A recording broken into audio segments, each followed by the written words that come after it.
Chapter 1. The Science of Deduction. Sherlock Holmes took his bottle from the corner of the mantelpiece and his hypodermic syringe from its neat morocco case.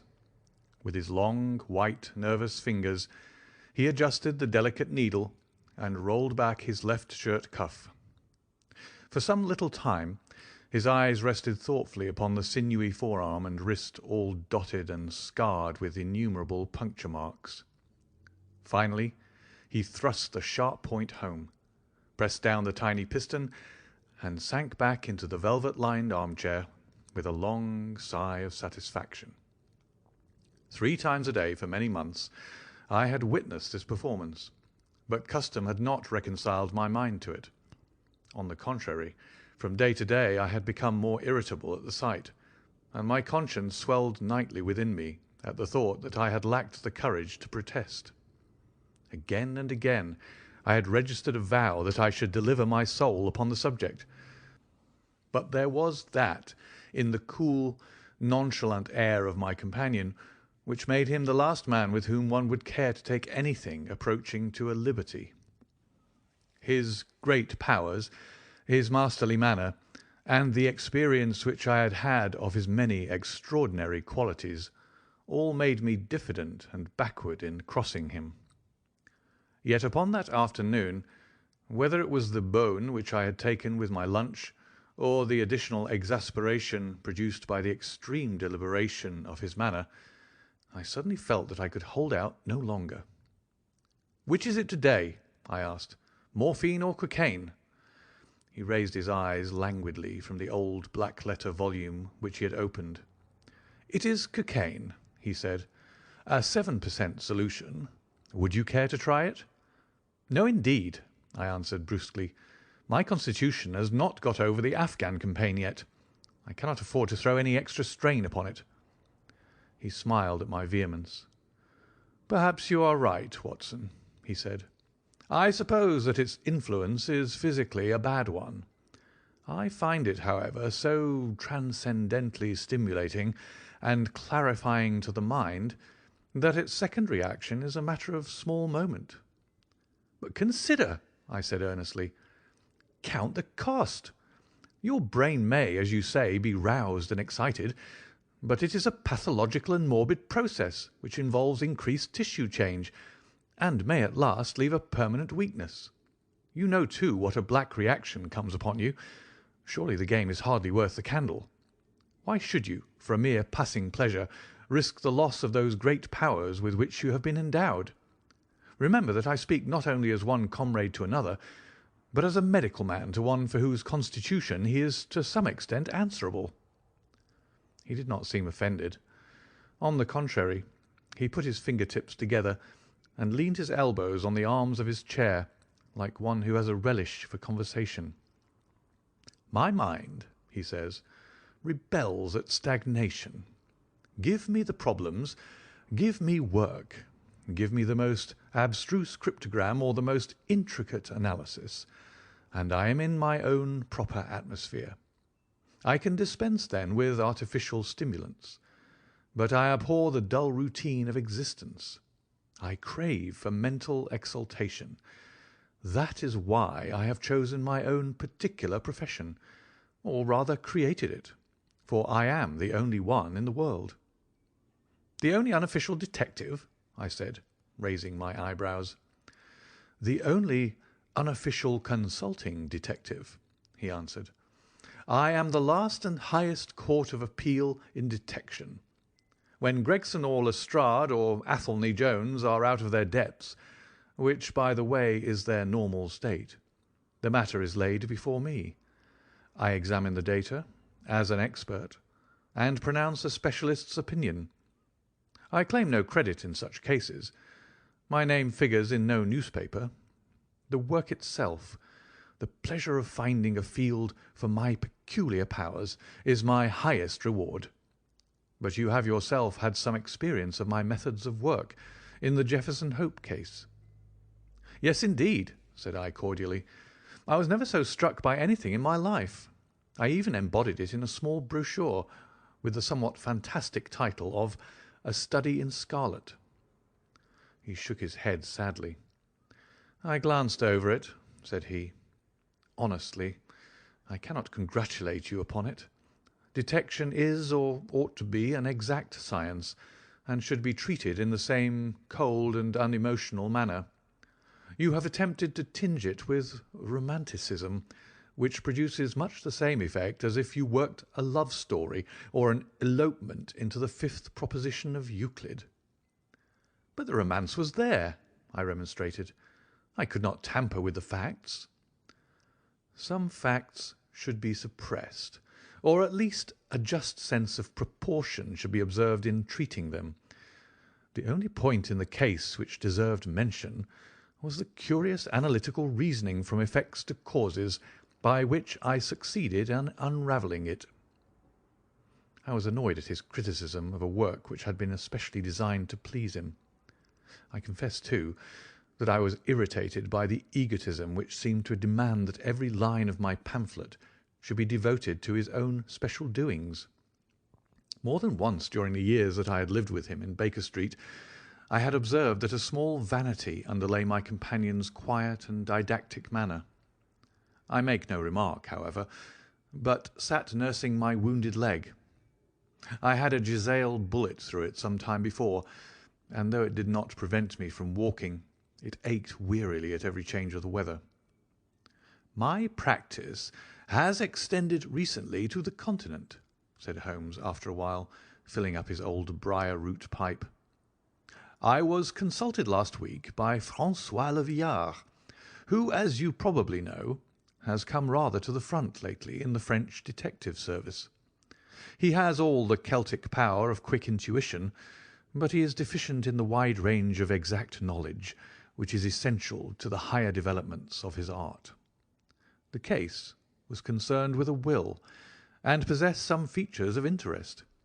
I was able to refer him to two parallel cases, the one at Riga in 1857 and the other at St. Louis in 1871, which have suggested to him the true solution.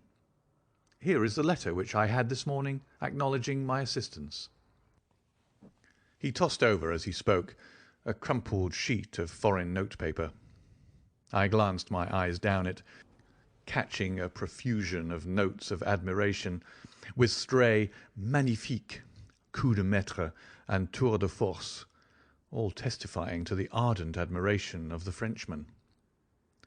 "He speaks as a pupil to his master," said I. "Oh, he rates my assistance too highly," said Sherlock Holmes lightly. "He has considerable gifts himself. He possesses two of the three qualities necessary for the ideal detective. He has the power of observation and that of deduction. He is only wanting in knowledge, and that may come in time. He is now translating my small works into French." "Your works?" "Oh, didn't you know?" he cried, laughing. "Ha! Yes, I have been guilty of several monographs. They are all upon technical subjects. Here, for example, is one upon the distinction between the ashes of the various tobaccos. In it I enumerate 140 forms of cigar, cigarette, and pipe tobacco, with coloured plates illustrating the difference in the ash. It is a point which is continually turning up in criminal trials, and which is sometimes of supreme importance as a clue. If you can say definitely, for example, that some murder has been done by a man who was smoking an Indian lunka, it obviously narrows your field of search. To the trained eye there is as much difference between the black ash of a trichinopoly and the white fluff of bird's eye as there is between a cabbage and a potato." "You have an extraordinary genius for minutiae," I remarked. "I appreciate their importance. Here is my monograph upon the tracing of footsteps, with some remarks upon the uses of plaster of Paris as a preserver of impresses. Here, too, is a curious little work upon the influence of a trade upon the form of the hand, with lithotypes of the hands of slaters, sailors, cork-cutters, compositors, weavers, and diamond polishers. That is a matter of great practical interest to the scientific detective, especially in cases of unclaimed bodies, or in discovering the antecedents of criminals. but I weary you with my hobby." "Not at all," I answered earnestly. "It is of the greatest interest to me, especially since I have had the opportunity of observing your practical application of it. But you spoke just now of observation and deduction. Surely the one to some extent implies the other." "Why, hardly," he answered, leaning back luxuriously in his armchair and sending up thick blue wreaths from his pipe. "For example, observation shows me that you have been to the Wigmore Street post office this morning, but deduction lets me know that when there you dispatched a telegram." "Right," said I. "Right on both points. But I confess that I don't see how you arrived at it. It was a sudden impulse on my part, and I have mentioned it to no one." "It is simplicity itself," he remarked, chuckling at my surprise. "So absurdly simple that an explanation is superfluous. And yet it may serve to define the limits of observation and of deduction. Observation tells me that you have a little reddish mould adhering to your instep. Just opposite the Seymour Street office they have taken up the pavement and thrown up some earth which lies in such a way that it is difficult to avoid treading in it in entering. The earth is of this peculiar reddish tint, which is found, as far as I know, nowhere else in the neighbourhood. So much is observation. The rest is deduction." "How, then, did you deduce the telegram?" "Why, of course I knew that you had not written a letter, since I sat opposite to you all morning. I see also in your open desk there that you have a sheet of stamps and a thick bundle of postcards. What could you go into the post office for, then, but to send a wire? Eliminate all other factors, and the one which remains must be the truth." "In this case it certainly is so," I replied, after a little thought. "The thing, however, is, as you say, of the simplest. Would you think me impertinent if I were to put your theories to a more severe test?" "On the contrary," he answered, "it would prevent me from taking a second dose of cocaine. I should be delighted to look into any problem which you might submit to me." "I've heard you say that it's difficult for a man to have any object in daily use without leaving the impress of his individuality upon it in such a way that a trained observer might read it. Now, I have here a watch which has recently come into my possession. Would you have the kindness to let me have an opinion upon the character or habits of the late owner?" I handed him over the watch with some slight feeling of amusement in my heart, for the test was, as I thought, an impossible one, and I intended it as a lesson against the somewhat dogmatic tone which he occasionally assumed. He balanced the watch in his hand, gazed hard at the dial, opened the back and examined the works, first with his naked eyes and then with a powerful convex lens. I could hardly keep from smiling at his crestfallen face when he finally snapped the case to and handed it back. "There are hardly any data," he remarked. "The watch has been recently cleaned, which robs me of my most suggestive facts." "You're right," I answered. "It was cleaned before being sent to me." In my heart I accused my companion of putting forward a most lame and impotent excuse to cover his failure. What data could he expect from an uncleaned watch? "Though unsatisfactory, my research has not been entirely barren," he observed, staring up at the ceiling with dreamy, lack-lustre eyes. "Subject to your correction, I should judge that the watch belonged to your elder brother, who inherited it from your father." "That you gather, no doubt, from the H.W. on the back." "Quite so. The W suggests your own name. The date of the watch is nearly 50 years back, and the initials are as old as the watch. So it was made for the last generation. Jewellery usually descends to the eldest son, and he is most likely to have the same name as the father. Your father has, if I remember right, been dead many years. It has therefore been in the hands of your eldest brother." "Right so far," said I. Anything else?" "He was a man of untidy habits, very untidy and careless. He was left with good prospects, but he threw away his chances, lived for some time in poverty with occasional short intervals of prosperity, and finally, taking to drink, he died. That is all I can gather." I sprang from my chair and limped impatiently about the room with considerable bitterness in my heart. "This is unworthy of you, Holmes," I said. "I could not have believed that you would have descended to this. You have made inquiries into the history of my unhappy brother, and you now pretend to deduce this knowledge in some fanciful way. You cannot expect me to believe that you've read all this from his old watch. It is unkind, and, to speak plainly, has a touch of charlatanism in it." "My dear doctor," said he kindly, "pray accept my apologies. Viewing the matter as an abstract problem, I had forgotten how personal and painful a thing it might be to you. I assure you, however, that I never even knew that you had a brother until you handed me the watch." "Then how in the name of all that is wonderful did you get these facts? They're absolutely correct in every particular." "Ah, that is good luck. I could only say what was the balance of probability. I did not at all expect to be so accurate." "But it was not mere guesswork." "No, no, I never guess. It is a shocking habit, destructive to the logical faculty. What seems strange to you is only so because you do not follow my train of thought, or observe the small facts upon which large inferences may depend.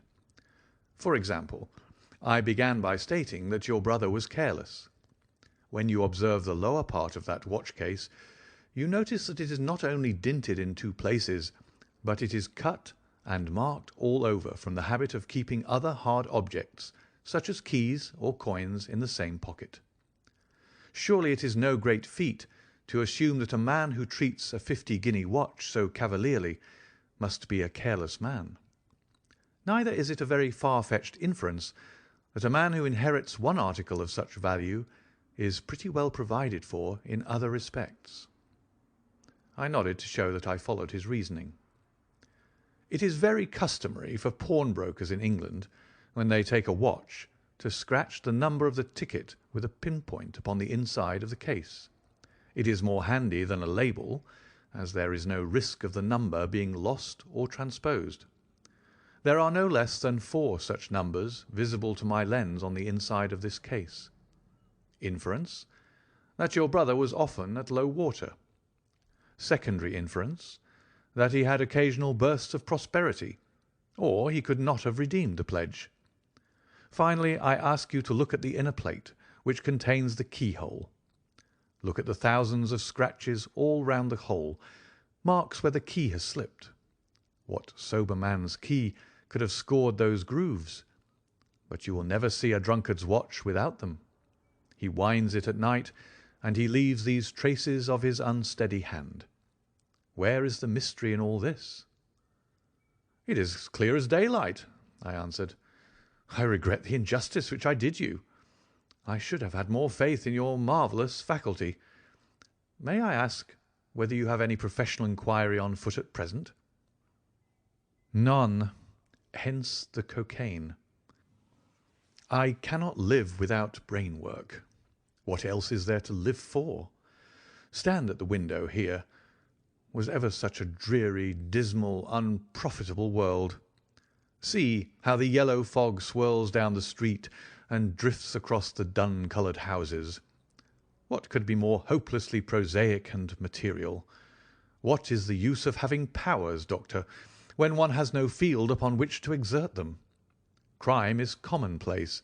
Existence is commonplace, and no qualities save those which are commonplace have any function upon earth." I had opened my mouth to reply to this tirade, when with a crisp knock our landlady entered, bearing a card upon the brass salver.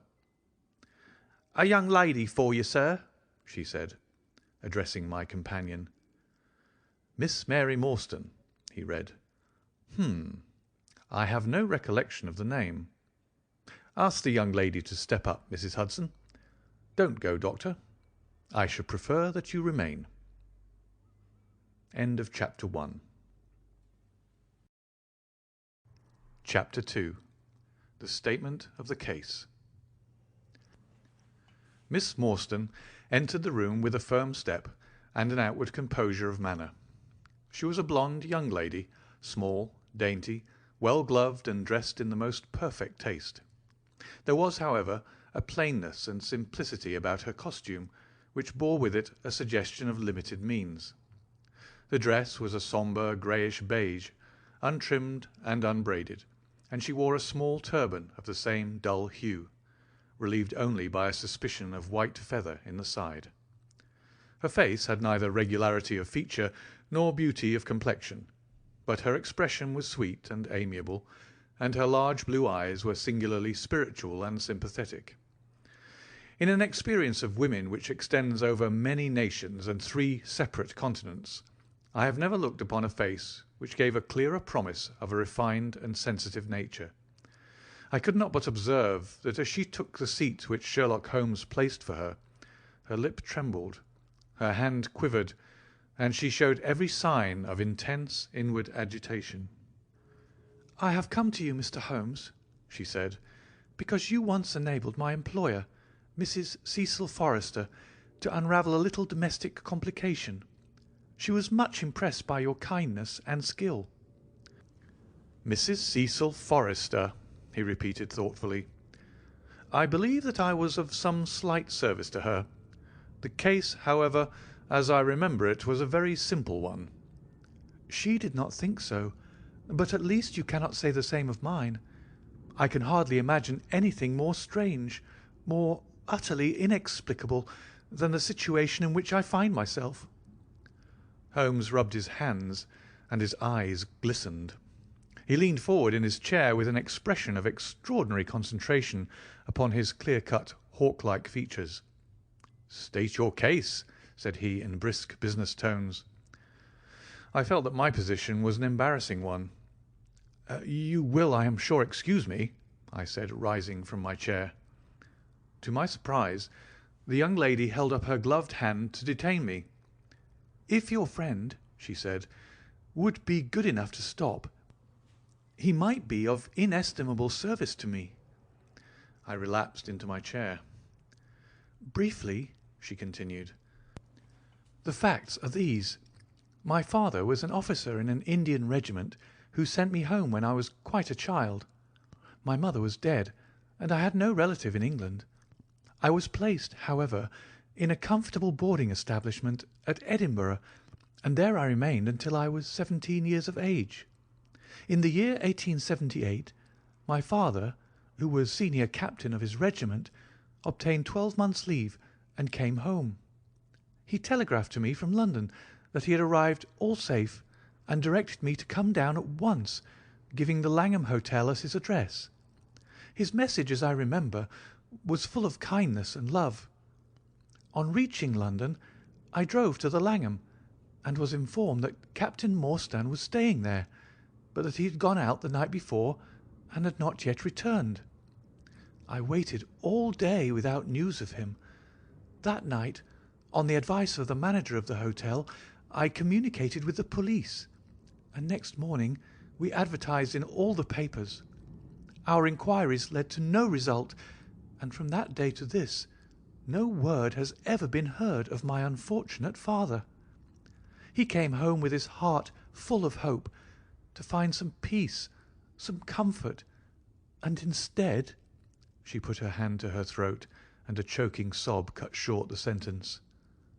"The date?" asked Holmes, opening his notebook. He disappeared upon the 3rd of December, 1878, nearly 10 years ago." "His luggage?" "Remained at the hotel. There was nothing in it to suggest a clue. Some clothes, some books, and a considerable number of curiosities from the Andaman Islands. He had been one of the officers in charge of the convict guard there." "Had he any friends in town?" "Only one that we know of, Major Sholto, of his own regiment, the 34th Bombay Infantry.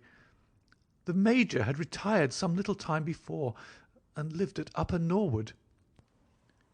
We communicated with him, of course, but he did not even know that his brother officer was in England."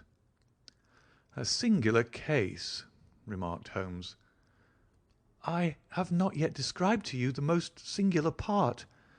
About 6 years ago, to be exact, upon the 4th of May, 1882, an advertisement appeared in the Times asking for the address of Miss Mary Morstan, and stating that it would be to her advantage to come forward.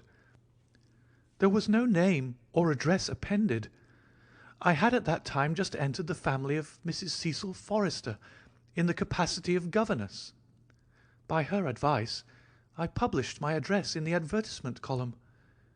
The same day there arrived through the post a small cardboard box addressed to me, which I found to contain a very large and lustrous pearl. No word of writing was enclosed.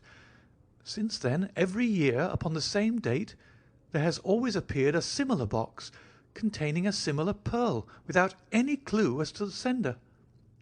They have been pronounced by an expert to be of a rare variety and of considerable value.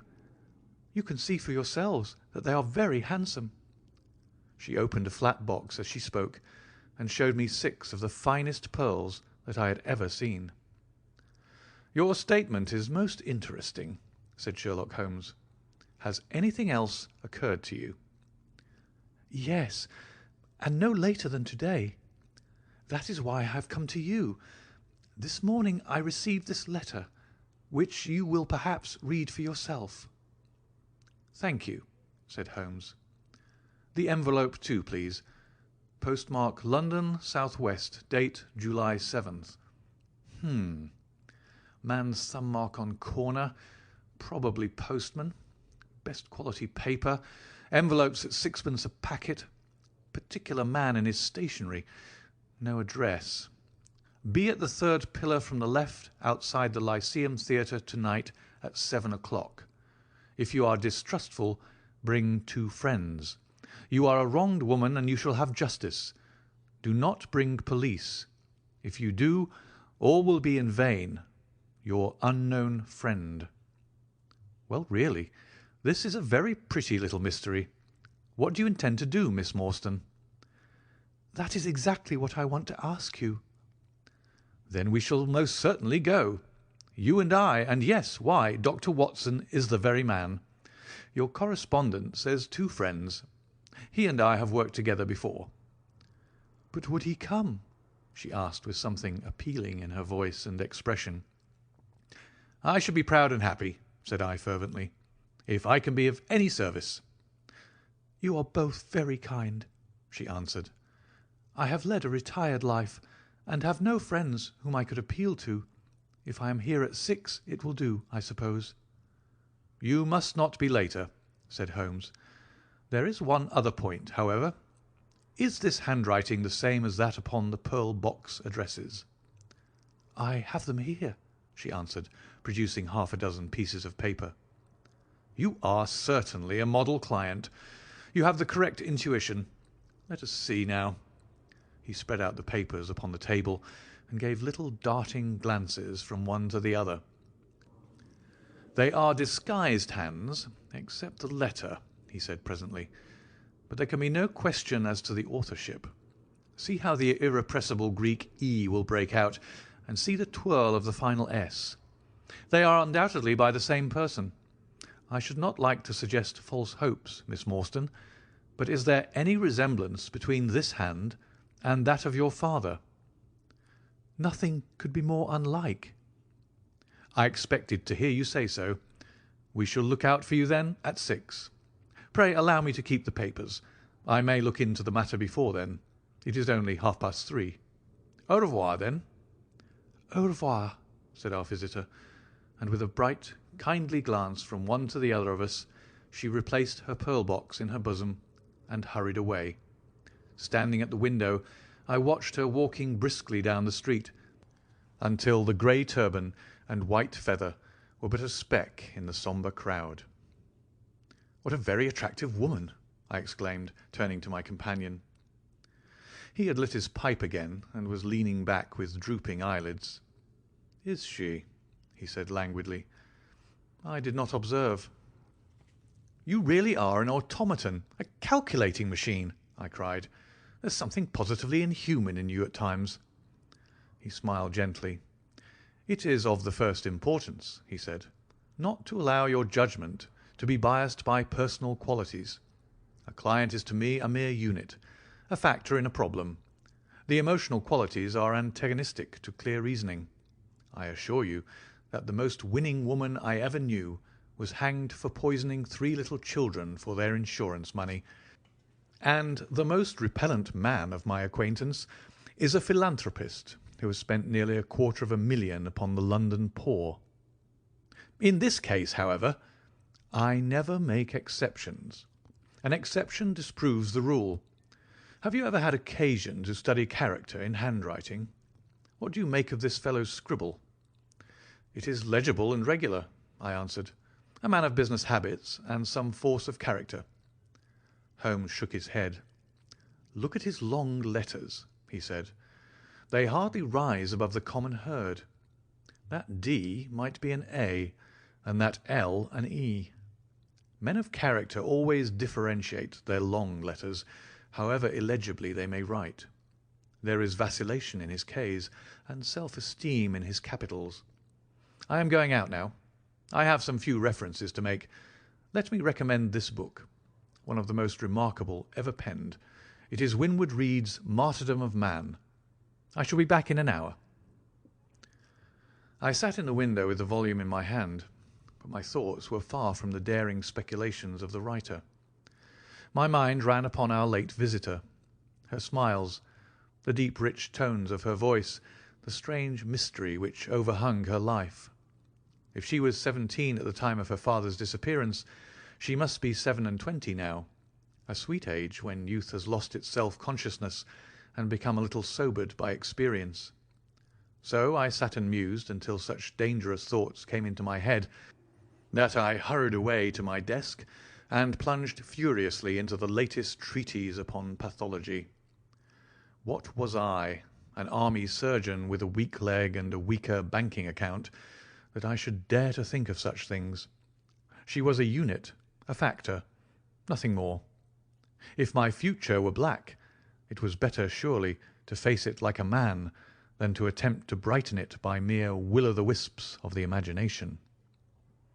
End of Chapter 2. Chapter 3. In Quest of a Solution. It was 5:30 before Holmes returned. He was bright, eager, and in excellent spirits, a mood which in his case alternated with fits of the blackest depression. "There is no great mystery in this matter," he said, taking the cup of tea which I had poured out for him. "The facts appear to admit of only one explanation." "What, you've solved it already?" "Well, that would be too much to say. I have discovered a suggestive fact, that is all. It is, however, very suggestive. The details are still to be added. I have just found, on consulting the back files of the Times, that Major Sholto, of Upper Norwood, late of the 34th Bombay Infantry, died upon the 28th of April, 1882. I may be very obtuse, Holmes, but I fail to see what this suggests." "No? You surprise me. Look at it in this way, then. Captain Morstan disappears. The only person in London whom he could have visited is Major Sholto. Major Sholto denies having heard that he was in London. 4 years later, Sholto dies. Within a week of his death, Captain Morstan's daughter receives a valuable present, which is repeated from year to year, and now culminates in a letter which describes her as a wronged woman. What wrong can it refer to except this deprivation of her father?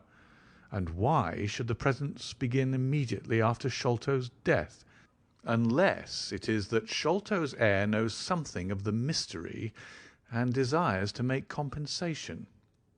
Have you any alternative theory which will meet the facts?" "But what a strange compensation! And how strangely made! Why, too, should he write a letter now, rather than 6 years ago?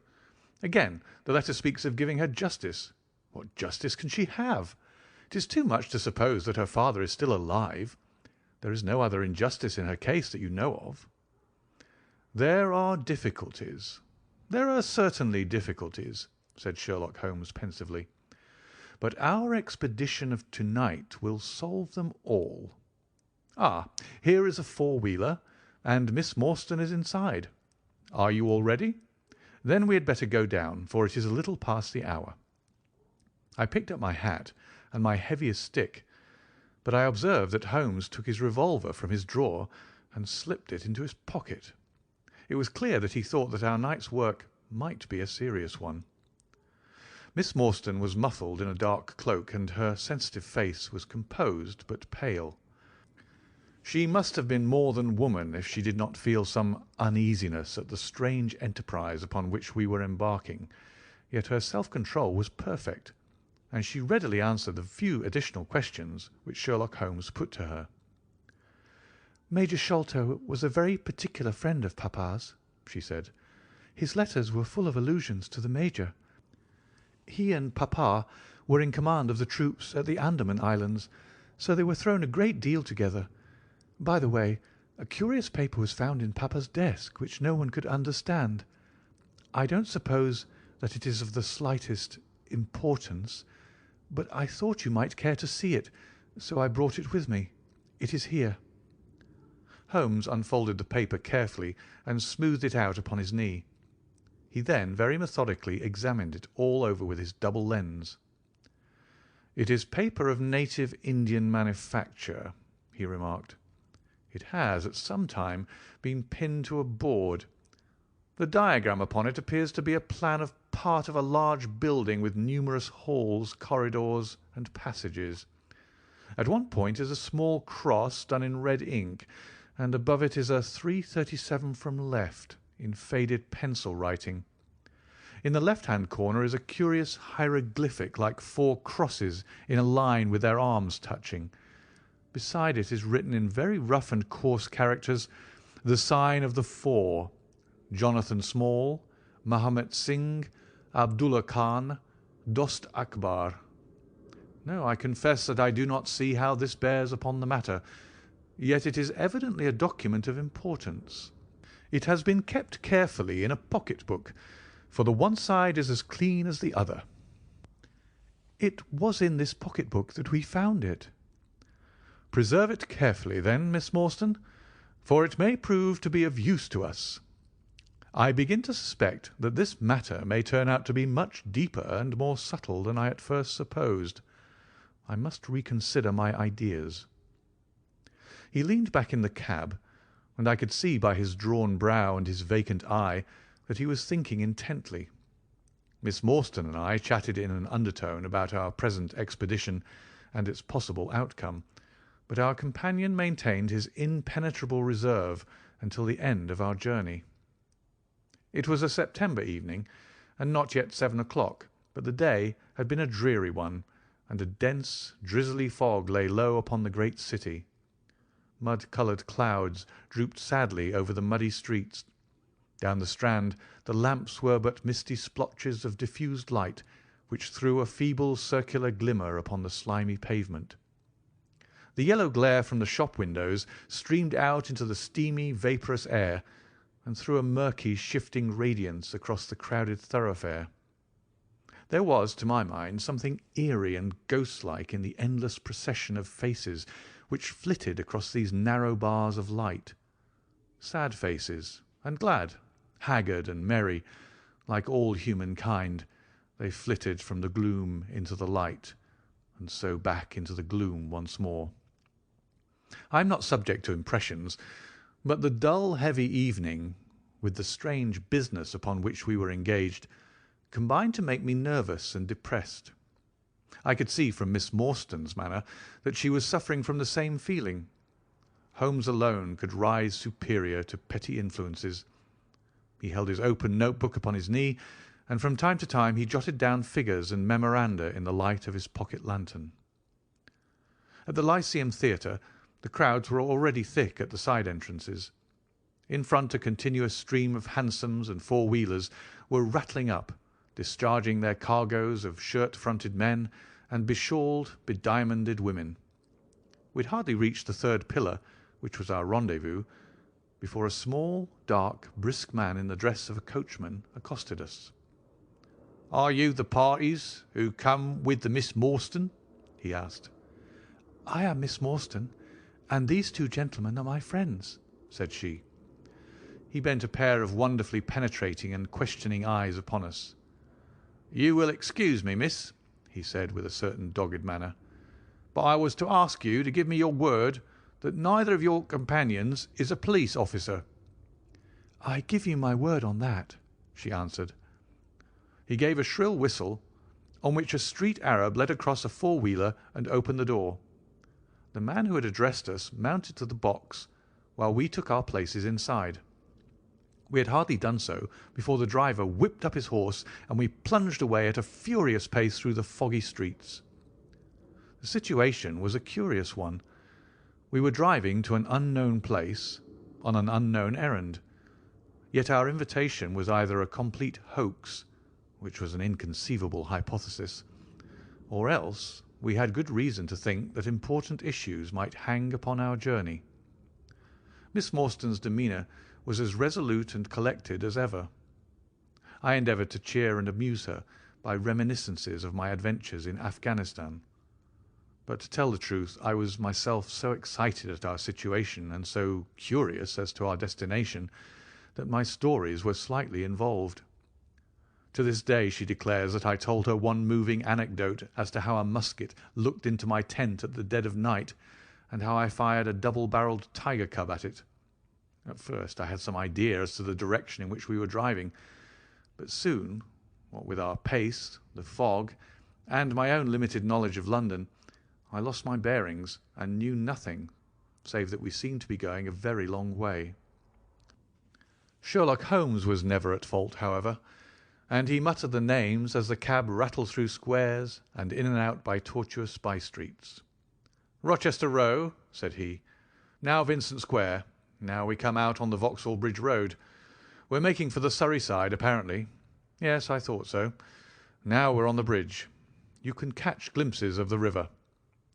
We did indeed get a fleeting view of a stretch of the Thames, with the lamps shining upon the broad, silent water, but our cab dashed on, and was soon involved in a labyrinth of streets upon the other side. "Wordsworth Road," said my companion, "Priory Road, Larkhall Lane, Stockwell Place, Robert Street, Cold Harbour Lane. Our quest does not appear to take us to very fashionable regions." We had indeed reached a questionable and forbidding neighbourhood.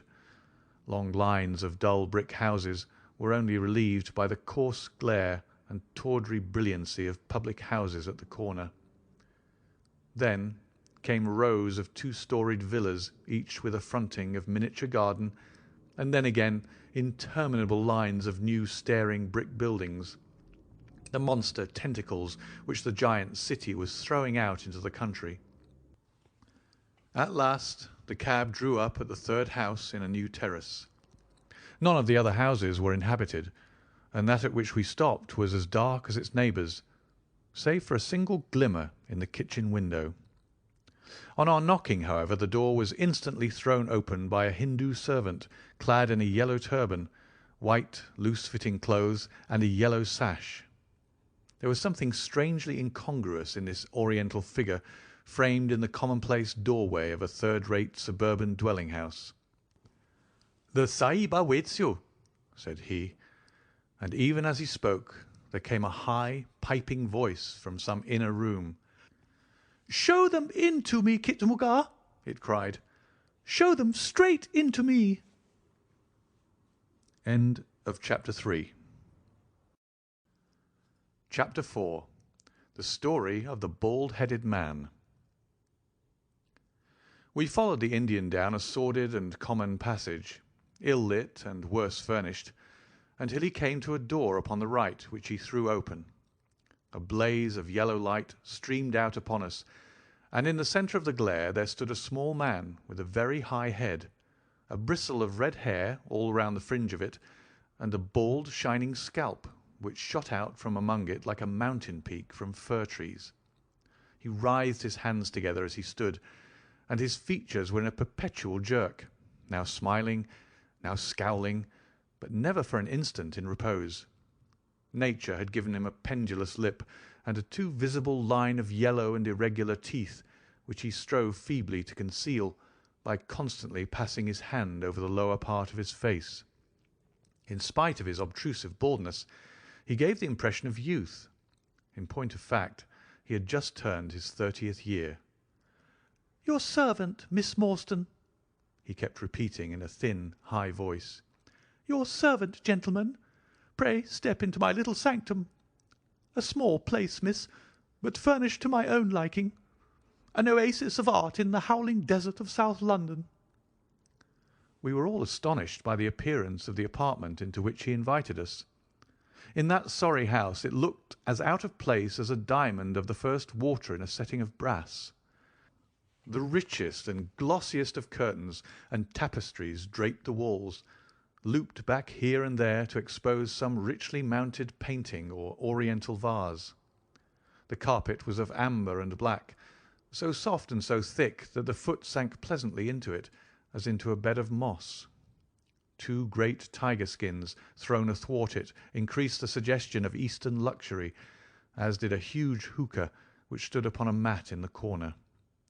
A lamp in the fashion of a silver dove was hung from an almost invisible golden wire in the centre of the room. As it burned, it filled the air with a subtle and aromatic odour. "Mr. Thaddeus Sholto," said the little man, still jerking and smiling. "That is my name. You are Miss Morstan, of course. And these gentlemen?" "This is Mr. Sherlock Holmes, and this is Dr. Watson." "Ah, doctor, hey?" cried he, much excited. "Have you your stethoscope? Might I ask you, would you have the kindness? I have grave doubts as to my mitral valve. If you would be so very good. The aortic I may rely upon, but I should value your opinion upon the mitral." I listened to his heart as requested, but was unable to find anything amiss, save indeed that he was in an ecstasy of fear, for he shivered from head to foot. "It appears to be normal," I said. "You have no cause for uneasiness." "You will excuse my anxiety, Miss Morstan," he remarked airily. "I am a great sufferer, and I have long had suspicions as to that valve. I am delighted to hear that they are unwarranted. Had your father, Miss Morstan, refrained from throwing a strain upon his heart, he might have been alive now." I could have struck the man across the face, so hot was I at this callous and off-hand reference to so delicate a matter. Miss Morstan sat down, and her face grew white to the lips. "I knew in my heart that he was dead," said she. "I can give you every information," said he, "and what is more, I can do you justice, and I will too, whatever Brother Bartholomew may say. I am so glad to have your friends here, not only as an escort to you, but also as witnesses to what I am about to do and say. The 3 of us can show a bold front to Brother Bartholomew, but let us have no outsiders, no police or officials. We can settle everything satisfactorily among ourselves, without any interference. Nothing would annoy Brother Bartholomew more than any publicity." He sat down upon a low settee and blinked at us inquiringly with his weak, watery blue eyes.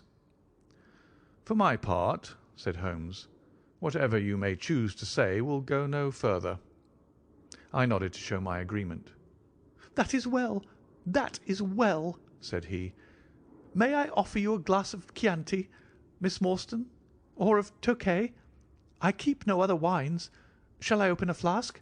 No? Well, then I trust that you have no objection to tobacco smoke, to the mild balsamic odour of the Eastern tobacco. I am a little nervous, and I find my hookah an invaluable sedative." He applied a taper to the great bowl, and the smoke bubbled merrily through the rose-water. We sat all 3 in a semicircle with our heads advanced and our chins upon our hands, while the strange, jerky little fellow, with his high, shining head, puffed uneasily in the centre. "When I first determined to make this communication to you," said he, "I might have given you my address, but I feared that you might disregard my request and bring unpleasant people with you. I took the liberty, therefore, of making an appointment in such a way that my man Williams might be able to see you first. I have complete confidence in his discretion, and he had orders, if he were dissatisfied, to proceed no further in the matter. You will excuse these precautions, but I am a man of somewhat retiring, and I might even say refined tastes, and there is nothing more unaesthetic than a policeman. I have a natural shrinking from all forms of rough materialism. I seldom come in contact with the rough crowd.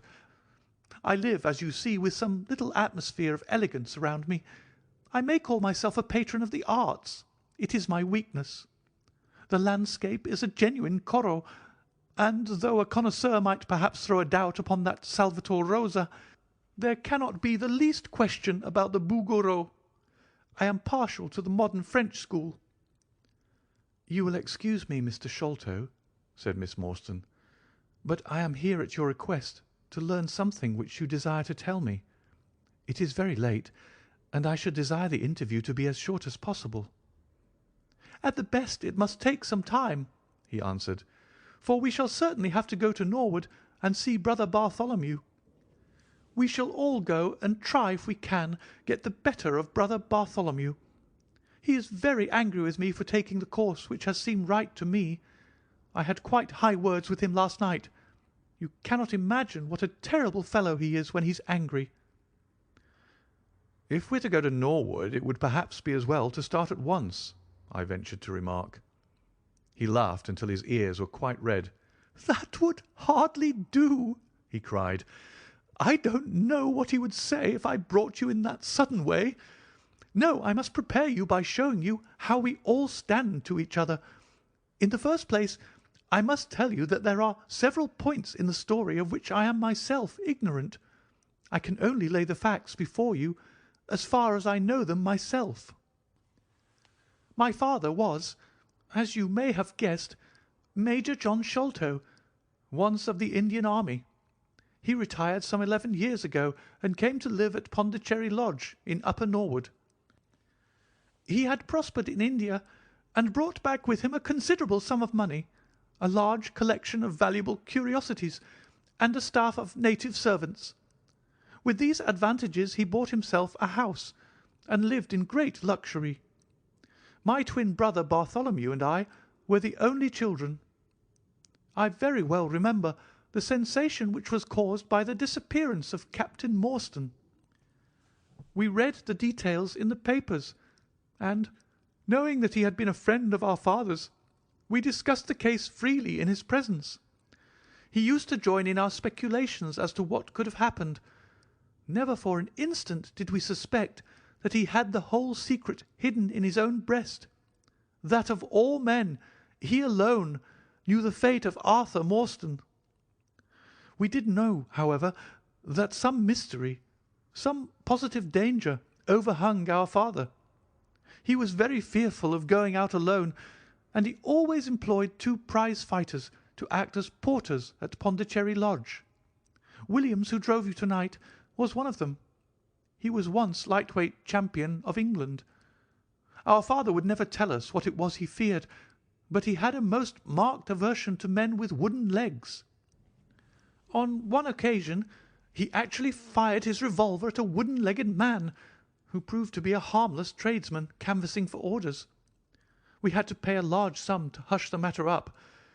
My brother and I used to think this is a mere whim of my father's, but events have since led us to change our opinion. Early in 1882 my father received a letter from India, which was a great shock to him. He nearly fainted at the breakfast table when he opened it, and from that day he sickened to his death. What was in the letter we could never discover, but I could see as he held it that it was short and written in a scrawling hand.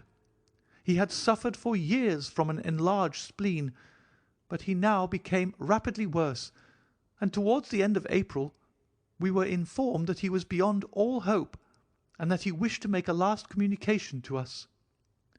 When we entered his room, he was propped up with pillows and breathing heavily. He besought us to lock the door, and to come upon either side of the bed. Then, grasping our hands, he made a remarkable statement to us. In a voice which was broken as much by emotion as by pain, I shall try and give it to you in his own very words. "I have only one thing," he said, "which weighs upon my mind at this supreme moment. It is my treatment of poor Morstan's orphan. The cursed greed which has been my besetting sin through life has withheld from her the treasure, half at least of which should have been hers, and yet I have made no use of it myself. So blind and foolish a thing is avarice. The mere feeling of possession has been so dear to me that I could not bear to share it with another. See that chaplet dipped with pearls beside the quinine bottle? Even that I could not bear to part with, although I had got it out with the design of sending it to her. You, my sons, will give her a fair share of the Agra treasure, but send her nothing, not even the chaplet, until I am gone. After all, men have been as bad as this, and have recovered. I will tell you how Morstan died," he continued. "He had suffered for years from a weak heart, but he concealed it from everyone. I alone knew it. When in India, he and I, through a remarkable chain of circumstances, came into possession of a considerable treasure.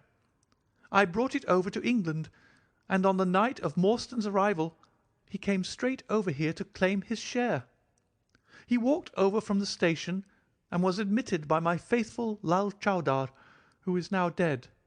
Morstan and I had a difference of opinion as to the division of the treasure, and we came to heated words. Morstan had sprung out of his chair in a paroxysm of anger when he suddenly pressed his hand to his side, his face turned a dusky hue, and he fell backwards, cutting his head against the corner of the treasure chest. When I stooped over him, I found to my horror that he was dead. For a long time I sat half distracted, wondering what I should do. My first impulse was, of course, to call for assistance, but I could not but recognize that there was every chance that I would be accused of his murder. His death at the moment of a quarrel, and the gash in his head, would be black against me. Again, an official inquiry could not be made without bringing out some facts about the treasure, which I was particularly anxious to keep secret. He had told me that no soul upon earth knew where he had gone. There seemed to be no necessity why any soul ever should know. I was still pondering over the matter, when, looking up, I saw my servant Lal Chowdar in the doorway. He stole in and bolted the door behind him. "Do not fear, Sahib," he said. "No one need know that you have killed him. Let us hide him away, and who is the wiser?" "I did not kill him," said I. Lal Chowdar shook his head and smiled. "I heard it all, Sahib," said he. "I heard you quarrel, and I heard the blow. But my lips are sealed. All are asleep in the house. Let us put him away together." That was enough to decide me. If my own servant could not believe my innocence, how could I hope to make it good before 12 foolish tradesmen in a jury box? Lal Chowdar and I disposed of the body that night, and within a few days the London papers were full of mysterious disappearance of Captain Morstan. You will see from what I say that I can hardly be blamed in the matter. My fault lies in the fact that we concealed not only the body but also the treasure, and that I have clung to Morstan's share as well as to my own. I wish you, therefore, to make restitution. Put your ears down to my mouth. The treasure is hidden in—" At this instant a horrible change came over his expression. His eyes stared wildly, his jaw dropped, and he yelled in a voice which I can never forget, "Keep him out! For Christ's sake, keep him out!" We both stared round at the window behind us, upon which his gaze was fixed. A face was looking in at us out of the darkness. We could see the whitening of the nose where it was pressed against the glass. It was a bearded, hairy face, with wild, cruel eyes and an expression of concentrated malevolence. My brother and I rushed towards the window, but the man was gone. When we returned to my father, his head had dropped and his pulse had ceased to beat. We searched the garden that night, but found no sign of the intruder, save that just under the window a single footmark was visible in the flower bed. But for that one trace, we might have thought that our imaginations had conjured up that wild, fierce face. We soon, however, had another and a more striking proof that there were secret agencies at work all round us. The window of my father's room was found open in the morning. His cupboards and boxes had been rifled, and upon his chest was fixed a torn piece of paper with the words, "The sign of the 4" scrawled across it.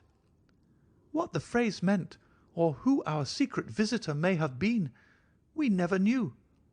As far as we can judge, none of my father's property had been actually stolen, though everything had been turned out. My brother and I naturally associated this peculiar incident with the fear which haunted my father during his life, but it is still a complete mystery to us." The little man stopped to relight his hookah and puff thoughtfully for a few moments. We had all sat absorbed, listening to his extraordinary narrative. At the short account of her father's death, Miss Morstan had turned deadly white, and for a moment I feared that she was about to faint. She rallied, however, on drinking a glass of water which I quietly poured out for her from a Venetian carafe upon the side table. Sherlock Holmes leaned back in his chair with an abstracted expression and the lids drawn low over his glittering eyes. As I glanced at him, I could not but think how on that very day he had complained bitterly of the commonplaceness of life. Here at least was a problem which would tax his sagacity to the utmost. Mr. Thaddeus Sholto looked from one to the other of us with an obvious pride at the effect which his story had produced, and then continued between the puffs of his overgrown pipe. "My brother and I," said he, "were, as you may imagine, much excited as to the treasure which my father had spoken of. For weeks and for months we dug and delved in every part of the garden without discovering its whereabouts. It was maddening to think that the hiding-place was on his very lips at the moment that he died. We could judge the splendour of his missing riches by the chaplet which he had taken out. Over this chaplet my brother Bartholomew and I had some little discussion. The pearls were evidently of great value, and he was averse to part with them, for between friends my brother was himself a little inclined to my father's fault. He thought, too, that if we parted with the chaplet it might give rise to gossip, and finally bring us into trouble. It was all that I could do to persuade him to let me find out Miss Morstan's address, and send her a detached pearl at fixed intervals, so that at least she might never feel destitute." "It was a kindly thought," said our companion earnestly. "It was extremely good of you." The little man waved his hand deprecatingly. "We were your trustees," he said. "That was the view which I took of it, though brother Bartholomew could not altogether see it in that light. We had plenty of money ourselves. I desired no more. Besides, it would have been such bad taste to have treated a young lady in so scurvy a fashion. Le mauvais goût mène au crime. The French have a very neat way of putting these things. Our difference of opinion on this subject went so far that I thought it best to set up rooms for myself. So I left Pondicherry Lodge, taking the old Khitmutgar and Williams with me. Yesterday, however, I learn that an event of extreme importance has occurred. The treasure has been discovered. I instantly communicated with Miss Morstan, and it only remains for us to drive out to Norwood and demand our share. I explained my views last night to brother Bartholomew, so we shall be expected, if not welcome, visitors." Mr. Thaddeus Sholto ceased, and sat twitching on his luxurious settee. We all remained silent, with our thoughts upon the new development which the mysterious business had taken. Holmes was the first to spring to his feet. "You have done well, sir, from first to last," said he. "It is possible that we may be able to make you some small return by throwing some light upon that which is still dark to you. But, as Miss Morstan remarked just now, it is late, and we had best put the matter through without delay." Our new acquaintance very deliberately coiled up the tube of his hookah and produced from behind a curtain a very long, befrogged top-coat with astrakhan collar and cuffs. This he buttoned tightly up in spite of the extreme closeness of the night, and finished his attire by putting on a rabbit-skin cap with hanging lappets which covered the ears, so that no part of him was visible save his mobile and peaky face. "My health is somewhat fragile," he remarked, as he led the way down the passage. "I am compelled to be a valetudinarian." Our cab was awaiting us outside, and our programme was evidently prearranged, for the driver started off at once at a rapid pace. Thaddeus Sholto talked incessantly, in a voice which rose high above the rattle of the wheels. "Bartholomew is a clever fellow," said he. "How do you think he found out where the treasure was? He had come to the conclusion that it was somewhere indoors. So he worked out all the cubic space of the house and made measurements everywhere, so that not 1 inch should be unaccounted for. Among other things, he found that the height of the building was 74 feet, but on adding together the heights of all the separate rooms, and making every allowance for the space between, which he ascertained by borings, he could not bring the total to more than 70 feet. There were 4 feet unaccounted for. These could only be at the top of the building. He knocked a hole, therefore, in the lath and plaster ceiling of the highest room, and there, sure enough, he came upon another little garret above it, which had been sealed up and was known to no one. In the centre stood the treasure chest, resting upon 2 rafters. He lowered it through the hole, and there it lies.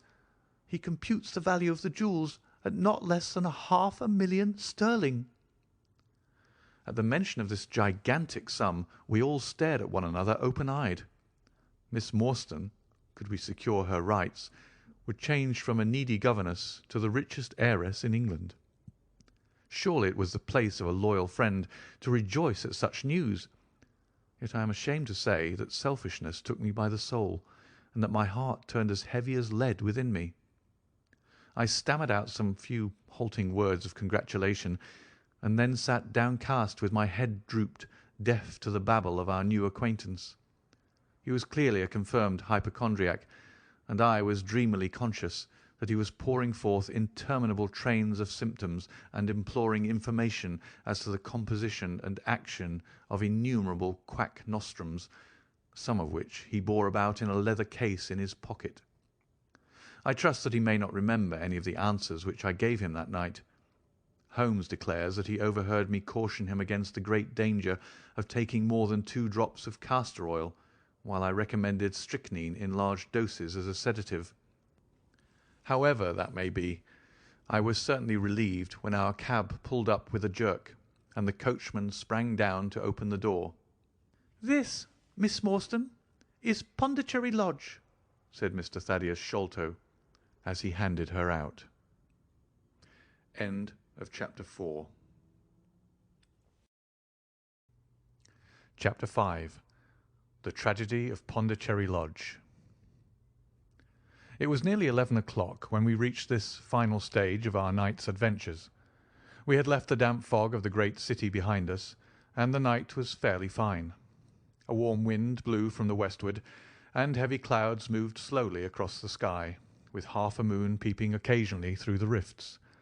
It was clear enough to see for some distance, but Thaddeus Sholto took down one of the side lamps from the carriage to give us a better light upon our way. Pondicherry Lodge stood in its own grounds, and was girt round with a very high stone wall topped with broken glass. A single, narrow, iron-clamped door formed the only means of entrance. On this our guide knocked with a peculiar postman-like rat-tat. "Who is there?" cried a gruff voice from within. "It is I, McMurdo. You surely know my knock by this time." There was a grumbling sound and a clanking and jarring of keys. The door swung heavily back, and a short, deep-chested man stood in the opening, with the yellow light of the lantern shining upon his protruded face and twinkling, distrustful eyes. "That you, Mr. Thaddeus? But who are the others? I had no orders about them from the master." "No, McMurdo. You surprised me. I told my brother last night that I should bring some friends." "He ain't been out his room to-day, Mr. Thaddeus, and I have no orders. You know very well that I must stick to regulations. I can let you in, but your friends must just stop where they are." This was an unexpected obstacle. Thaddeus Sholto looked about him in a perplexed and helpless manner. "This is too bad of you, McMurdo," he said. "If I guarantee them, that is enough for you. There is the young lady, too. She cannot wait on the public road at this hour." "Very sorry, Mr. Thaddeus," said the porter inexorably. "Folk may be friends of yours, and yet no friends of the master's. He pays me well to do my duty, and my duty I'll do. I don't know none of your friends." "Oh, yes, you do, McMurdo," cried Sherlock Holmes genially. "I don't think you can have forgotten me. Don't you remember the amateur who fought 3 rounds with you at Alison's rooms on the night of your benefit tour years back?" "Not Mr. Sherlock Holmes!" roared the prize-fighter. "God's truth, how could I have mistook you? If instead of standing there so quiet you just stepped up and given me that cross hit of yours under the jaw, I'd have known you without question. Ah, you're one that has wasted your gifts, you have. You might have aimed high if you'd joined the fancy." "You see, Watson, if all else fails me, I have still one of the scientific professions open to me," said Holmes, laughing. "Our friend won't keep us out in the cold now, I am sure." "In you come, sir, in you come. You and your friends," he answered. "Very sorry, Mr. Thaddeus, but orders are very strict. Had to be certain of your friends before I let 'em in." Inside, a gravel path wound through desolate grounds to a huge clump of a house, square and prosaic, all plunged in shadow save where a moonbeam struck one corner and glimmered in a garret window. The vast size of the building, with its gloom and its deathly silence, struck a chill to the heart. Even Thaddeus Sholto seemed ill at ease, and the lantern quivered and rattled in his hand. "I cannot understand it," he said. "There must be some mistake. I distinctly told Bartholomew that we should be here, and yet there is no light in his window. I do not know what to make of it." "Does he always guard the premises in this way?" asked Holmes. "Yes. He has followed my father's custom. He was the favourite son, you know, and I sometimes think that my father may have told him more than he ever told me. That is Bartholomew's window up there, where the moonshine strikes. It is quite bright, but there is no light from within, I think." "None," said Holmes, "but I see the glint of light in that little window beside the door." "Ah, that is the housekeeper's room. That is where old Mrs. Bernstone sits. She can tell us all about it. But perhaps you would not mind waiting here for a minute or two, for if we all go in together and she has no word of our coming, she may be alarmed. But hush! What is that?" He held up the lantern, and his hand shook until the circles of light flickered and wavered all around us. Miss Morstan seized my wrist, and we all stood with thumping hearts, straining our ears. From the great black house there sounded through the silent night the saddest and most pitiful of sounds, the shrill, broken whimpering of a frightened woman. "It is Mrs. Bernstone," said Sholto. "She is the only woman in the house. Wait here. I shall be back in a moment." He hurried for the door and knocked in his peculiar way. We could see a tall old woman admit him and sway with pleasure at the very sight of him. "Oh, Mr. Thaddeus, sir, I'm so glad you've come. I am so glad you've come, Mr. Thaddeus, sir." We heard her reiterated rejoicings until the door was closed and her voice died away into a muffled monotone. Our guide had left us the lantern. Holmes swung it slowly round and peered keenly at the house and at the great rubbish heaps which cumbered the grounds. Miss Morstan and I stood together, and her hand was in mine. A wondrous subtle thing is love.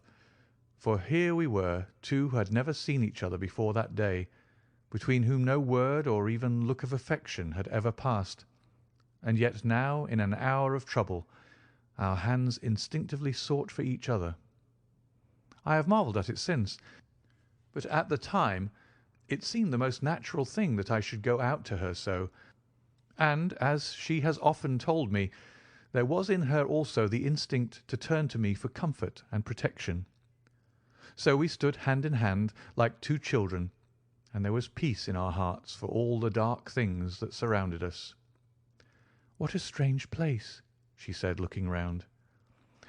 "It looks as though all the moles in England have been let loose in it. I've seen something of the sort on the side of a hill near Ballarat, where the prospectors have been at work." "And from the same cause," said Holmes. "These are the traces of the treasure seekers. You must remember that they were 6 years looking for it. No wonder that the grounds look like a gravel pit."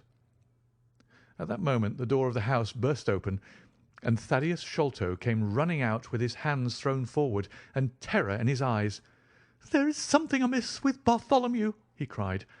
"I am frightened. My nerves cannot stand it." He was indeed half blubbering with fear, and his twitching, feeble face, peeping out from the great Astrakhan collar, had the helpless, appealing expression of a terrified child. "Come into the house," said Holmes in his crisp, firm way. "Yes, do," pleaded Thaddeus Sholto. "I really do not feel equal to giving directions."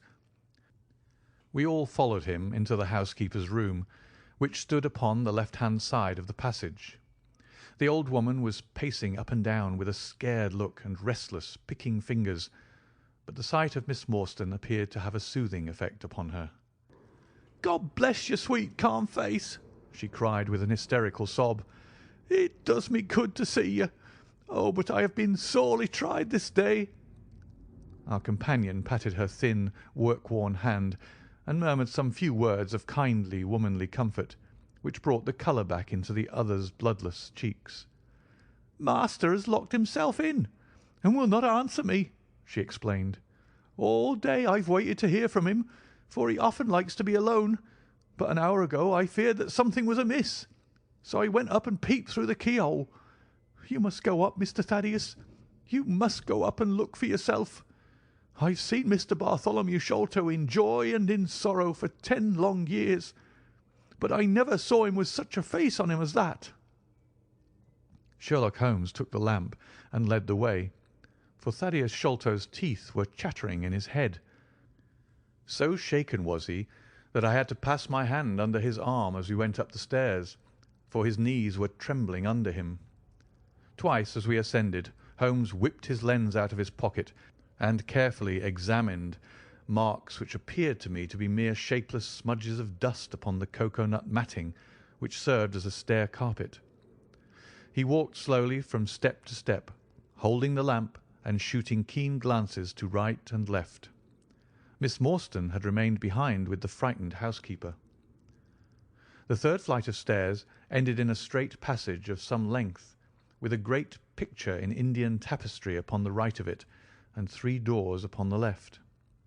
Holmes advanced along it in the same slow and methodical way, while we kept close at his heels, with our long black shadows streaming backwards down the corridor. The third door was that which we were seeking. Holmes knocked without receiving any answer, and then tried to turn the handle and force it open. It was locked on the inside, however, and by a broad and powerful bolt, as we could see when we set our lamp up against it. The key being turned, however, the hole was not entirely closed. Sherlock Holmes bent down to it and instantly rose again with a sharp intaking of the breath. "There is something devilish in this, Watson," said he, more moved than I had ever before seen him. "What do you make of it?" I stooped to the hole and recoiled in horror. Moonlight was streaming into the room, and it was bright with a vague and shifty radiance. Looking straight at me, and suspended as it were in the air, for all beneath was in shadow, there hung a face, the very face of our companion Thaddeus. There was the same high shining head, the same circular bristle of red hair, the same bloodless countenance. The features were set, however, in a horrible smile, a fixed and unnatural grin, which in that still and moonlit room was more jarring to the nerves than any scowl or contortion. So like was the face to that of our little friend that I looked round at him to make sure that he was indeed with us. Then I recalled to mind that he had mentioned to us that his brother and he were twins. "This is terrible," I said to Holmes. "What is to be done?" "The door must come down," he answered, and springing against it, he put all his weight upon the lock. It creaked and groaned, but did not yield. Together we flung ourselves upon it once more, and this time it gave way with a sudden snap, and we found ourselves within Bartholomew Sholto's chamber. It appeared to have been fitted up as a chemical laboratory.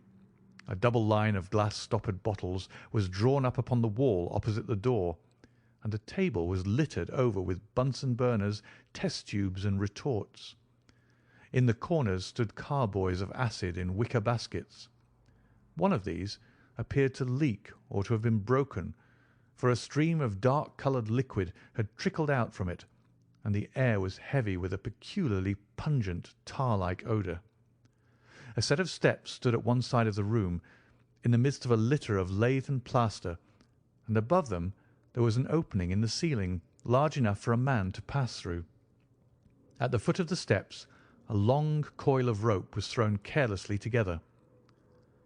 By the table, in a wooden armchair, the master of the house was seated all in a heap, with his head sunk upon his left shoulder, and that ghastly, inscrutable smile upon his face. He was stiff and cold, and had clearly been dead many hours. It seemed to me that not only his features, but all his limbs were twisted and turned in the most fantastic fashion. By his hand, upon the table there lay a peculiar instrument, a brown, close-grained stick, with a stone head like a hammer, rudely lashed on with coarse twine. Beside it was a torn sheet of note-paper with some words scrawled upon it. Holmes glanced at it, then handed it to me. "You see," he said with a significant raising of the eyebrows. In the light of the lantern I read with a thrill of horror, "The sign of the four." "In God's name, what does it all mean?" I asked. "It means murder," said he, stooping over the dead man. "Ah, I expected it. Look here."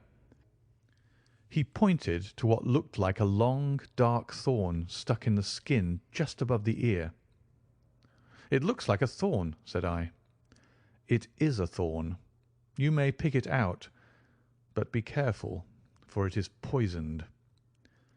I took it up between my finger and thumb. It came away from the skin so readily that hardly any mark was left behind. One tiny speck of blood showed where the puncture had been.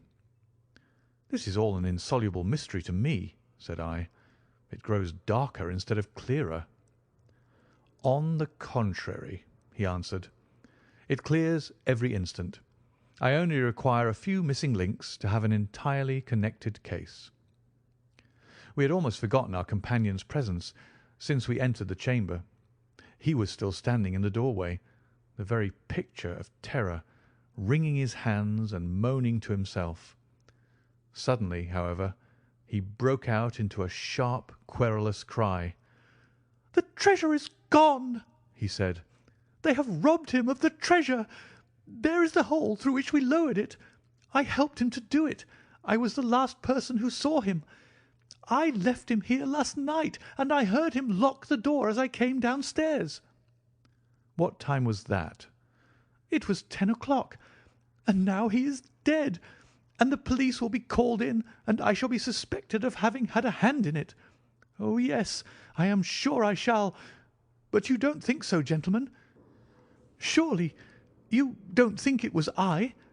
Is it likely that I would have brought you here if it were I? Oh, dear, oh, dear! I know that I shall go mad." He jerked his arms and stamped his feet in a kind of convulsive frenzy. "You have no reason for fear, Mr. Sholto," said Holmes, kindly putting his hand upon his shoulder. take my advice and drive down to the station to report this matter to the police. Offer to assist them in every way.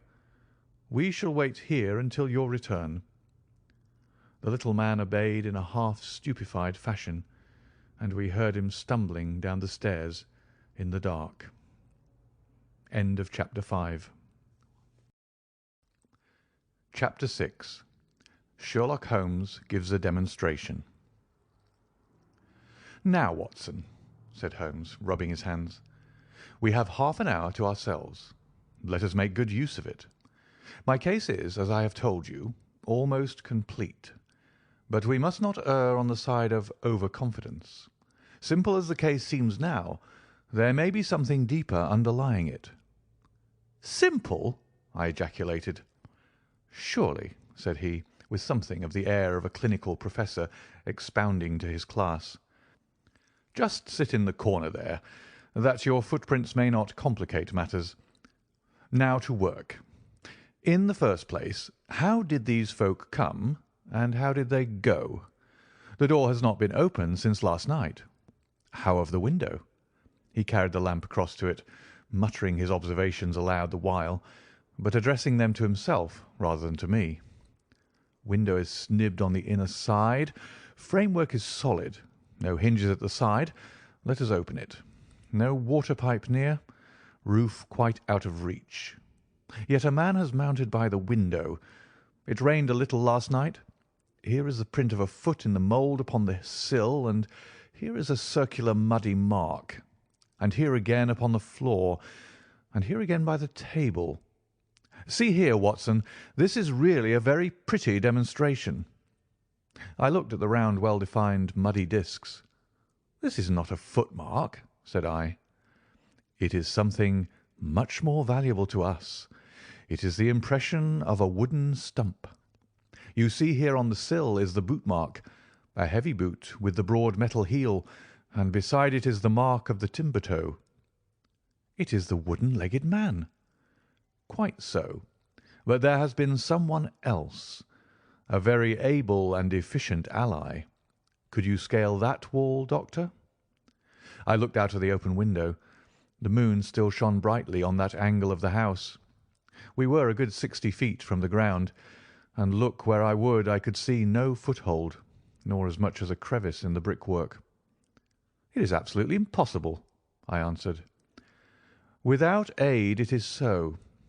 But suppose you had a friend up here who lowered you this good stout rope which I see in the corner, securing one end of it to this great hook in the wall. Then, I think, if you were an active man, you might swarm up, wooden leg and all. You would depart, of course, in the same fashion, and your ally would draw up the rope, untie it from the hook, shut the window, snib it on the inside, and get away in the way that he originally came. As a minor point, it may be noted," he continued, fingering the rope, "that our wooden-legged friend, though a fair climber, was not a professional sailor. His hands were far from horny. My lens discloses more than one blood mark, especially towards the end of the rope, from which I gather that he slipped down with such velocity that he took the skin off his hand." "This is all very well," said I, "but the thing becomes more unintelligible than ever. How about this mysterious ally? How came he into the room?" "Yes, the ally," repeated Holmes pensively. "There are features of interest about this ally. He lifts the case from the regions of the commonplace. I fancy that this ally breaks fresh ground in the annals of crime in this country, though parallel cases suggest themselves from India, and, if my memory serves me, from Senegambia." "How came he, then?" I reiterated. "The door's locked, the window is inaccessible. Was it through the chimney?" "The grate is much too small," he answered. "I had already considered that possibility." "How then?" I persisted. "You will not apply my precept," he said, shaking his head.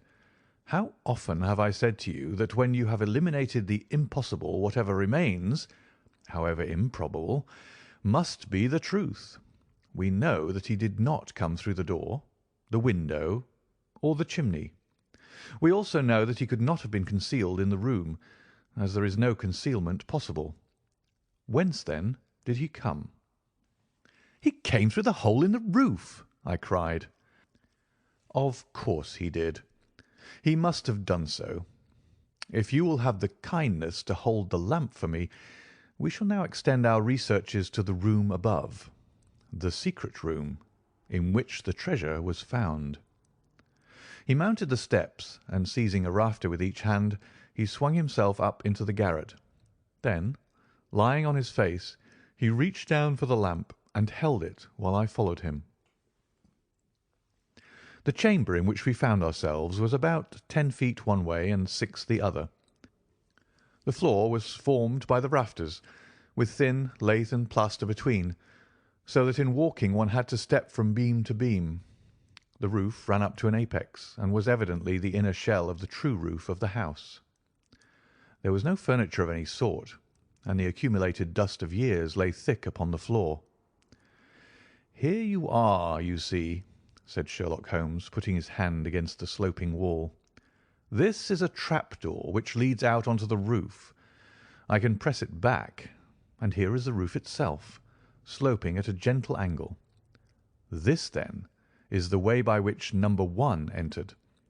Let us see if we can find any other traces of his individuality." He held down the lamp to the floor, and as he did so I saw for the second time that night a startled, surprised look come over his face. For myself, as I followed his gaze, my skin was cold under my clothes. The floor was covered thickly with the prints of a naked foot, clear, well defined, perfectly formed, but scarce half the size of those of an ordinary man. "Holmes," I said in a whisper, "a child has done the horrid thing." He had recovered his self-possession in an instant. "I was staggered for the moment," he said, "but the thing is quite natural. My memory failed me, or I should have been able to foretell it. There is nothing more to be learned here. Let us go down." "What is your theory, then, as to those footmarks?" I asked eagerly, when we had regained the lower room once more. "My dear Watson, try a little analysis yourself," said he, with a touch of impatience. "You know my methods. Apply them, and it will be instructive to compare results." "I cannot conceive anything which will cover the facts," I answered. "It will be clear enough soon," he said in an off-hand way. "I think that there is nothing else of importance here, but I will look." He whipped out his lens and a tape measure, and hurried about the room on his knees, measuring, comparing, examining, with his long, thin nose only a few inches from the planks, and his beady eyes gleaming and deep-set like those of a bird. So swift, silent, and furtive were his movements, like those of a trained bloodhound picking out a scent, that I could not but think what a terrible criminal he would have made had he turned his energy and sagacity against the law, instead of exerting them in its defence. As he hunted about, he kept muttering to himself, and finally he broke out into a loud crow of delight. "We are certainly in luck," said he. "We ought to have very little trouble now. Number 1 has had the misfortune to tread in the creosote. You can see the outline of the edge of his small foot here at the side of this evil-smelling mess. The carboy has been cracked, you see, and the stuff has leaked out." "What then?" I asked. "Why, we have got him, that's all," said he. "I know a dog that would follow that scent to the world's end. If a pack can track a trailed herring across a shire, how far can a specially trained hound follow so pungent a smell as this? It sounds like a sum in the rule of 3. The answer should give us the— But hullo! Here are the accredited representatives of the law." Heavy steps and the clamour of loud voices were audible from below, and the hall door shut with a loud crash. "Before they come," said Holmes, "just put your hand here on this poor fellow's arm, and here on his leg. What do you feel?" "The muscles are as hard as a board," I answered. "Quite so. They are in a state of extreme contraction, far exceeding the usual rigor mortis. Coupled with this distortion of the face, this Hippocratic smile, or rhesus sardonicus, as the old writers called it, what conclusion would it suggest to your mind?" "Death from some powerful vegetable alkaloid," I answered. "Some strychnine-like substance which would produce tetanus." That was the idea which occurred to me the instant I saw the drawn muscles of the face. On getting into the room, I at once looked for the means by which the poison had entered the system. As you saw, I discovered a thorn which had been driven or shot with no great force into the scalp. You observe that the part struck was that which would be turned towards the hole in the ceiling if the man were erect in his chair. Now examine the thorn." I took it up gingerly and held it in the light of the lantern. It was long, sharp, and black, with a glazed look near the point, as though some gummy substance had dried upon it. The blunt end had been trimmed and rounded off with a knife. "Is that an English thorn?" he asked. "No, it certainly is not." With all these data you should be able to draw some just inference. But here are the regulars, so the auxiliary forces may beat a retreat. As he spoke, the steps which had been coming nearer sounded loudly on the passage, and a very stout, portly man in a grey suit strode heavily into the room. He was red-faced, burly, and plethoric, with a pair of very small, twinkling eyes which looked keenly out from between swollen and puffy pouches. He was closely followed by an inspector in uniform and by the still palpitating Thaddeus Sholto. "Here's a business," he cried in a muffled, husky voice. "Here's a pre-business. But who are all these? Why, the house seems to be as full as a rabbit warren." "I think you must recollect me, Mr. Athelney Jones," said Holmes quietly. "Why, of course I do," he wheezed. "It's Mr. Sherlock Holmes, the theorist.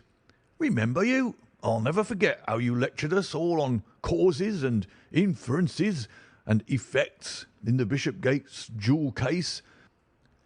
It's true you set us on the right track, but you'll own now that it was more by good luck than good guidance." "It was a piece of very simple reasoning." "Oh, come now, come. Never be ashamed to own up. But what is all this? Bad business. Bad business. Stern facts here. No room for theories. How lucky that I happened to be out at Norwood over another case. I was at the station when the message arrived. What do you think the man died of?" "Oh, this is hardly a case for me to theorise over," said Holmes dryly. "No, no. Still, we can't deny that you hit the nail on the head sometimes. Dear me. Door locked, I understand. Jewels worth £500,000 missing. How was the window?" "Fastened, but there are steps on the sill." "Well, well. If it was fastened, the steps could have nothing to do with the matter. That's common sense. Man might have died in a fit, but then the jewels are missing. Ha! I have a theory. These flashes come upon me at times. Just step outside, Sergeant, and you, Mr. Sholto. Your friend can remain. What do you think of this, Holmes? Sholto was, on his own confession, with his brother last night. The brother died in a fit, on which Sholto walked off with the treasure. How's that?" On which the dead man very considerately got up and locked the door on the inside. There's a flaw there. Let us apply common sense to the matter. This Thaddeus Sholto was with his brother. There was a quarrel. So much we know. The brother is dead and the jewels are gone. So much also we know. No one saw the brother from the time Thaddeus left him. His bed had not been slept in. Thaddeus is evidently in a most disturbed state of mind. His appearance is, well, not attractive. You see that I'm weaving my web round Thaddeus. The net begins to close upon him." "You are not quite in possession of the facts yet," said Holmes. "This splinter of wood which I have every reason to believe to be poisoned, was in the man's scalp, where you will see the mark. This card, inscribed as you see it, was on the table, and beside it lay this rather curious stone-headed instrument. How does all that fit into your theory?" "Confirms it in every respect," said the fat detective pompously. "House is full of Indian curiosities. Thaddeus brought this up, and if this splinter be poisonous, Thaddeus may as well have made murderous use of it as any other man. The card is some hocus-pocus. A blind, as like as not. The only question is, how did he depart? Ah, of course. There is a hole in the roof." With great activity, considering his bulk, he sprang up the steps and squeezed through into the garret, and immediately afterwards we heard his exulting voice proclaiming that he had found the trapdoor. "He can find something," remarked Holmes, shrugging his shoulders. "He has occasional glimmerings of reason.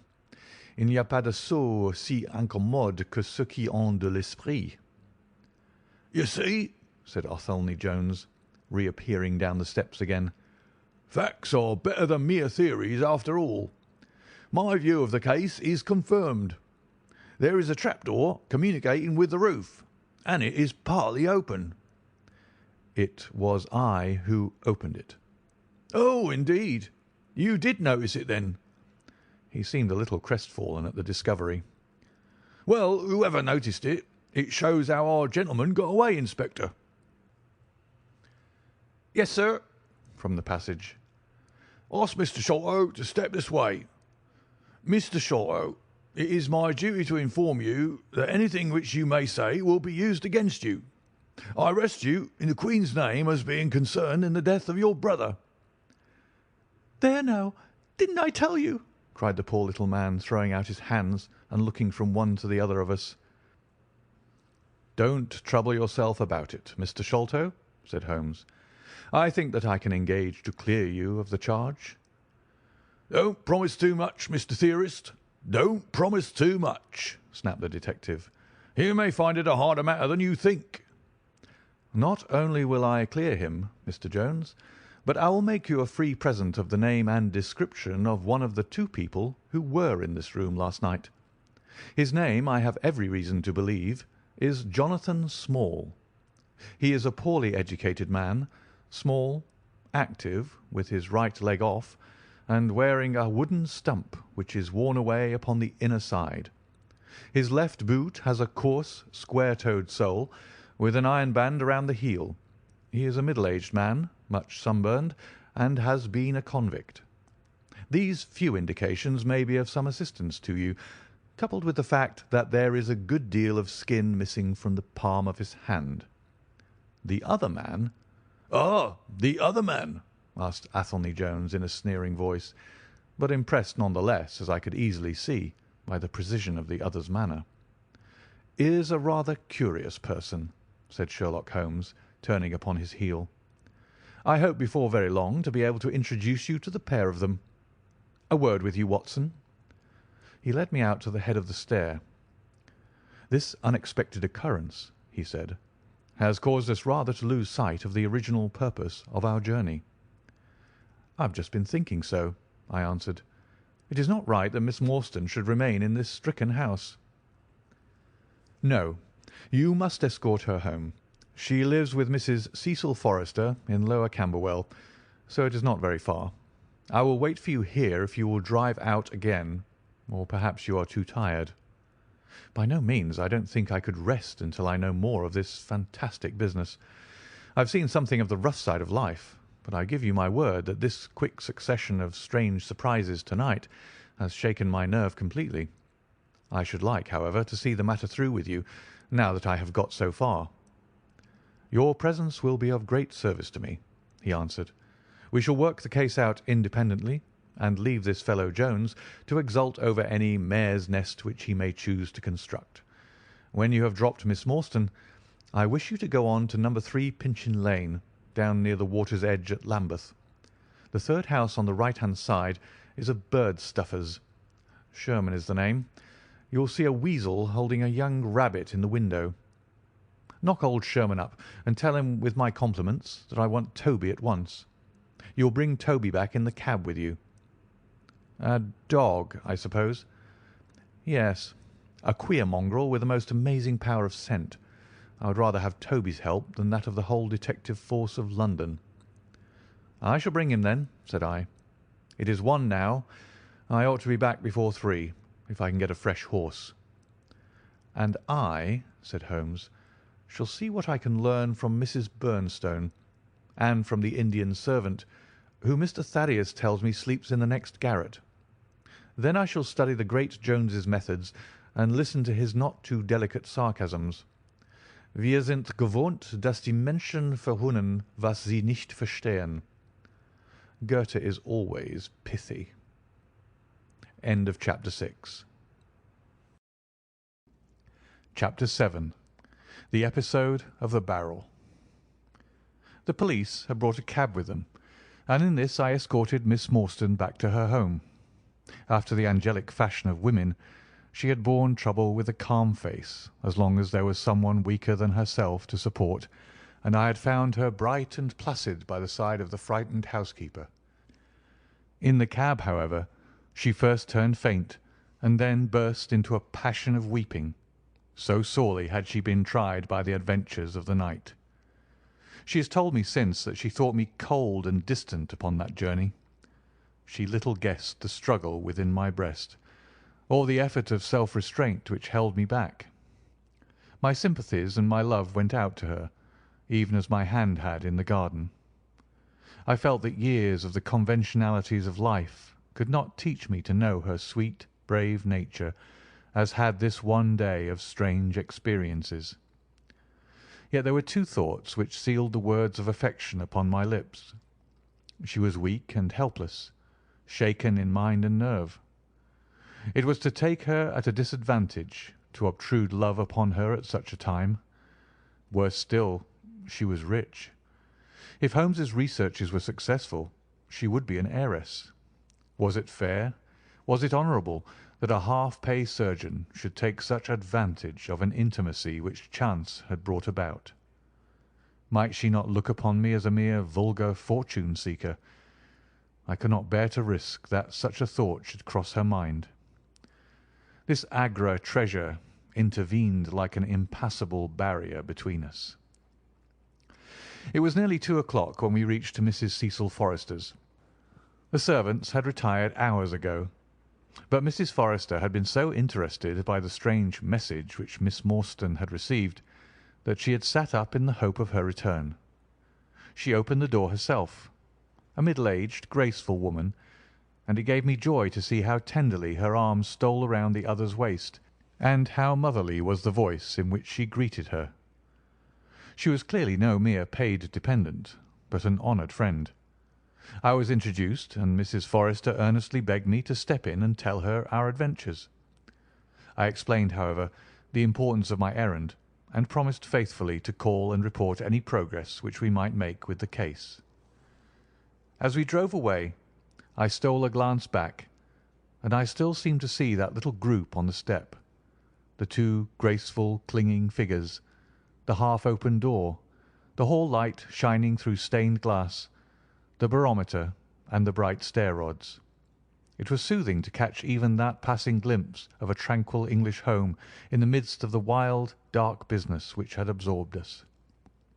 The more I thought of what had happened, the wilder and darker it grew.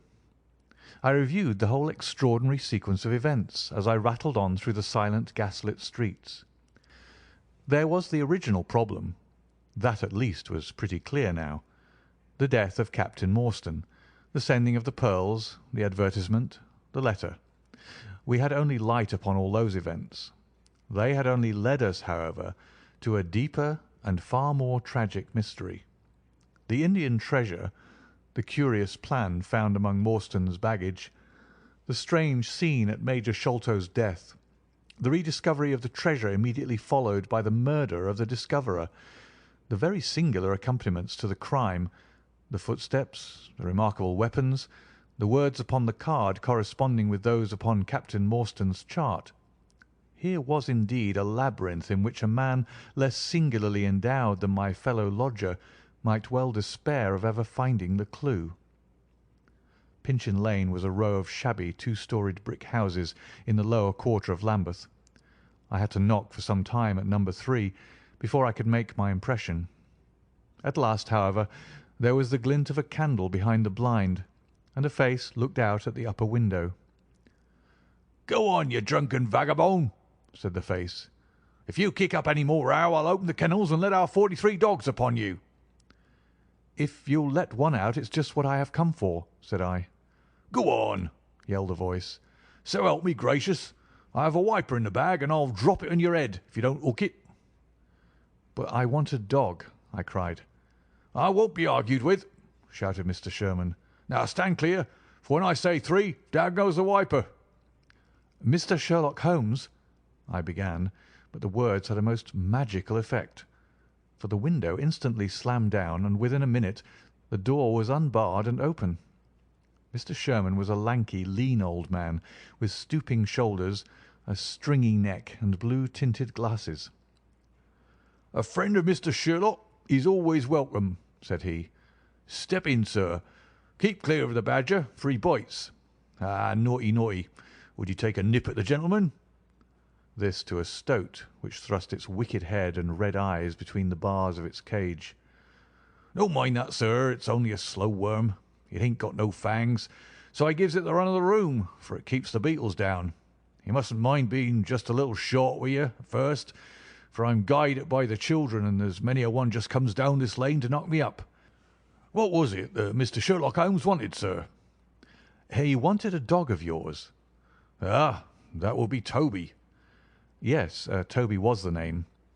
"Toby lives at number 7 on the left there." He moved slowly forward with his candle among the queer animal family which he had gathered around him. In the uncertain, shadowy light I could see dimly that there were glancing, glimmering eyes peeping down at us from every cranny and corner. Even the rafters above our heads were lined by solemn fowls, who lazily shifted their weight from one leg to the other as our voices disturbed their slumbers. Toby proved to be an ugly, long-haired, lop-eared creature, half spaniel and half lurcher, brown and white in colour, with a very clumsy, waddling gait.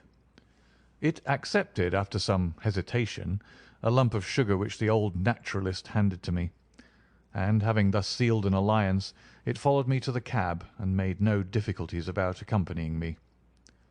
It had just struck 3 on the palace clock when I found myself back once more at Pondicherry Lodge. The ex-prize-fighter, Macmurdo, had, I found, been arrested as an accessory, and both he and Mr. Sholto had been marched off to the station. 2 constables guarded the narrow gate, but they allowed me to pass with the dog on my mentioning the detective's name. Holmes was standing on the doorstep, with his hands in his pockets, smoking his pipe. "Ah, you have him there," said he. "Good dog, then. Anthony Jones has gone. We've had an immense display of energy since you left. He has arrested not only friend Thaddeus, but the gatekeeper, the housekeeper, and the Indian servant. We have the place to ourselves, but for a sergeant upstairs. Leave the dog here and come up." We tied Toby to the hall table and reascended the stairs. The room was as he had left it, save that a sheet had been draped over the central figure. A weary-looking police sergeant reclined in the corner. "Lend me your bull's-eye, sergeant," said my companion. "Now, tie this bit of card round my neck so as to hang it in front of me. Thank you. Now I must kick off my boots and stockings. Just you carry them down with you, Watson. I'm going to do a little climbing and dip my handkerchief into the creosote. That will do. Now, come up into the garret with me for a moment." We clambered up through the hole. Holmes turned his light once more upon the footsteps in the dust. "I wish you particularly to notice these footmarks," he said. "Do you observe anything noteworthy about them?" "They belong," I said, "to a child or a small woman." "Apart from their size, though, is there nothing else?" "They appear to be much as other footmarks." "Not at all. Look here. This is the print of right foot in the dust. Now I make one with my naked foot beside it. What is the chief difference?" Your toes are all cramped together. The other print has each toe distinctly divided. Quite so. That is the point. Bear that in mind. Now, would you kindly step over to that flap window and smell the edge of the woodwork? I shall stay here, as I have this handkerchief in my hand. I did as he directed, and was instantly conscious of a strong tarry smell. That is where he put his foot in getting out. If you can trace him, I should think that Toby will have no difficulty. Now run downstairs, loose the dog, and look out for Blondin. By the time that I got out into the grounds, Sherlock Holmes was on the roof, and I could see him like an enormous glowworm crawling very slowly along the ridge. I lost sight of him behind a stack of chimneys, but he presently reappeared and then vanished once more upon the opposite side. When I made my way round there, I found him seated at one of the corner eaves. "That's you, Watson," he cried. "Yes. This is the place. What is that black thing down there?" "A water barrel." "Top on it?" "Yes." "No sign of a ladder?" "No." "Confound the fellow. It's a most breakneck place. I ought to be able to come down where he could climb up. The water pipe feels pretty firm. Here goes, anyhow." There was a scuffling of feet, and the lantern began to come steadily down the side of the wall. Then with a light spring he came on to the barrel, and from there to the earth.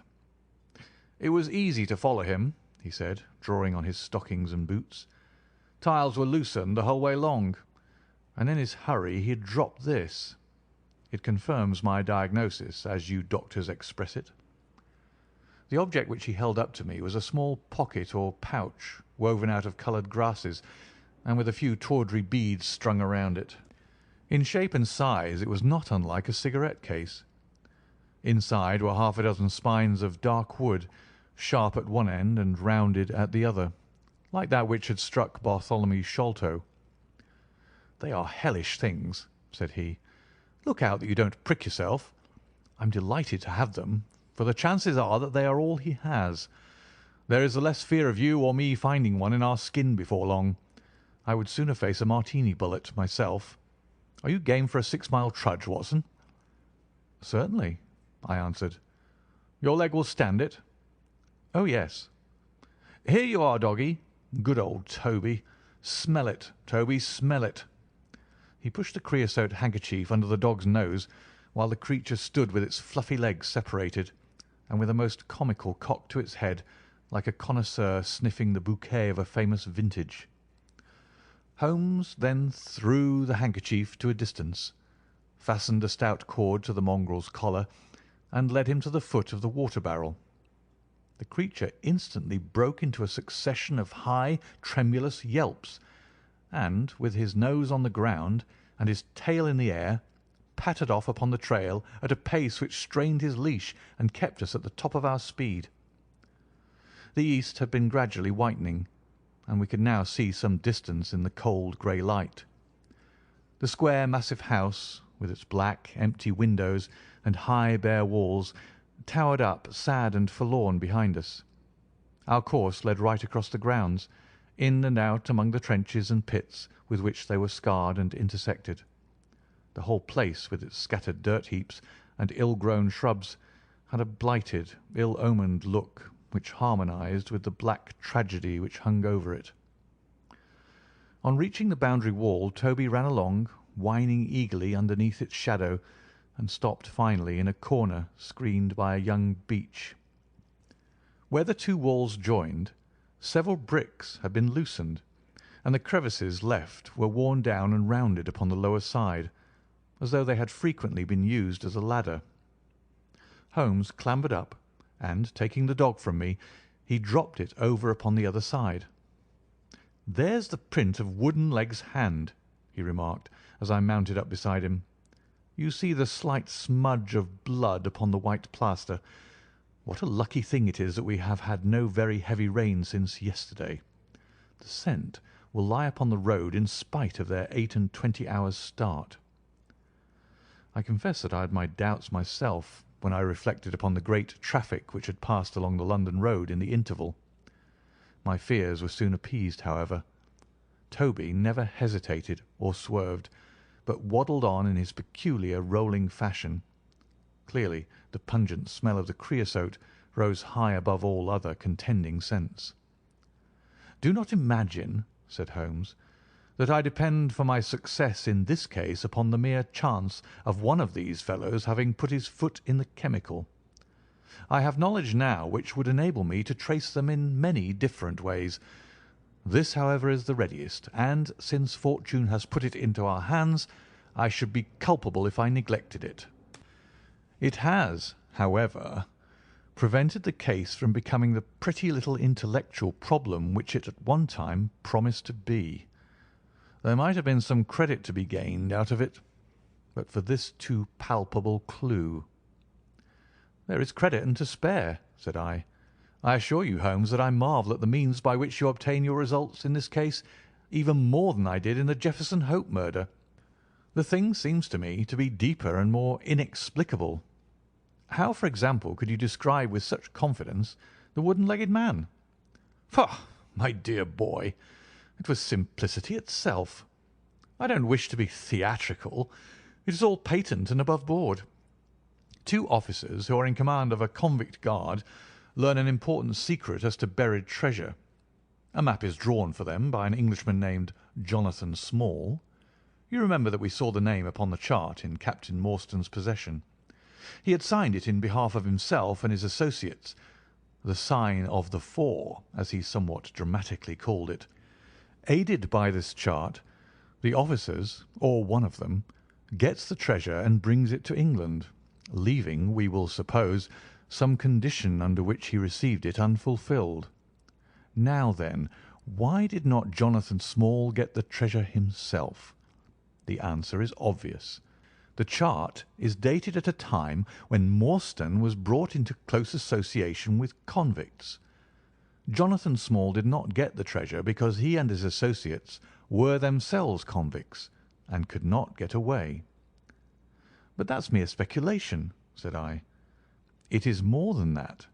It is the only hypothesis which covers the facts. Let us see how it fits in with the sequel. Major Sholto remains at peace for some years, happy in the possession of his treasure. Then he receives a letter from India which gives him a great fright. What was that? A letter to say that the men whom he had wronged had been set free, or had escaped.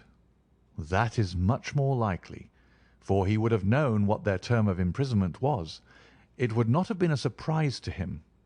What does he do then? He guards himself against a wooden-legged man, a white man, mark you, for he mistakes a white tradesman for him and actually fires a pistol at him. Now only one white man's name is on the chart. The others are Hindus or Mohammedans. There is no other white man. Therefore we may say with confidence that the wooden-legged man is identical with Jonathan Small. Does the reasoning strike you as being faulty?" "No, it's clear and concise." "Well now, let us put ourselves in the place of Jonathan Small. Let us look at it from his point of view. He comes to England with the double idea of regaining what he would consider to be his rights, and of having his revenge upon the man who had wronged him. He found out where Sholto lived, and very possibly he established communications with someone inside the house. There is this butler, Lal Rao, whom we have not seen. Mrs. Bernstone gives him far from a good character. Small could not find out, however, where the treasure was hid, for no one ever knew save the Major and one faithful servant who had died. Suddenly, Small learns that the Major is on his deathbed. In a frenzy, lest the secret of the treasure die with him, he runs the gauntlet of the guards, makes his way to the dying man's window, and is only deterred from entering by the presence of his two sons. Mad with hate, however, against the dead man, he enters the room that night, searches his private papers in the hope of discovering some memorandum relating to the treasure, and finally leaves a memento of his visit in the short inscription upon the card. He had doubtless planned beforehand that should he slay the Major he would leave some such record upon the body as a sign that it was not a common murder, but from the point of view of the four associates, something in the nature of an act of justice. Whimsical and bizarre conceits of this kind are common enough in the annals of crime, and usually afford valuable indications as to the criminal. Do you follow all this? Very clearly. Now, what could Jonathan Small do? He could only continue to keep a secret watch upon the efforts made to find the treasure. Possibly he leaves England and only comes back at intervals. Then comes the discovery of the garret, and he is instantly informed of it. We again trace the presence of some confederate in the household. Jonathan, with his wooden leg, is utterly unable to reach the lofty room of Bartholomew Sholto. He takes with him, however, a rather curious associate, who gets over this difficulty, but dips his naked foot into creosote. Whence comes Toby, and a 6-mile limp for a half-pay officer with a damaged tendo Achilles. But it was the associate and not Jonathan who committed the crime. Quite so, and rather to Jonathan's disgust, to judge by the way he stamped about when he got into the room. He bore no grudge against Bartholomew Sholto, and would have preferred if he could have been simply bound and gagged. He did not wish to put his head in a halter. There was no help for it, however. The savage instincts of his companion had broken out, and the poison had done its work. So Jonathan Small left his record, lowered the treasure box to the ground, and followed it himself. That was the train of events as far as I can decipher them. Of course, as to his personal appearance, he must be middle-aged, and must be sunburned after serving his time in such an oven as the Andamans. His height is readily calculated from the length of his stride, and we know that he was bearded. His hairiness was the one point which impressed itself upon Thaddeus Sholto when he saw him at the window. I don't know that there is anything else. The associate?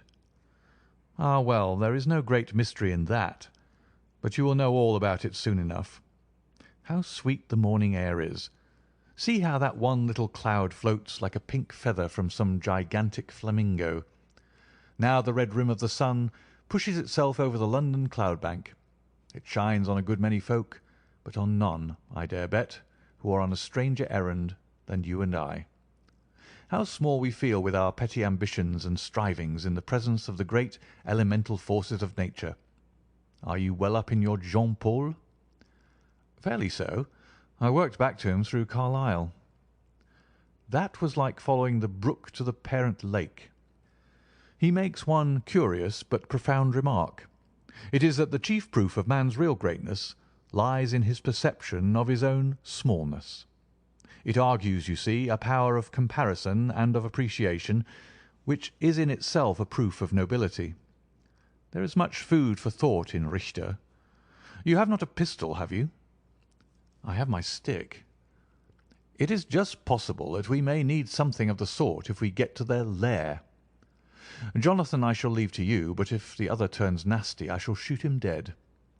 He took out his revolver as he spoke, and having loaded 2 of the chambers, he put it back into the right-hand pocket of his jacket. We had during this time been following the guidance of Toby down the half-rural villa-lined roads which lead to the metropolis. Now, however, we were beginning to come among continuous streets, where labourers and dockmen were already astir, and slatternly women were taking down shutters and brushing doorsteps. At the square-topped corner, public houses business was just beginning, and rough-looking men were emerging, rubbing their sleeves across their beards after their morning wet. Strange dogs sauntered up and stared wonderingly at us as we passed, but our inimitable Toby looked neither to the right nor to the left, but trotted onwards with his nose to the ground, and an occasional eager whine which spoke of a hot scent. We had traversed Streatham, Brixton, Camberwell, and now found ourselves in Kennington Lane, having borne away through the side streets to the east of the Oval. The men whom we pursued seemed to have taken a curiously zigzag road, with the idea probably of escaping observation. They had never kept to the main road if a parallel side street would serve their turn. At the foot of Kennington Lane they had edged away to the left through Bond Street and Miles Street. Where the latter street turns into Knight's Place, Toby ceased to advance, but began to run backwards and forwards, with one ear cocked and the other drooping, the very picture of canine indecision. Then he waddled round in circles, looking up to us from time to time as if asking for sympathy in his embarrassment. "What the deuce is the matter with the dog?" growled Holmes. "They surely would not take a cab or go off in a balloon." "Perhaps they stood here for some time," I suggested. "Ah, it's all right. He's off again," said my companion in a tone of relief. He was indeed off, for after sniffing around again he suddenly made up his mind and darted away with an energy and determination such as he had not yet shown. The scent appeared to be much hotter than before, for he had not even to put his nose on the ground, but tugged at his leash and tried to break into a run. I could see by the gleam in Holmes's eyes that he thought we were nearing the end of our journey. Our course now ran down 9 Elms until we came to Broderick and Nelson's large timber yard, just past the White Eagle Tavern. Here the dog, frantic with excitement, turned down through the side gate into the enclosure where the sawyers were already at work. On the dog race through sawdust and shavings, down an alley, round a passage, between 2 wood piles, and finally, with a triumphant yelp, sprang upon a large barrel which still stood upon the hand trolley on which it had been brought. With lolling tongue and blinking eyes, Toby stood upon the cask, looking from one to the other of us for some sign of appreciation. The staves of the barrel and the wheels of the trolley were smeared with a dark liquid, and the whole air was heavy with the smell of creosote. Sherlock Holmes and I looked blankly at each other, and then burst simultaneously into an uncontrollable fit of laughter. End of Chapter 7. Chapter 8. The Baker Street Irregulars. "What now?" I asked. "Toby has lost his character for infallibility." "He acted according to his lights," said Holmes, lifting him down from the barrel and walking him out of the timber yard. "If you consider how much creosote is carted about London in one day, it is no great wonder that our trail should have been crossed. It is much used now, especially for the seasoning of wood. Poor Toby is not to blame. We must get on the main scent again, I suppose." "Yes, and fortunately we have no distance to go." Evidently what puzzled the dog at the corner of Knight's Place was that there were 2 different trails running in opposite directions. We took the wrong one. It only remains to follow the other. There was no difficulty about this. On leading Toby to the place where he had committed his fault, he cast about in a wide circle and finally dashed off in a fresh direction. "We must take care that he doesn't now bring us to the place where the creosote barrel came from," I observed. "I had thought of that, but you notice that he keeps on the pavement, whereas the barrel passed down the roadway. No, we are on the true scent now." It tended down towards the riverside, running through Belmont Place and Princes Street. At the end of Broad Street it ran right down to the water's edge, where there was a small wooden wharf. Toby led us to the very edge of this, and there stood whining, looking out on the dark current beyond. "We are out of luck," said Holmes. "They have taken to a boat here." Several small punts and skiffs were lying about in the water and on the edge of the wharf. We took Toby round to each in turn, but though he sniffed earnestly, he made no sign. Close to the rude landing stage was a small brick house with a wooden placard slung out through the second window. "Mordecai Smith" was printed across it in large letters, and underneath, "Boats to hire by the hour or day." A second inscription above the door informed us that a steam launch was kept, a statement which was confirmed by a great pile of coke upon the jetty. Sherlock Holmes looked slowly round, and his face assumed an ominous expression. "This looks bad," said he. "These fellows are sharper than I expected. They seem to have covered their tracks. There has, I fear, been preconcerted management here." He was approaching the door of the house when it opened, and a little curly-headed lad of 6 came running out, followed by a stoutish, red-faced woman with a large sponge in her hand. "You come back and be washed, Jack," she shouted. "Come back, you young imp, for if your father comes home and finds you like that, he'll let us hear of it." "Dear little chap," said Holmes strategically. "What a rosy-cheeked young rascal. Now, Jack, is there anything you would like?" The youth pondered for a moment. "I'd like a shilling," said he. "Nothing you would like better?" "I'd like 2 shilling better," the prodigy answered after some thought. "Here you are, then. Catch. A fine child, Mrs. Smith." "Lord bless you, sir, he is that, and forward. He gets a'most too much for me to manage, especially when my man is away days at a time." "Away, is he?" said Holmes in a disappointed voice. "I am sorry for that, for I wanted to speak to Mr. Smith." "He's been away since yesterday morning, sir, and truth to tell, I'm beginning to feel frightened about him. But if it was about a boat, sir, maybe I could serve as well." "I wanted to hire the steam launch." "Why, bless you, sir, it is in the steam launch that he's gone. That's what puzzles me, for I know there ain't more coals in her than would take her to about Woolwich and back. If he'd been away in the barge, I'd have thought nothing, for many a time a job has taken him as far as Gravesend, and then if there was much doing there he might have stayed over. But what good is a steam launch without coals?" "He might have bought some at a wharf down the river." "He might, sir, but it weren't his way. Many a time I've heard him call out the prices they charge for a few odd bags. Besides, I don't like that wooden-legged man with his ugly face and outlandish talk. What did he want always knocking about here for?" "A wooden-legged man?" said Holmes with bland surprise. "Yes, sir, a brown monkey-faced chap. It's called more than once for my old man. It was him that roused him up yesternight, and what's more, my man knew he was coming, for he had steam up in the launch. I tell you straight, sir, I don't feel easy in my mind about it." "But, my dear Mrs. Smith," said Holmes, shrugging his shoulders, "you are frightening yourself about nothing. How could you possibly tell that it was the wooden-legged man who came in the night? I don't quite understand how you can be so sure." "His voice, sir. I know his voice, which is kind of thick and foggy. He tapped at the winder, about 3 it would be. 'Show a leg, matey,' says he. 'Time to turn out guard.' My old man woke up, Jim, that's my eldest, and away they went without so much as a word to me. I could hear the wooden leg clacking on the stones." "And was this wooden-legged man alone?" "Couldn't say.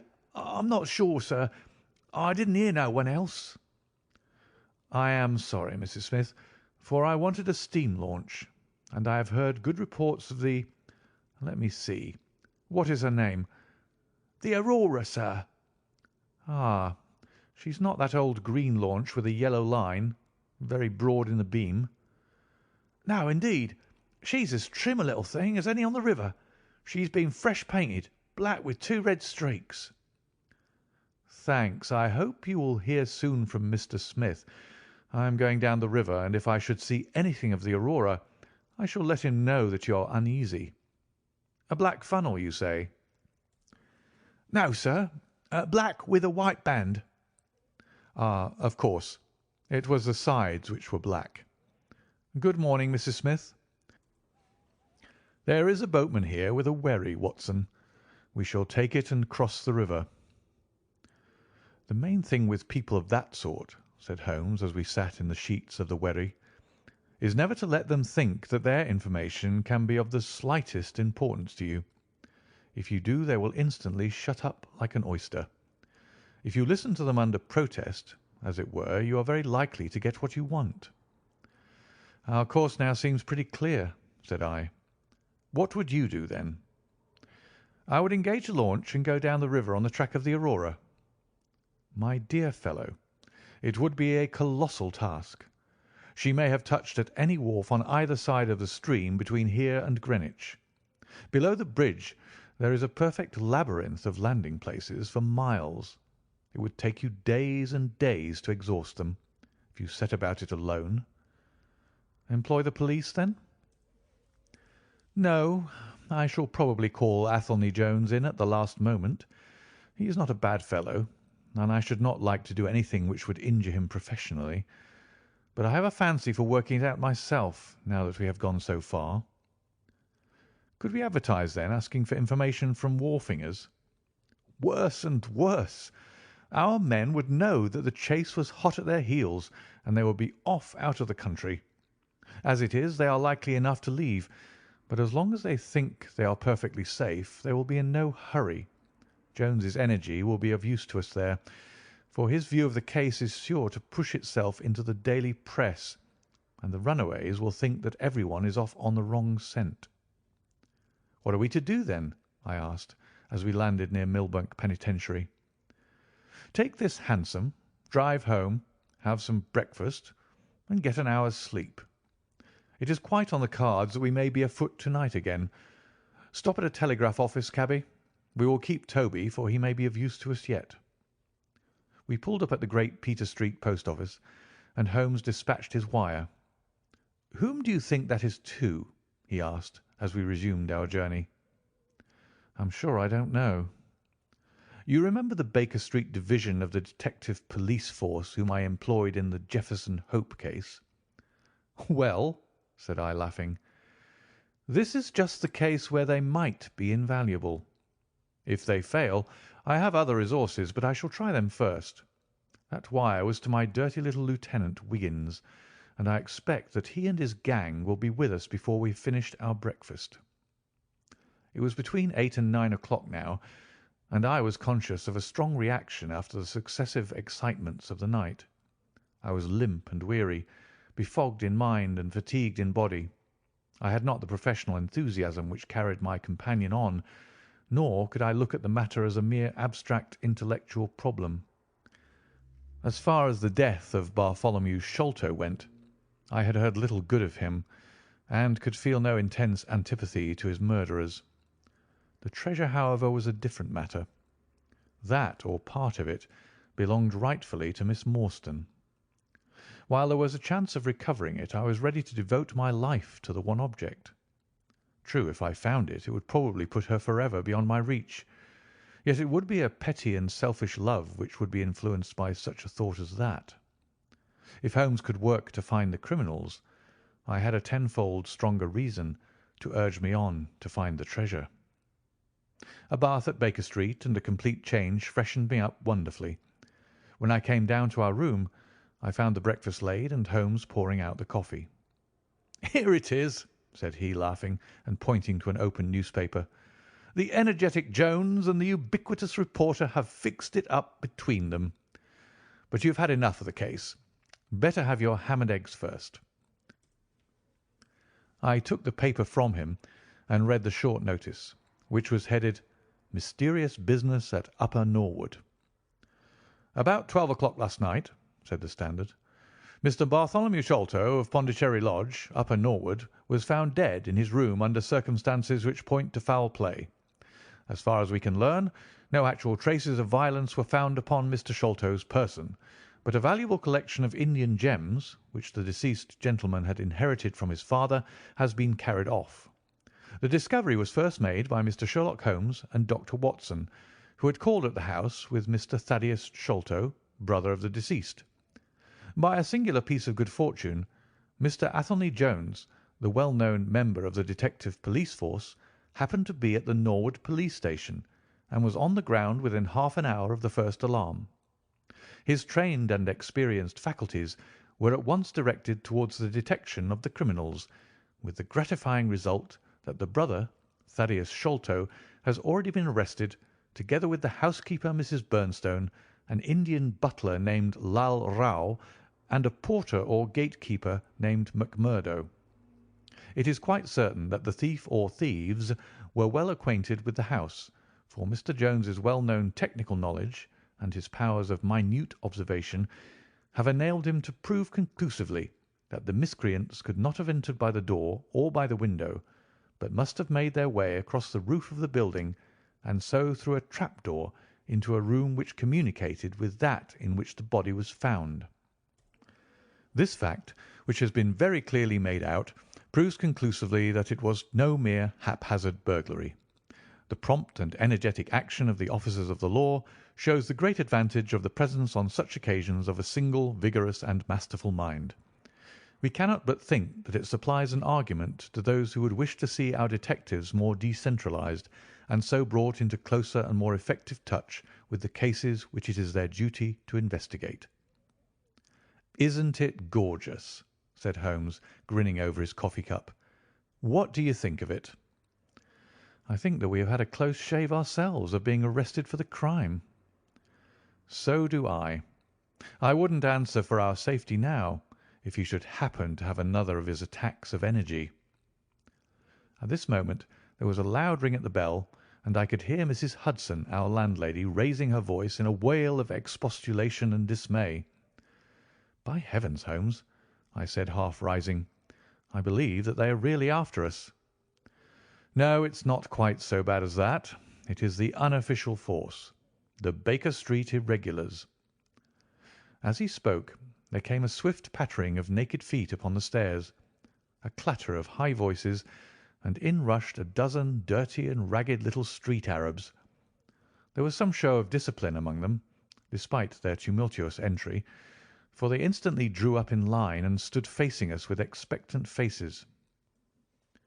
One of their number, taller and older than the others, stood forward with an air of lounging superiority, which was very funny in such a disreputable little scarecrow. "Got your message, sir," said he, "and brought 'em on sharp. 3 bob and a tanner for tickets." "Here you are," said Holmes, producing some silver. "In future they can report to you, Wiggins, and you to me. I cannot have the house invaded in this way. However, it is just as well that you should all hear the instructions. I want to find the whereabouts of a steam launch called the Aurora. Owner, Mordecai Smith, black with 2 red streaks, funnel black with a white band. She is down the river somewhere. I want one boy to be at Mordecai Smith's landing stage opposite Millbank to say if the boat comes back. You must divide it out among yourselves, and do both banks thoroughly. Let me know the moment you have news. Is that all clear?" "Yes, governor," said Wiggins. "The old scale of pay, and a guinea to the boy who finds the boat. Here's a day in advance. Now off you go." He handed them a shilling each, and away they buzzed down the stairs, and I saw them a moment later streaming down the street. "If the launch is above water they will find her," said Holmes, as he rose from the table and lit his pipe. "They can go everywhere, see everything, overhear everyone. I expect to hear before evening that they have spotted her. In the meanwhile, we can do nothing but await results. We cannot pick up the broken trail until we find either the Aurora or Mr. Mordecai Smith. Toby could eat these scraps, I dare say. Are you going to bed, Holmes?" "No, I am not tired. I have a curious constitution. I never remember feeling tired by work, though idleness exhausts me completely. I am going to smoke and to think over this queer business to which my fair client has introduced us. If ever man had an easy task, this of ours ought to be. Wooden-legged men are not so common, but the other man must, I shouldn't think, be absolutely unique. That other man again. I have no wish to make a mystery of him, to you anyway, but you must have formed your own opinion. Now do consider the data. Diminutive footmarks, toes never fettered by boots, naked feet, stone-headed wooden mace, great agility, small poisoned darts. What do you make of all this?" "A savage!" I exclaimed. "Perhaps one of those Indians who were the associates of Jonathan Small." "Hardly that," said he. "When first I saw signs of strange weapons I was inclined to think so. But the remarkable character of the footmarks caused me to reconsider my views. Some of the inhabitants of the Indian Peninsula are small men, but none could have left such marks as that. The Hindoo proper has long and thin feet. The sandal-wearing Mohammedan has the great toe well separated from the others, because the thong is commonly passed between. These little darts, too, could only be shot in one way. They are from a blowpipe. Now then, where are we to find our savage?" "South American?" I hazarded. He stretched his hand up and took down a bulky volume from the shelf. "This is the first volume of a gazetteer which is now being published. It may be looked upon as the very latest authority. What have we here? Andaman Islands, situated 340 miles to the north of Sumatra in the Bay of Bengal. Hum, hum. What's all this? Moist climate, coral reefs, sharks, Port Blair, convict barracks, Rutland Island, cottonwoods. Ah, here we are. The aborigines of the Andaman Islands may perhaps claim the distinction of being the smallest race upon this earth, though some anthropologists prefer the Bushmen of Africa, the Digger Indians of America, and the Terra del Fuegians. The average height is rather below 4 feet, although many full-grown adults may be found who are very much smaller than this. They are a fierce, morose, and intractable people, though capable of forming most devoted friendships when their confidence has once been gained. Mark that, Watson. Now then, listen to this. They are naturally hideous, having large misshapen heads, small fierce eyes, and distorted features. Their feet and hands, however, are remarkably small. So intractable and fierce are they that all the efforts of the British official have failed to win them over in any degree. They have always been a terror to shipwrecked crews, braining the survivors with their stone-headed clubs, or shooting them with their poisoned arrows. These massacres are invariably concluded by a cannibal feast. Nice, amiable people, Watson. If this fellow had been left to his own unaided devices, this affair might have taken an even more ghastly turn.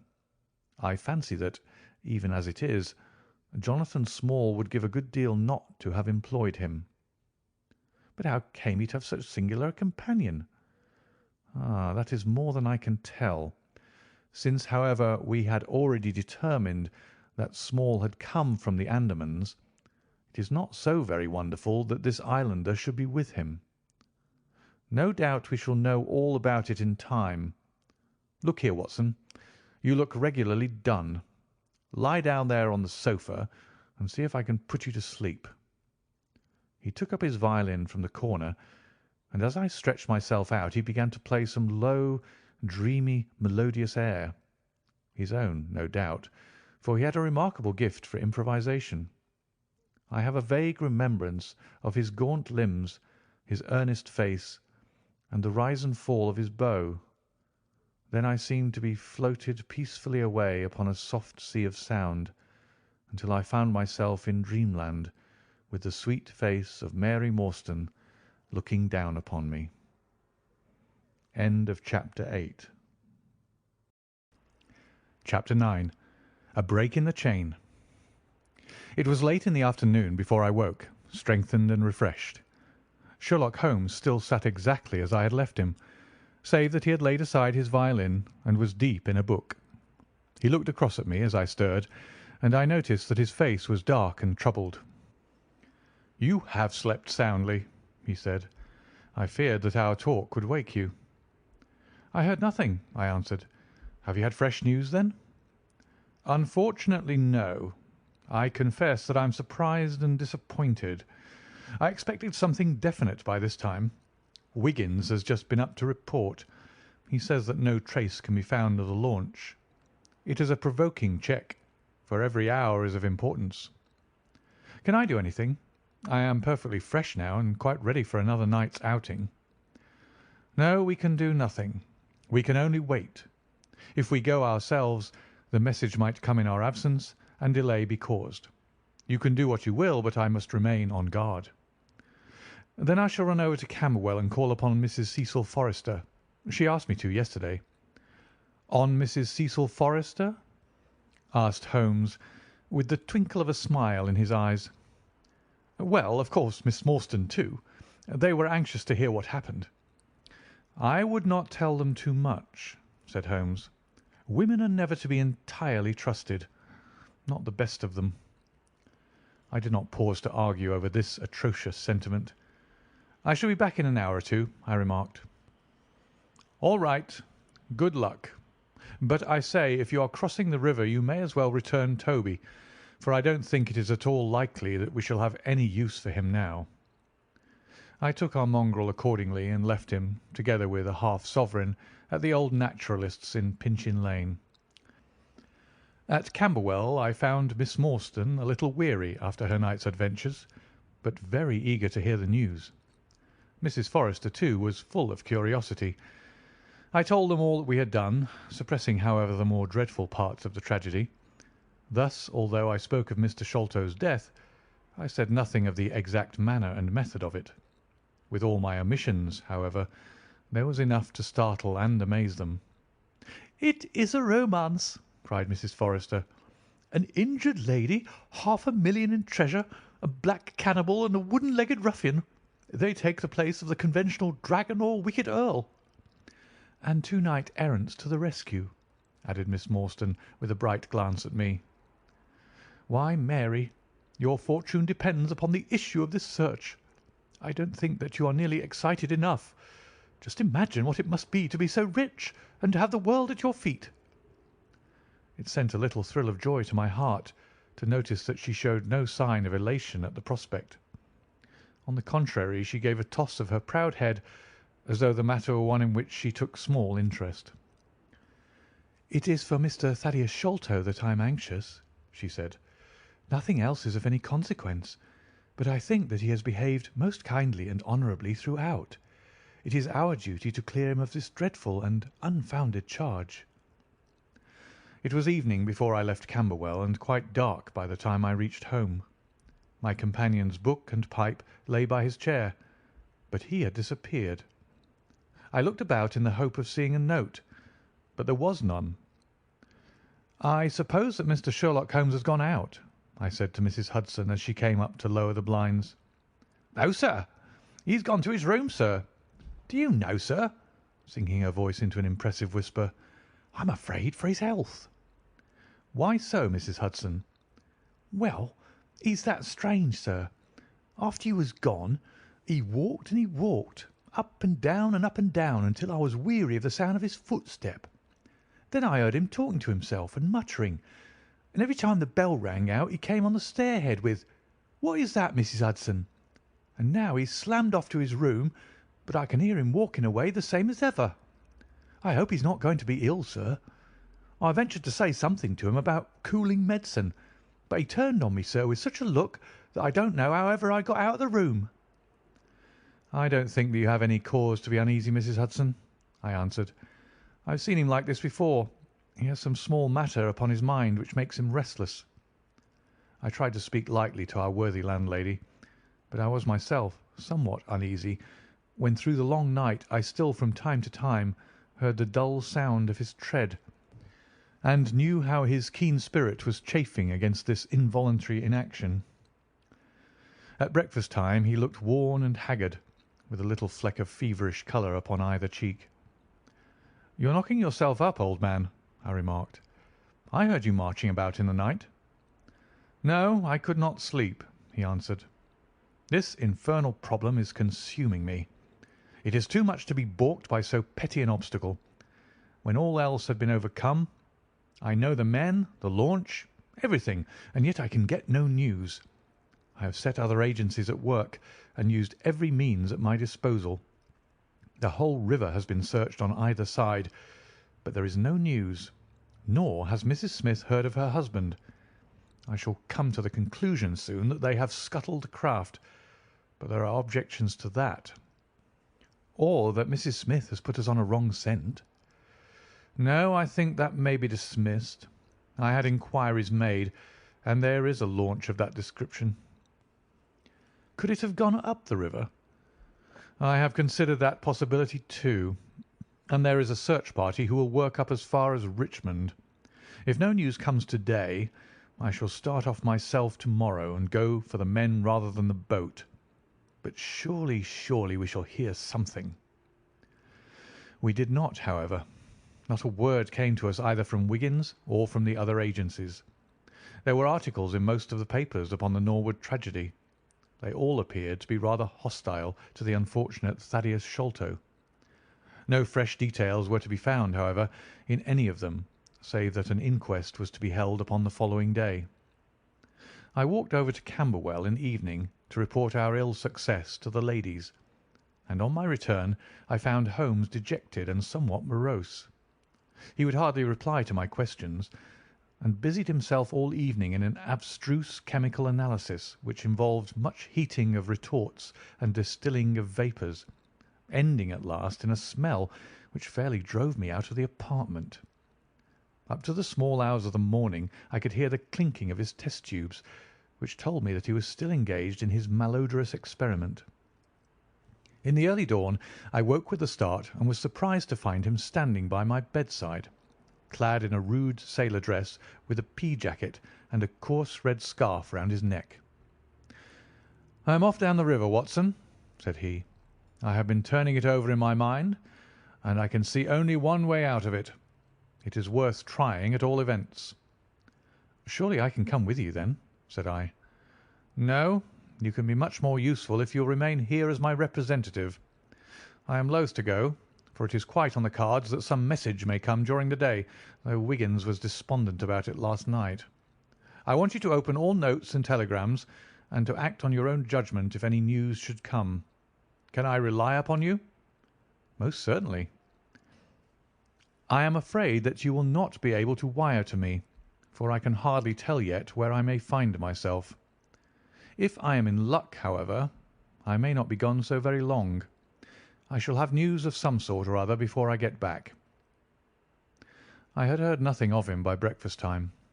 On opening the Standard, however, I found that there was a fresh allusion to the business. "With reference to the Upper Norwood tragedy," it remarked, "we have reason to believe that the matter promises to be even more complex and mysterious than was originally supposed. Fresh evidence has shown that it is quite impossible that Mr. Thaddeus Sholto could have been in any way concerned in the matter. He and the housekeeper, Mrs. Bernstone, were both released yesterday evening. It is believed, however, that the police have a clue as to the real culprits, and that it is being prosecuted by Mr. Athelney Jones of Scotland Yard, with all his well-known energy and sagacity. Further arrests may be expected at any moment." "That is satisfactory so far as it goes," thought I. "Friend Sholto is safe, at any rate. I wonder what the fresh clue may be, though it seems to be a stereotype form whenever the police have made a blunder."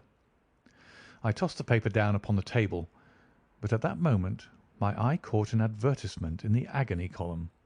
It ran in this way: "Lost.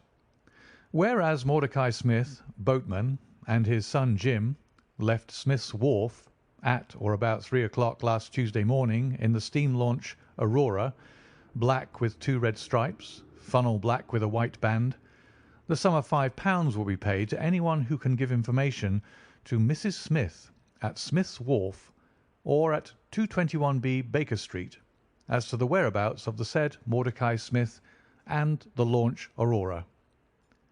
This was clearly Holmes's doing. The Baker Street address was enough to prove that. It struck me as rather ingenious, because it might be read by the fugitives without their seeing in it more than the natural anxiety of a wife for her missing husband. It was a long day. Every time that a knock came to the door or a sharp step passed in the street, I imagined that it was either Holmes returning or an answer to his advertisement. I tried to read, but my thoughts would wander off to our strange quest and to the ill-assorted and villainous pair whom we were pursuing. Could there be, I wondered, some radical flaw in my companion's reasoning? Might he be suffering from some huge self-deception? Was it not possible that his nimble and speculative mind had built up this wild theory upon faulty premises? I had never known him to be wrong, and yet the keenest reasoner may occasionally be deceived. He was likely, I thought, to fall into error through the over-refinement of his logic, his preference for a subtle and bizarre explanation when a plainer and more commonplace one lay ready to his hand. Yet, on the other hand, I had myself seen the evidence, and I had heard the reasons for his deductions. When I looked back on the long chain of curious circumstances, many of them trivial in themselves, but all tending in the same direction, I could not disguise from myself that even if Holmes's explanation were incorrect, the true theory must be equally outre and startling. At 3 o'clock in the afternoon there was a loud peal at the bell, an authoritative voice in the hall, and, to my surprise, no less a person than Mr. Athelney Jones was shown up to me. Very different was he, however, from the brusque and masterful professor of common sense who had taken over the case so confidently at Upper Norwood. His expression was downcast, and his bearing meek, and even apologetic. "Good day, sir, good day," said he. "Mr. Sherlock Holmes is out, I understand?" "Yes, and I cannot be sure when he'll be back, but perhaps you would care to wait. Take that chair and try one of these cigars." "Thank you. I don't mind if I do," said he, mopping his face with a red bandana handkerchief. "And a whisky and soda?" "Well, half a glass. It is very hot for the time of year, and I have had a good deal to worry and try me. You know my theory about this Norwood case?"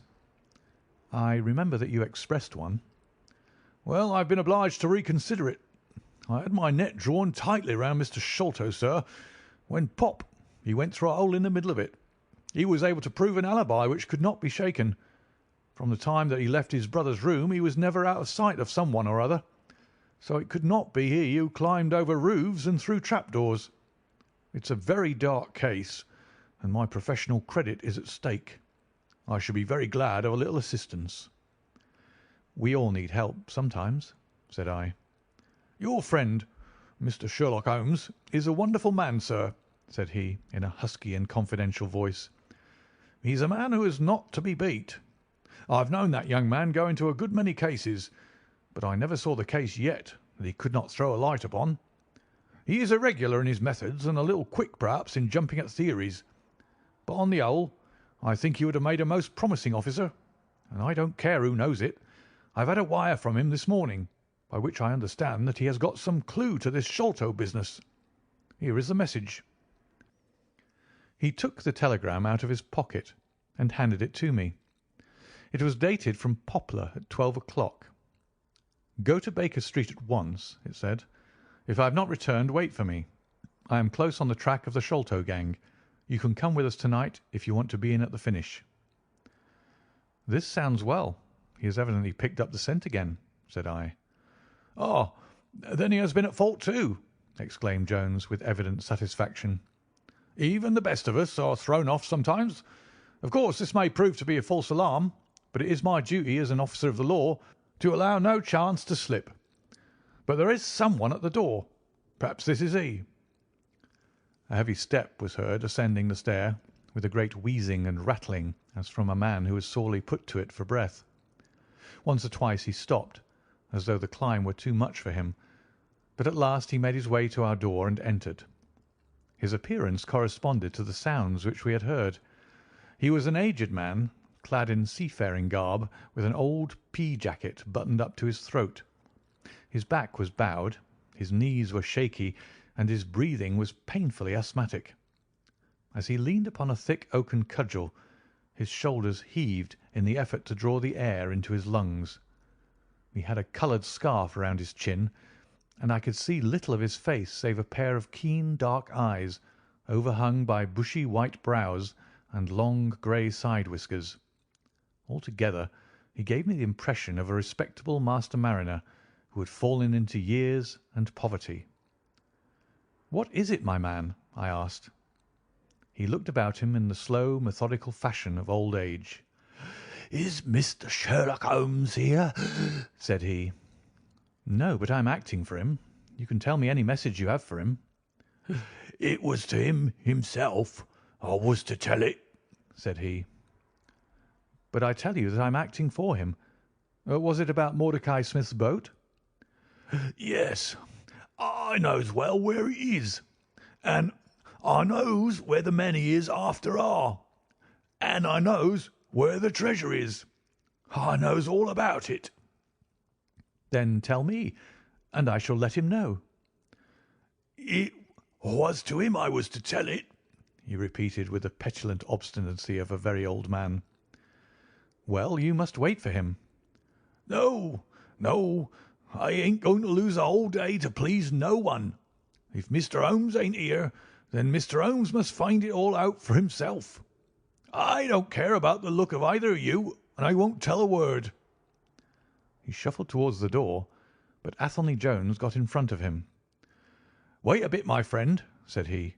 You have important information, and you must not walk off. We shall keep you whether you like it or not until our friend returns.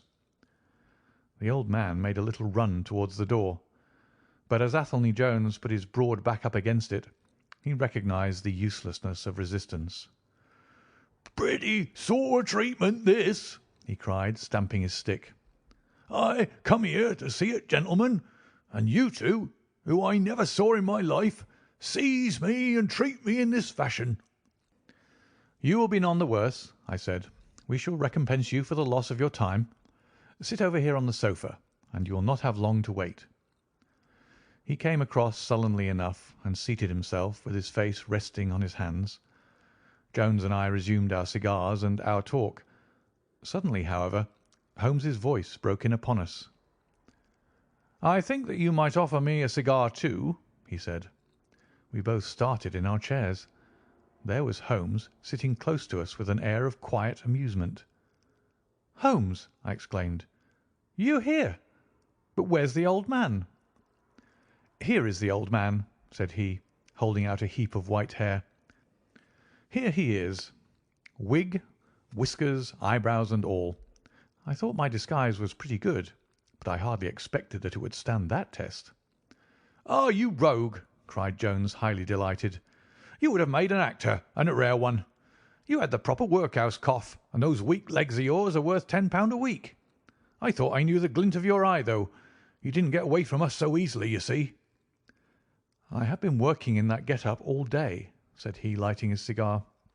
"You see, a good many of the criminal classes begin to know me, especially since our friend here took to publishing some of my cases, so I can only go on the warpath under some simple disguise like this.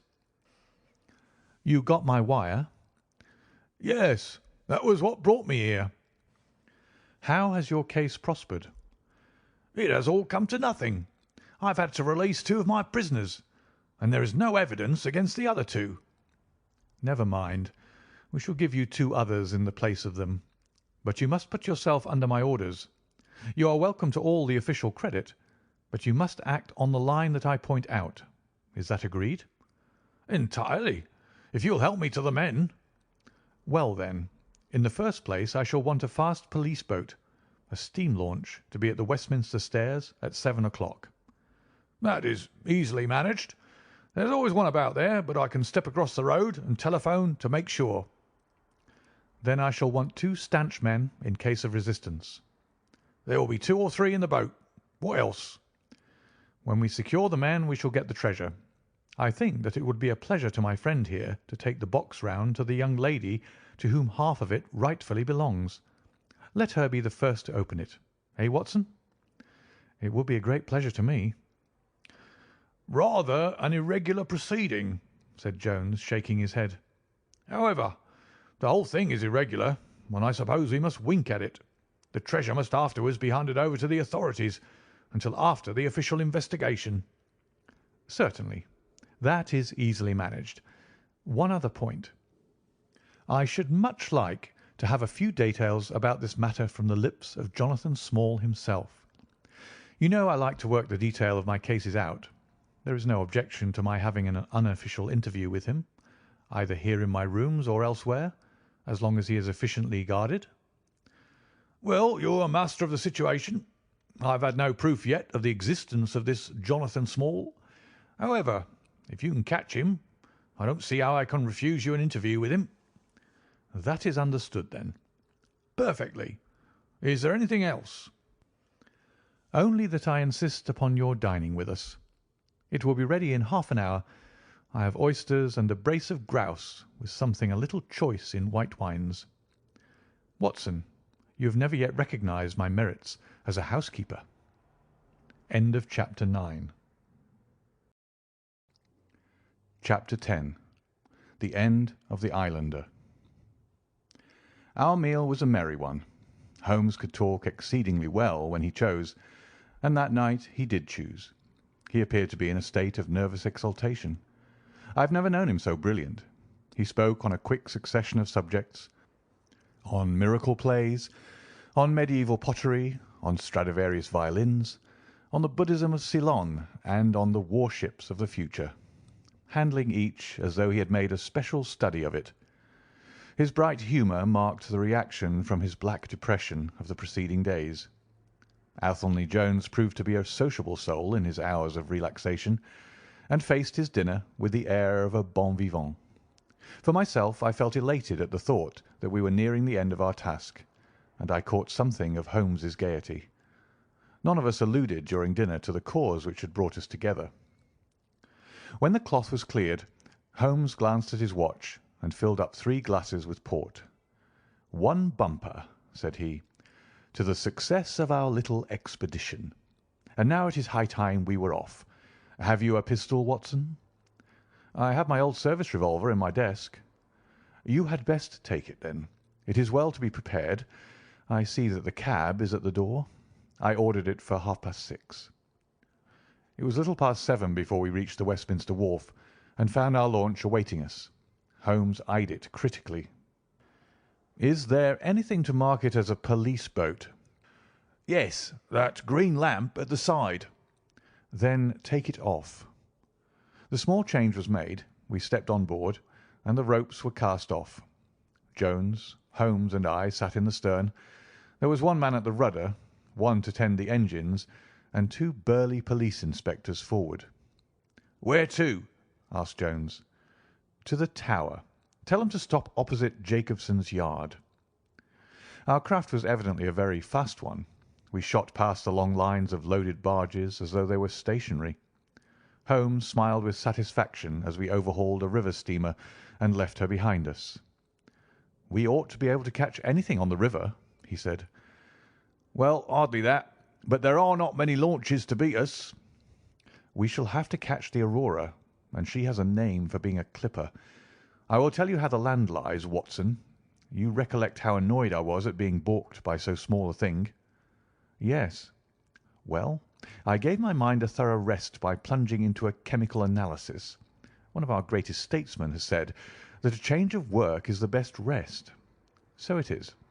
When I had succeeded in dissolving the hydrocarbon which I was at work at, I came back to our problem of the Sholtos, and thought the whole matter out again.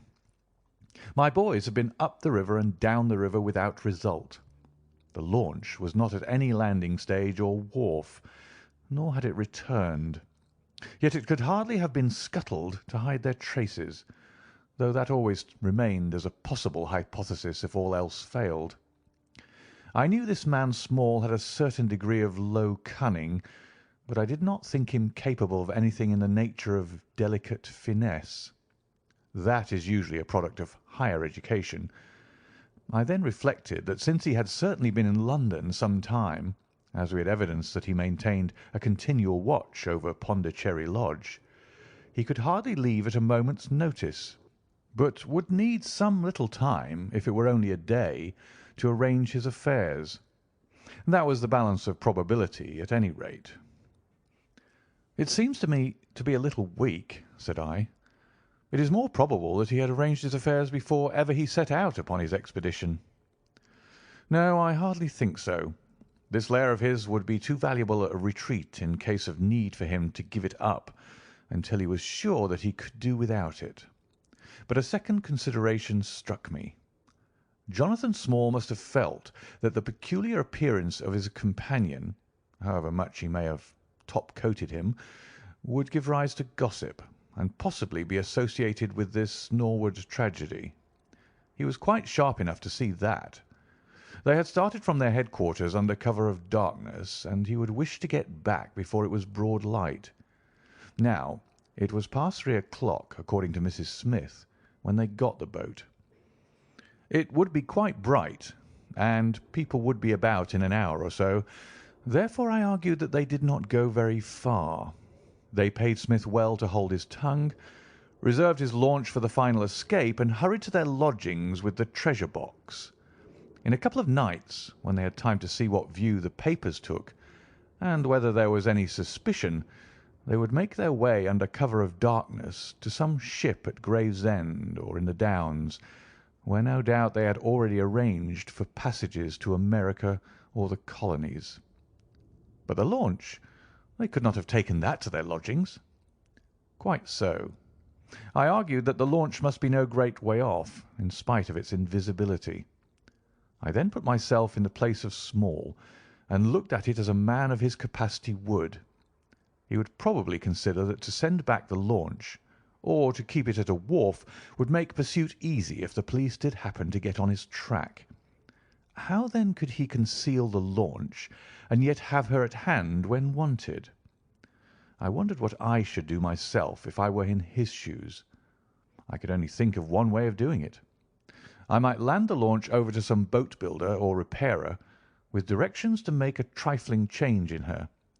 She would then be removed to his shed or yard, and so be effectually concealed, while at the same time I could have her at a few hours' notice.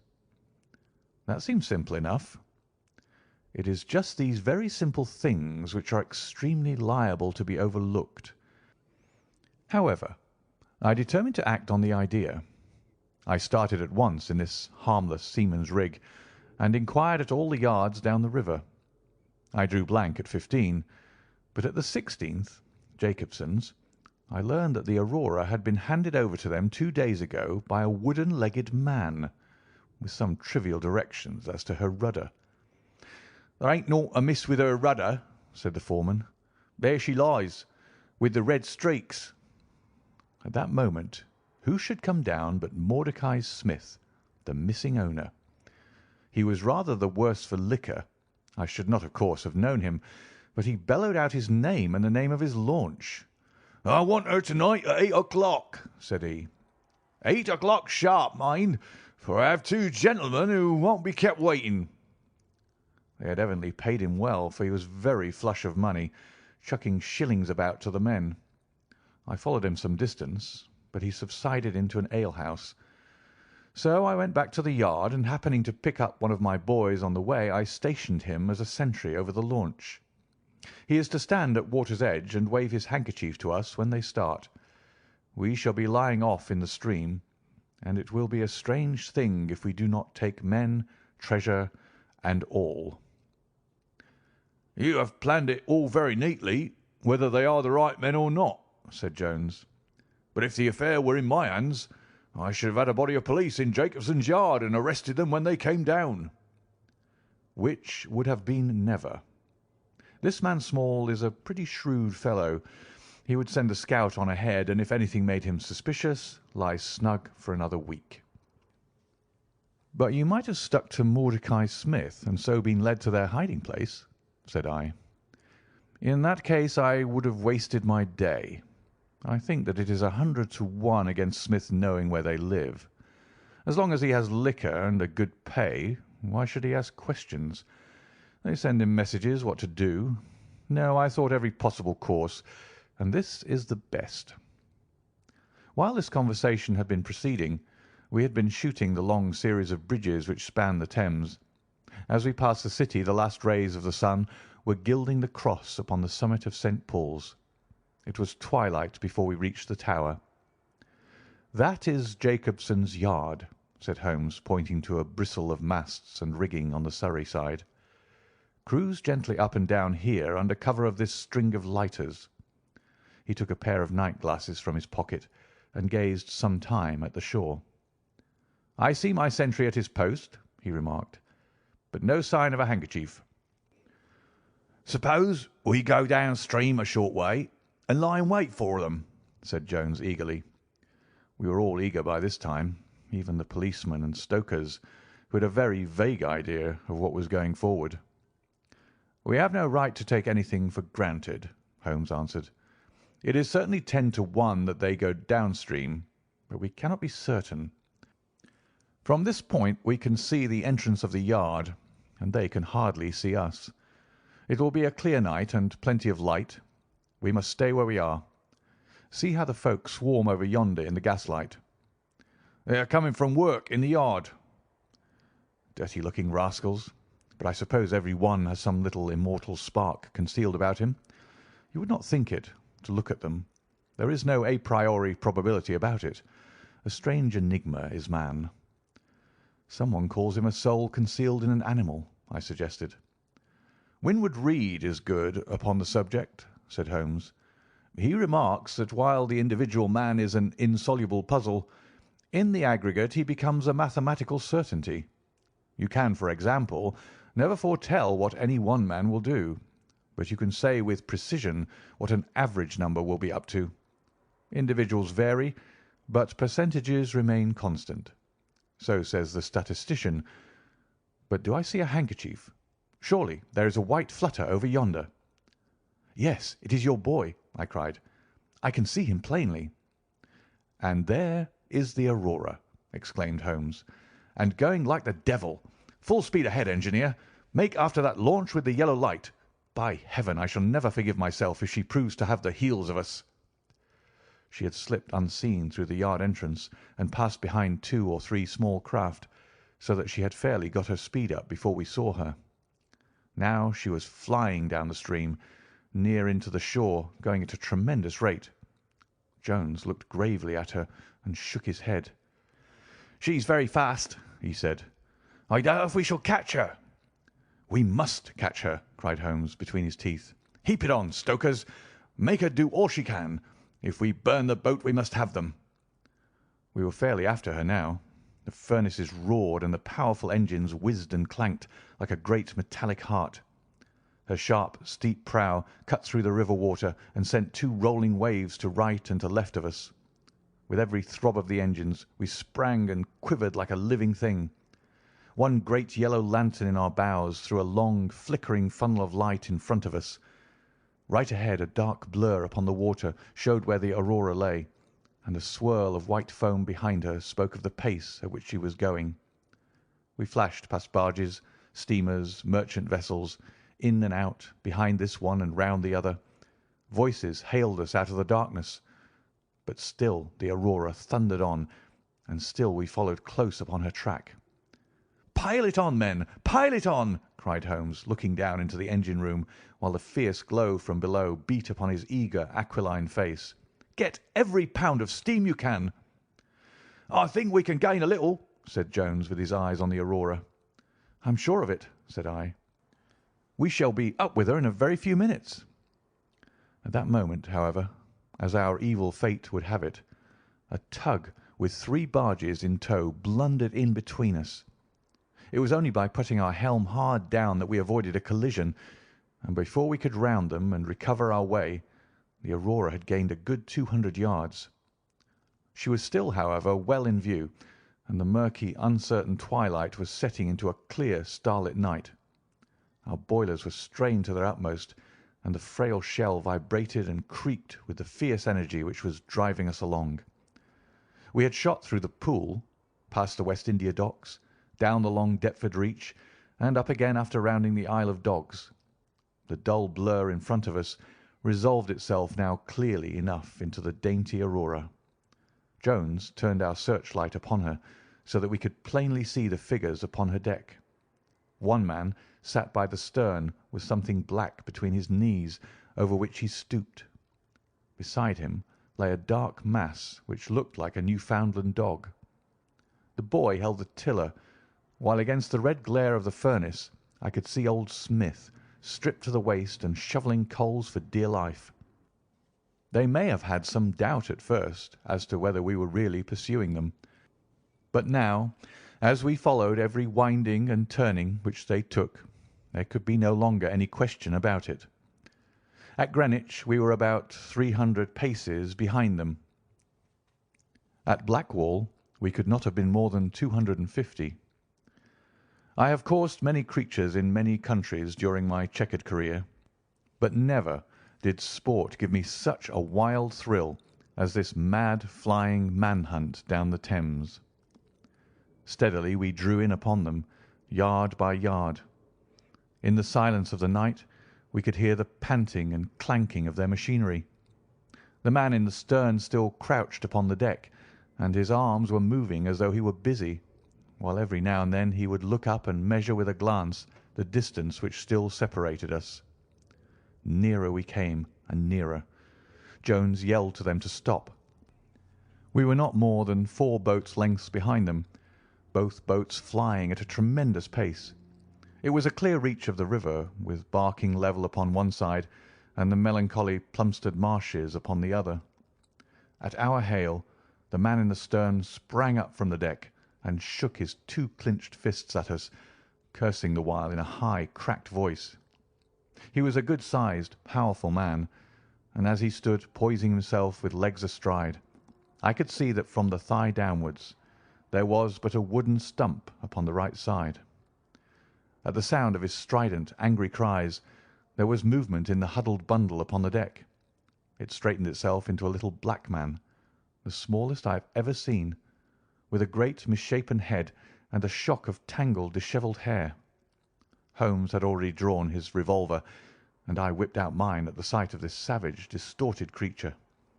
He was wrapped in some sort of dark ulster or blanket, which left only his face exposed. But that face was enough to give a man a sleepless night. Never have I seen features so deeply marked with all bestiality and cruelty. His small eyes glowed and burned with a sombre light, and his thick lips were writhed back from his teeth, which grinned and chattered at us with a half-animal fury. "Fire if he raises his hand," said Holmes quietly. We were within a boat's length by this time, and almost within touch of our quarry. I can see the 2 of them now as they stood, the white man with his legs far apart, shrieking out curses, and the unhallowed dwarf with his hideous face and his strong yellow teeth gnashing at us in the light of our lantern. It was well that we had so clear a view of him. Even as we looked, he plucked out from under his covering a short, round piece of wood like a school ruler and clapped it to his lips. Our pistols rang out together. He whirled round, threw up his arms, and with a kind of choking cough fell sideways into the stream. I caught one glimpse of his venomous, menacing eyes amid the white swirl of the waters. At the same moment the wooden-legged man threw himself upon the rudder and put it hard down so that his boat made straight in for the southern bank, while we shot past her stern, only clearing her by a few feet. We were round after her in an instant, but she was already nearly at the bank. It was a wild and desolate place where the moon glimmered upon a wide expanse of marshland, with pools of stagnant water and beds of decaying vegetation. The launch, with a dull thud, ran up upon the mudbank with her bow in the air and her stern flush with the water. The fugitive sprang out, but his stump instantly sank its whole length into the sodden soil. In vain he struggled and writhed. Not one step could he possibly take, either forwards or backwards.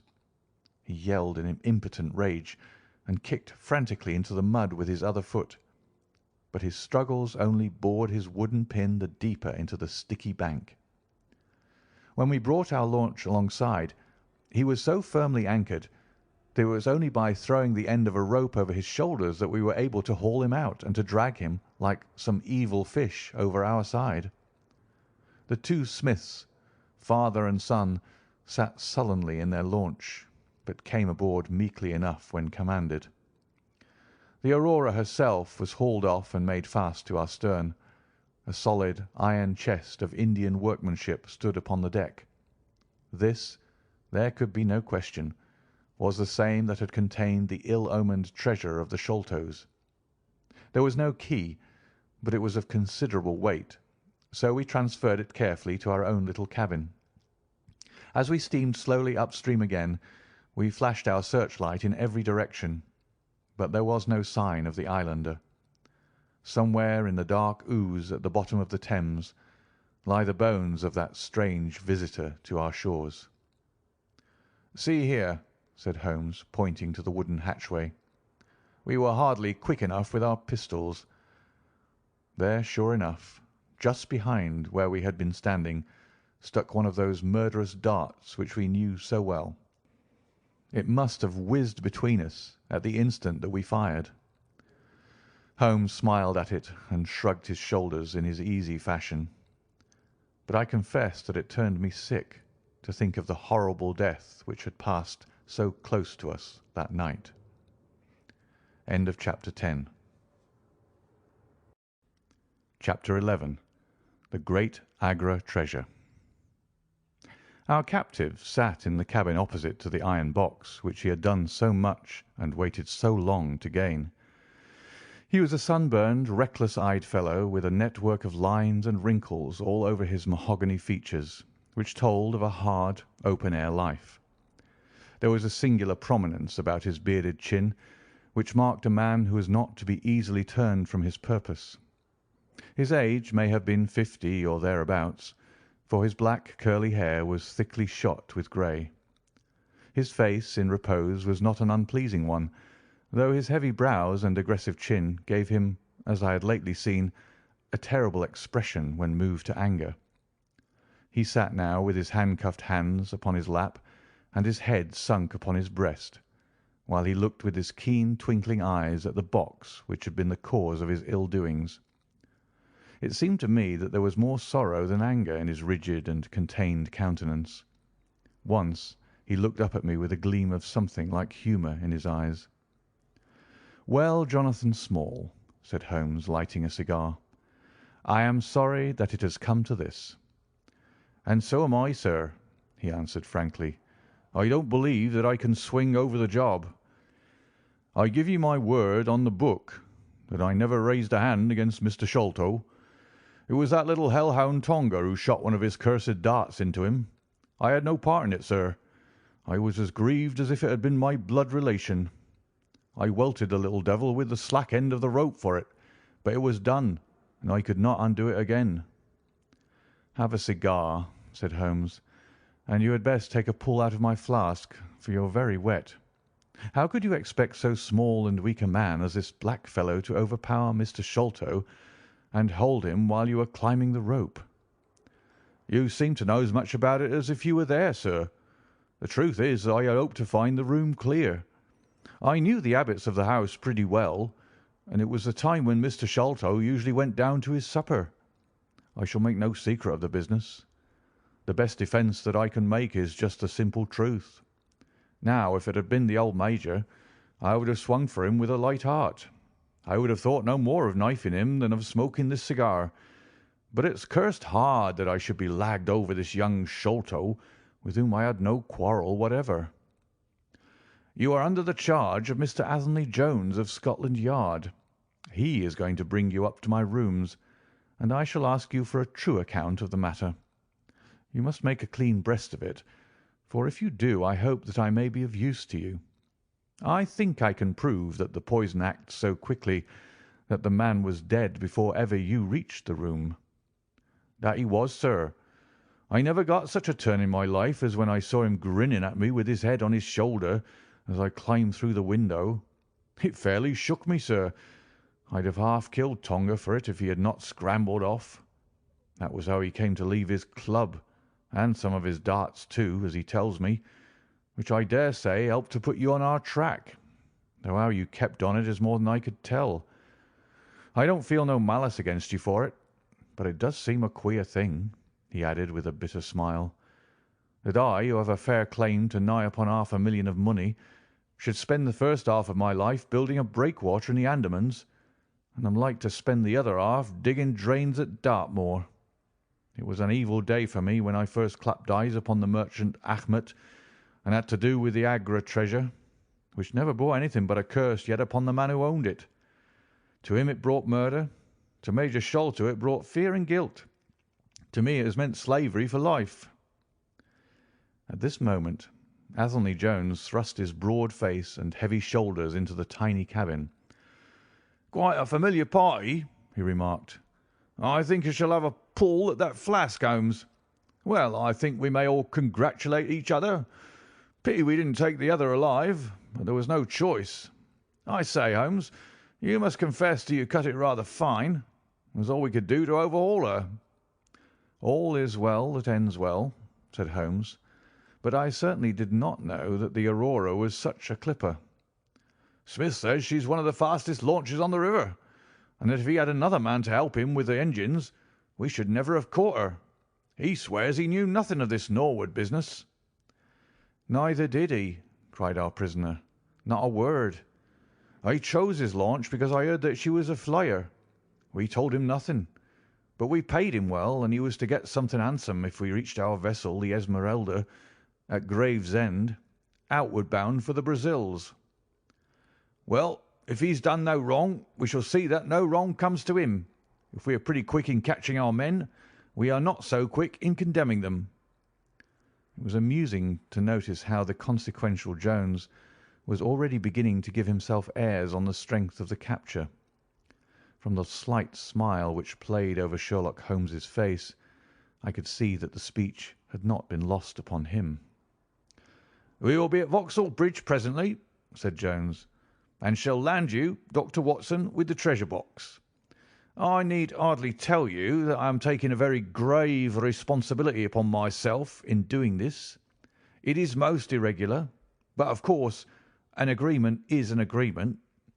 I must, however, as a matter of duty, send an inspector with you, since you have so valuable a charge.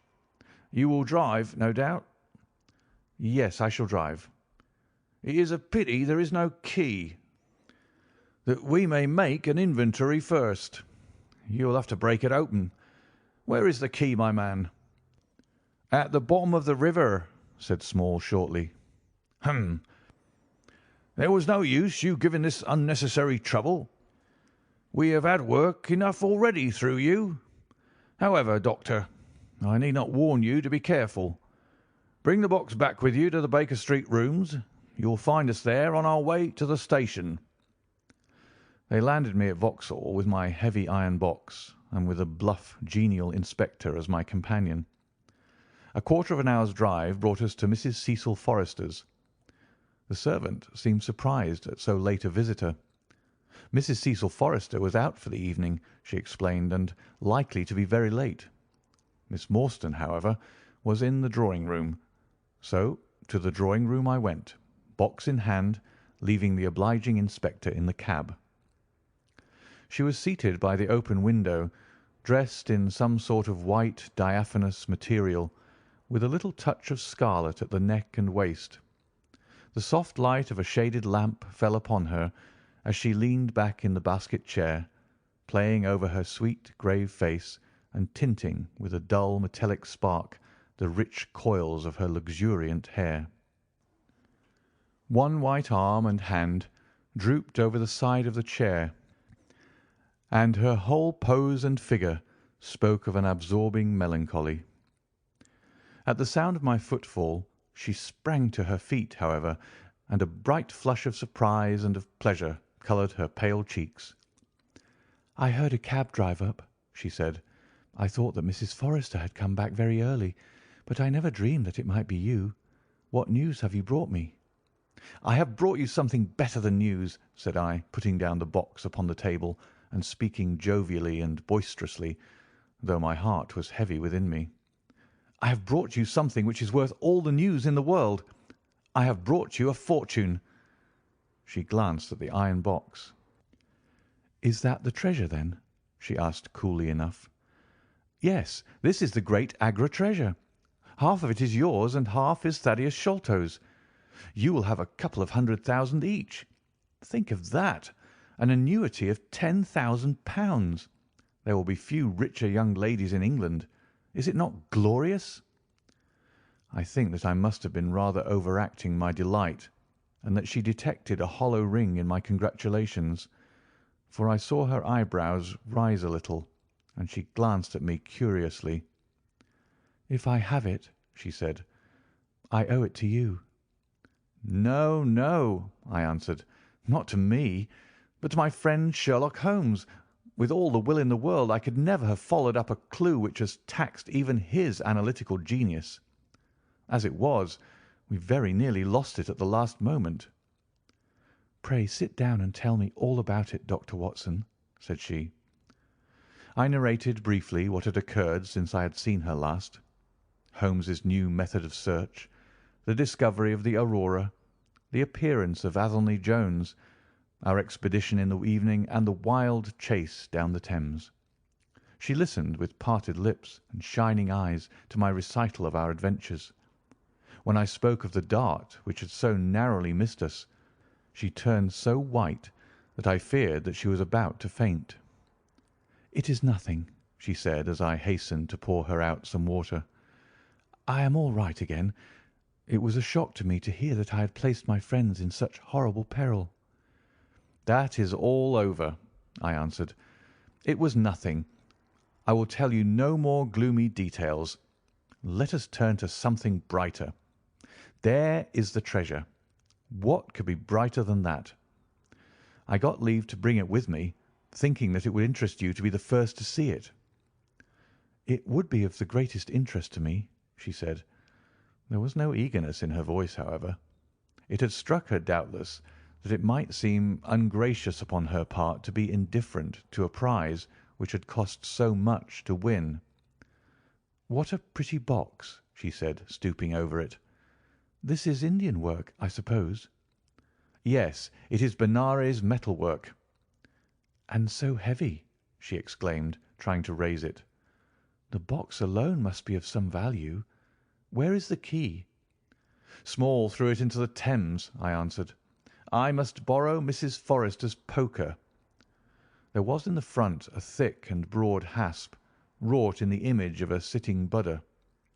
Under this I thrust the end of the poker and twisted it outward as a lever. The hasp sprang open with a loud snap. With trembling fingers I flung back the lid. We both stood gazing in astonishment. The box was empty. No wonder that it was heavy. The ironwork was 2/3 of an inch thick all round. It was massive, well made and solid, like a chest constructed to carry things of great price. But not one shred or crumb of metal or jewellery lay within it. It was absolutely and completely empty. "The treasure is lost," said Miss Morstan calmly. As I listened to the words and realized what they meant, a great shadow seemed to pass from my soul. I did not know how this Agra treasure had weighed me down until now that it was finally removed. It was selfish, no doubt, disloyal, wrong, but I could realize nothing save that the golden barrier was gone from between us. "Thank God!" I ejaculated from my very heart. She looked at me with a quick, questioning smile. "Why do you say that?" she asked. "Because you are within my reach again," I said, taking her hand. She did not withdraw it. "Because I love you, Mary, as truly as ever a man loved a woman. Because this treasure, these riches, sealed my lips. Now that they are gone, I can tell you how I love you. That is why I said, 'Thank God.'" "Then I say, 'Thank God,' too," she whispered, as I drew her to my side. Whoever had lost a treasure, I knew that night that I had gained one. End of chapter 11. Chapter 12. The Strange Story of Jonathan Small. A very patient man was that inspector in the cab, for it was a weary time before I rejoined him. His face clouded over when I showed him the empty box. "There goes the reward," said he gloomily. "Where there's no money there's no pay. This night's work would have been worth a tenner each to Sam Brown and me if the treasure had been there." "Mr. Thaddeus Sholto is a rich man," I said. "He'll see that you're rewarded, treasure or no." The inspector shook his head despondently, however. "It's a bad job," he repeated, "and so Mr. Athelney Jones will think." His forecast proved to be correct, for the detective looked blank enough when I got to Baker Street and showed him the empty box. They had only just arrived, Holmes, the prisoner, and he, for they had changed their plans so far as to report themselves at a station upon the way. My companion lounged in his armchair with his usual listless expression, while Small sat stolidly opposite to him with his wooden leg cocked over his sound one. As I exhibited the empty box, He leaned back in his chair and laughed aloud. "This is your doing, Small," said Athelney Jones angrily. "Yes, I've put it away where you shall never lay hand upon it," he cried exultantly. "It is my treasure, and if I can't have the loot, I'll take darn good care that no one else does. I tell you that no living man has any right to it, unless it is 3 men who are in the Andaman convict barracks and myself. I know now that I cannot have the use of it, and I know that they cannot. I have acted all through for them as much as for myself. It's been the sign of 4 with us always. Well, I know now that they would have had me do just what I've done, and throw the treasure into the Thames, rather than let it go to kith or kin of Sholto or of Morstan. It was not to make them rich that we did for Achmet. You'll find the treasure where the key is, and where little Tonga is. When I saw that your launch must catch us, I put the loot away in a safe place. There are no rupees for you this journey." "You are deceiving us, Small," said Athelney Jones sternly. "If you had wished to throw the treasure into the Thames, it would have been easier for you to have thrown box and all." "Easier for me to throw, and easier for you to recover," he answered, with a shrewd, sidelong look. "The man that was clever enough to hunt me down is clever enough to pick an iron box from the bottom of a river. Now that they are scattered over 5 miles or so, it may be a harder job. It went to my heart to do it, though. I was half mad when you came up with us. However, there's no good grieving over it. I've had ups in my life and I've had downs, but I've learned not to cry over spilled milk." "This is a very serious matter, Small," said the detective. "If you had helped justice instead of thwarting it in this way, you'd have had a better chance at your trial." "Justice!" snarled the ex-convict. "A pretty justice! Whose loot is this? If it is not ours, where is the justice that I should give it up to those who have never earned it? Look how I have earned it. 20 long years in that fever-ridden swamp, all day at work under the mangrove tree, all night chained up in the filthy convict huts, bitten by mosquitoes, racked with ague, bullied by every cursed black-faced policeman who loved to take it out of a white man. That was how I earned the Agra treasure. And you talk to me of justice, because I cannot bear to feel that I have paid this price, only that another may enjoy it. I would rather swing a score of times, or have one of the Tonga's darts in my hide, than live in a convict cell and feel that another man is at his ease in a palace with the money that should be mine." Small had dropped his mask of stoicism, and all this came out in a wild whirl of words, while his eyes blazed and the handcuffs clanked together with the impassioned movement of his hands. I could understand, as I saw the fury and the passion of the man, that it was no groundless or unnatural terror which had possessed Major Sholto when he first learned that the injured convict was upon his track. "You forget that we know nothing of all this," said Holmes quietly. "We have not heard your story, and we cannot tell how far justice may originally have been on your side." "Well, sir, you've been very fair spoken to me, though I can see that I have you to thank that I have these bracelets upon my wrists. Still, I bear no grudge for that. It is all fair and above board. If you want to hear my story, I have no wish to hold it back. What I say to you is God's truth, every word of it. Thank you. You can put the glass beside me here, and I'll put my lips to it if I'm dry. I am a Worcestershire man myself, born near Pershore. I dare say you would find a heap of Smalls living there now if you were to look. I have often thought of taking a look around there, but the truth is that I was never much of a credit to the family, and I doubt if they would be so very glad to see me. They were all steady, chapel-going folk, small farmers, well known and respected over the countryside, while I was always a bit of a rover.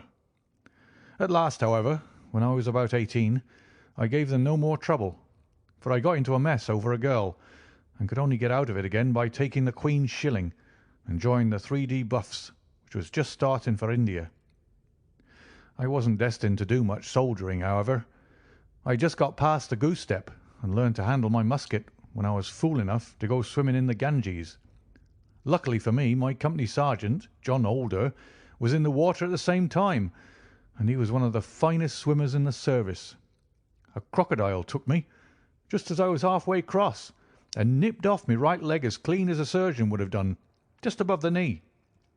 What with the shock and the loss of blood, I fainted and should have drowned if Holder had not caught hold of me and paddled for the bank. I was 5 months in hospital over it, and when at last I was able to limp out of it with this timber toe strapped to my stump, I found myself invalided out of the army and unfitted for any active occupation. I was, as you can imagine, pretty down on my luck at this time, for I was a useless cripple, though not yet in my 20th year. However, my misfortune soon proving to be a blessing in disguise, a man named Ablewhite, who had come out there as an indigo planter, wanted an overseer to look after his coolies and keep them up to their work. He'd happened to be a friend of our colonel's, who had taken to an interest in me since the accident.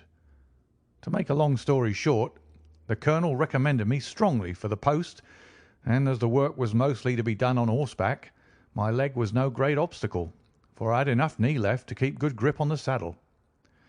What I had to do was to ride over the plantation, to keep an eye on the men as they worked, and to report the idlers. The pay was fair, I had comfortable quarters, and altogether I was content to spend the remainder of my life in indigo planting. Mr. Ablewhite was a kind man, and he would often drop into my little shanty and smoke a pipe with me, for white folk out there feel their hearts warm to each other as they never do here at home. Well, I was never in luck's way long. Suddenly, without a note of warning, the great mutiny broke upon us. 1 month, India lay as still and peaceful to all appearance as Surrey and Kent. The next, there were 200,000 black devils let loose, and the country was a perfect hell. Of course, you know all about it, gentlemen. A deal more than I do, very like, since reading is not in my line. I only know what I saw with my own eyes. Our plantation was at a place called Muttra, near the border of the northwest provinces. Night after night, the whole sky was alight with the burning bungalows, and day after day we had small companies of Europeans passing through our estate with their wives and children on their way to Agra, where were the nearest troops. Mr. Ablewhite was an obstinate man.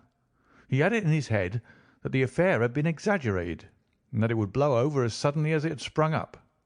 There he sat on his veranda, drinking whisky pegs and smoking cheroots, while the country was in a blaze about him. Of course, we stuck by him, I and Dawson, who with his wife used to do the bookwork and the managing. Well, one fine day the crash came. I'd been away on a distant plantation and was riding slowly home in the evening when my eye fell upon something all huddled together at the bottom of a steep nullah.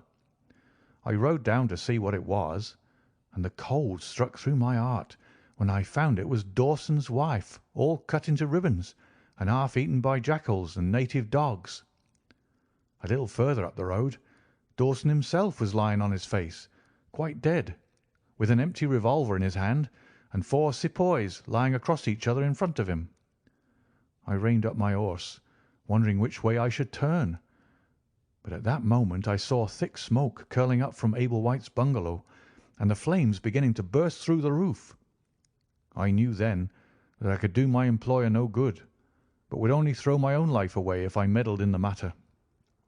From where I stood, I could see hundreds of the black fiends, with their red coats still on their backs, dancing and howling round the burning house. Some of them pointed at me, and a couple of bullets sang past my head. So I broke away across the paddy fields and found myself late at night safe within the walls at Agra. As it proved, however, there was no great safety there either. The whole country was up like a swarm of bees.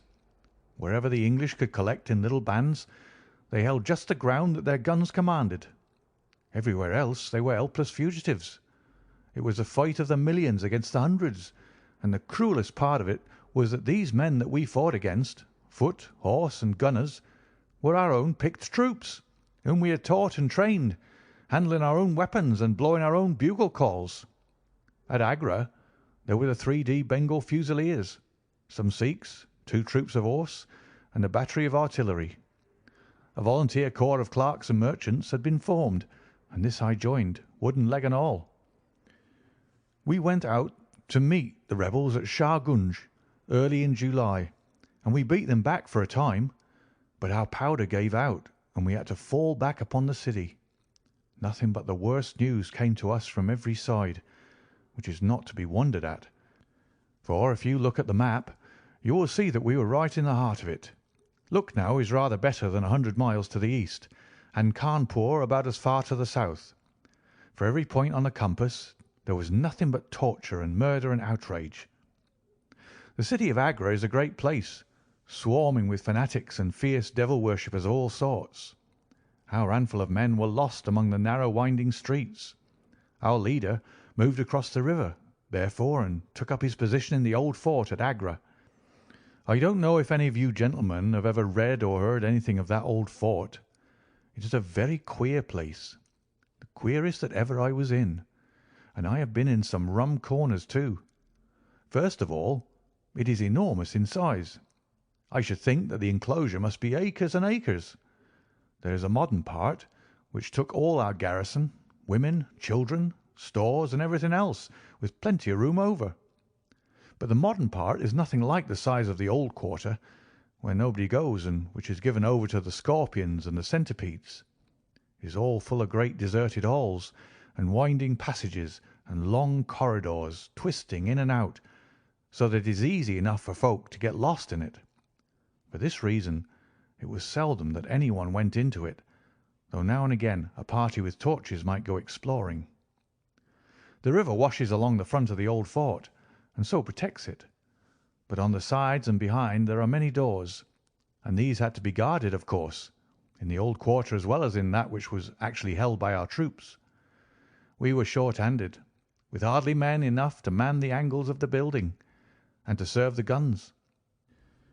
It was impossible for us, therefore, to station a strong guard at every one of the innumerable gates. What we did was to organize a central guardhouse in the middle of the fort, and to leave each gate under the charge of one white man and 2 or 3 natives. I was selected to take charge during certain hours of the night of a small isolated door upon the southwest side of the building. 2 Sikh troopers were placed under my command, and I was instructed, if anything went wrong, to fire my musket, when I might rely upon help coming at once from the central guard. As the guard was a good 200 paces away, however, and as the space between was cut up into a labyrinth of passages and corridors, I had great doubts as to whether they could arrive in time to be of any use in case of an actual attack. Well, I was pretty proud at having a small command given me, since I was a raw recruit, and a game-legged one at that. For 2 nights I kept the watch with my Punjabis. They were tall, fierce-looking chaps, Mahomet Singh and Abdullah Khan by name, both old fighting men, who had borne arms against us at Chilianwalla. They could talk English pretty well, but I could get little out of them. They preferred to stand together and jabber all night in their queer Sikh lingo. For myself, I used to stand outside the gateway, looking down on the broad, winding river, and on the twinkling lights of the great city. The beating of the drums, the rattle of the tom-toms, and the yells and howls of the rebels, drunk with opium and with bang, were enough to remind us all night of our dangerous neighbours across the stream. Every 2 hours the officer of the night used to come round to all the posts to make sure that all was well. The 3rd night of my watch was dark and dirty, with a small driving rain. It was dreary work standing in the gateway, hour after hour, in such weather. I tried again and again to make my Sikhs talk, but without much success. At 2 in the morning the rounds passed, and broke for a moment the weariness of the night.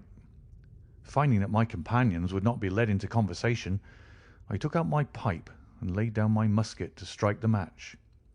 In an instant the 2 Sikhs were upon me.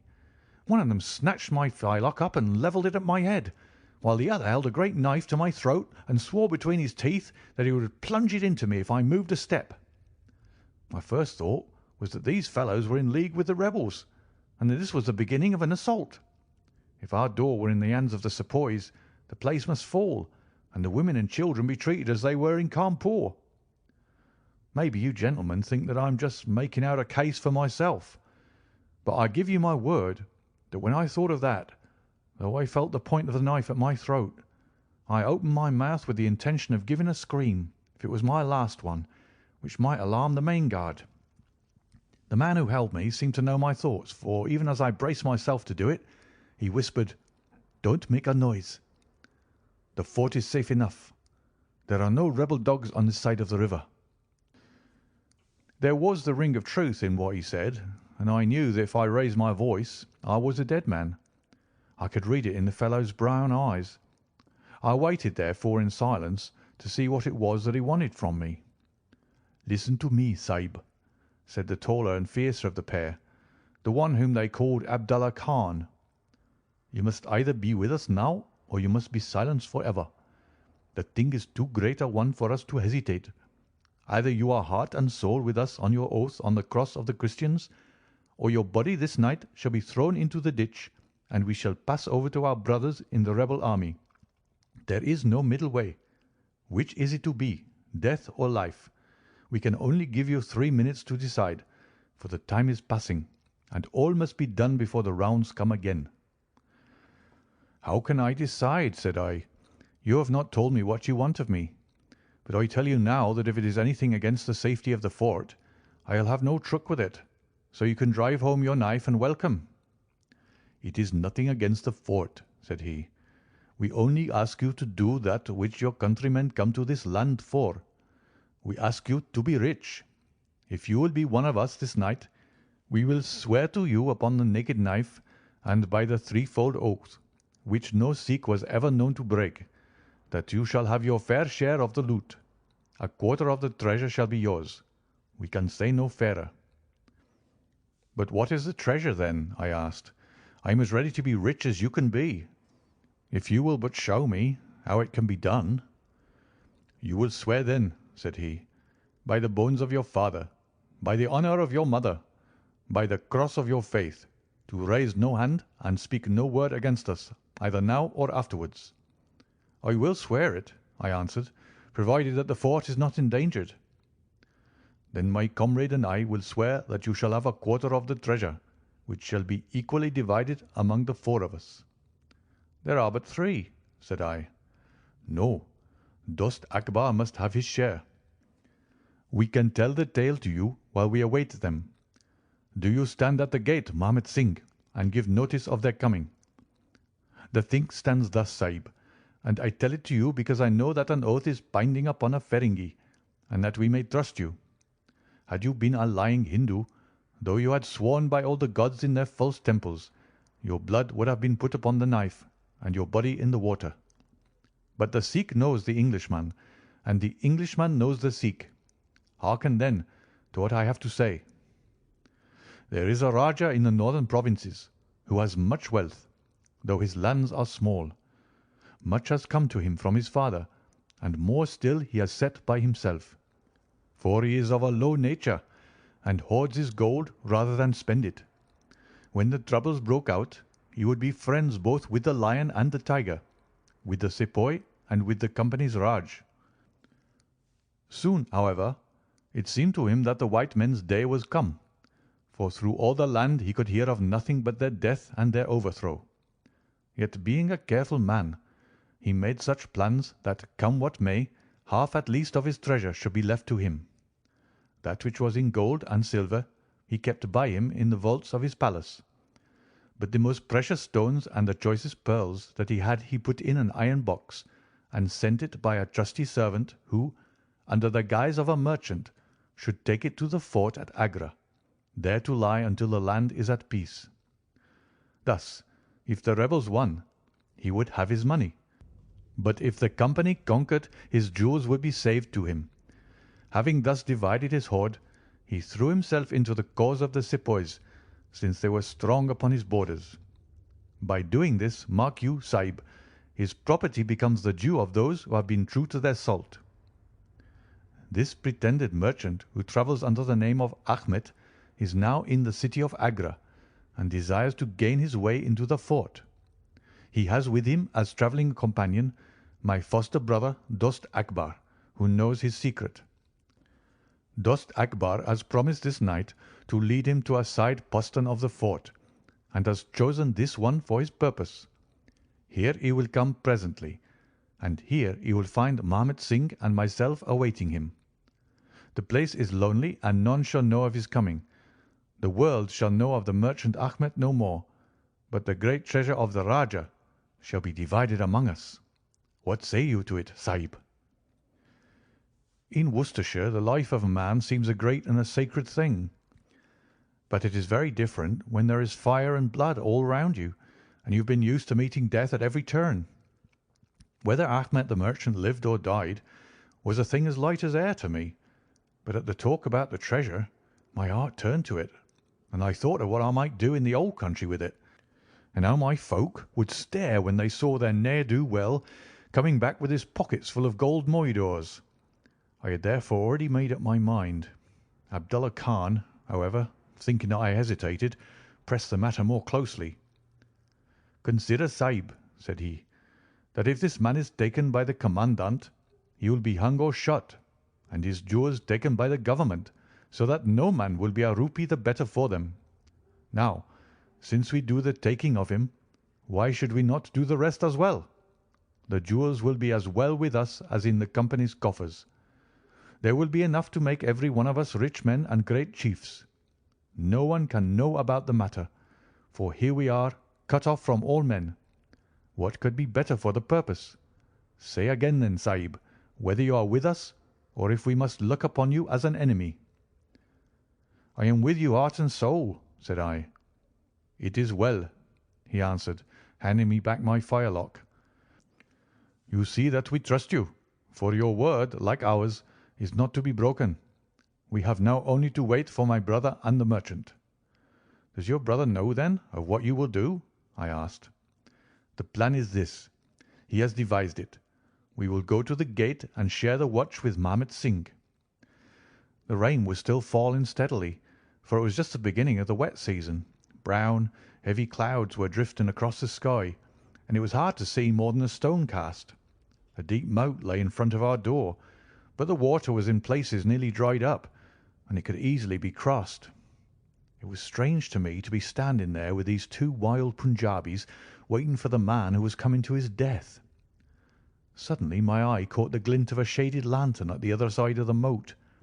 It vanished among the mound heaps, and then appeared again, coming slowly in our direction. "Here they are!" I exclaimed. "You will challenge him, Sahib, as usual," whispered Abdullah. "Give him no cause for fear. Send us in with him, and we shall do the rest while you stay here on guard. Have the lantern ready to uncover, that we may be sure that it is indeed the man." The light had flickered onwards, now stopping and now advancing, until I could see two dark figures upon the other side of the moat. I let them scramble down the sloping bank, splash through the mire, and climb halfway up to the gate before I challenged them. "Who goes there?" said I in a subdued voice. "Friends," came the answer. I uncovered my lantern and threw a flood of light upon them. The first was an enormous Sikh with a black beard which swept nearly down to his cummerbund. Outside of a show I had never seen so tall a man. The other was a little, fat, round fellow with a great yellow turban and a bundle in his hand, done up in a shawl. He seemed to be all in a quiver with fear, for his hands twitched as if he had the ague, and his head kept turning to the left and right with two bright little twinkling eyes like a mouse when he ventures out from his hole. It gave me the chills to think of killing him, but I thought of the treasure, and my heart set as hard as a flint within me. When he saw my white face he gave a little chirrup of joy and came running up towards me. "Your protection, Sahib," he panted. "Your protection for the unhappy merchant Ahmed. I have travelled across Rajputana that I might seek the shelter of the fort at Agra. I have been robbed and beaten and abused because I have been the friend of the company. It is a blessed night this when I am once more in safety, I and my poor possessions." "What have you in the bundle?" I asked. "An iron box," he answered, "which contains one or two little family matters which are of no value to others, but which I should be sorry to lose. Yet I am not a beggar, and I shall reward you, young Sahib, and your governor also, if you would give me the shelter I ask." I could not trust myself to speak longer with the man. The more I looked at his fat, frightened face, the harder did it seem that we should slay him in cold blood. It was best to get it over. "Take him to the main guard," said I.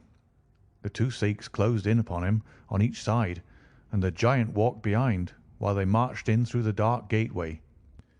Never was a man so compassed round with death. I remained at the gateway with the lantern. I could hear the measured tramp of the footsteps sounding through the lonely corridors. Suddenly it ceased, and I heard voices and a scuffle with the sound of blows. A moment later there came, to my horror, a rush of footsteps coming in my direction, with the loud breathing of a running man. I turned my lantern down the long straight passage, and there was the fat man, running like the wind, with a smear of blood across his face, and close at his heels, bounding like a tiger, the great black-bearded Sikh, with a knife flashing in his hand.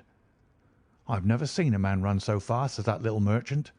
He was gaining on the Sikh, and I could see that if he once passed me and got to the open air he would save himself yet.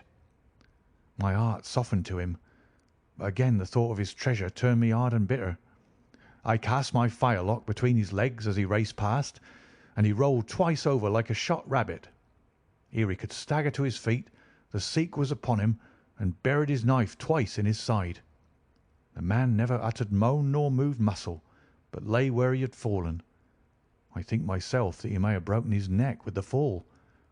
You see, gentlemen, that I am keeping my promise.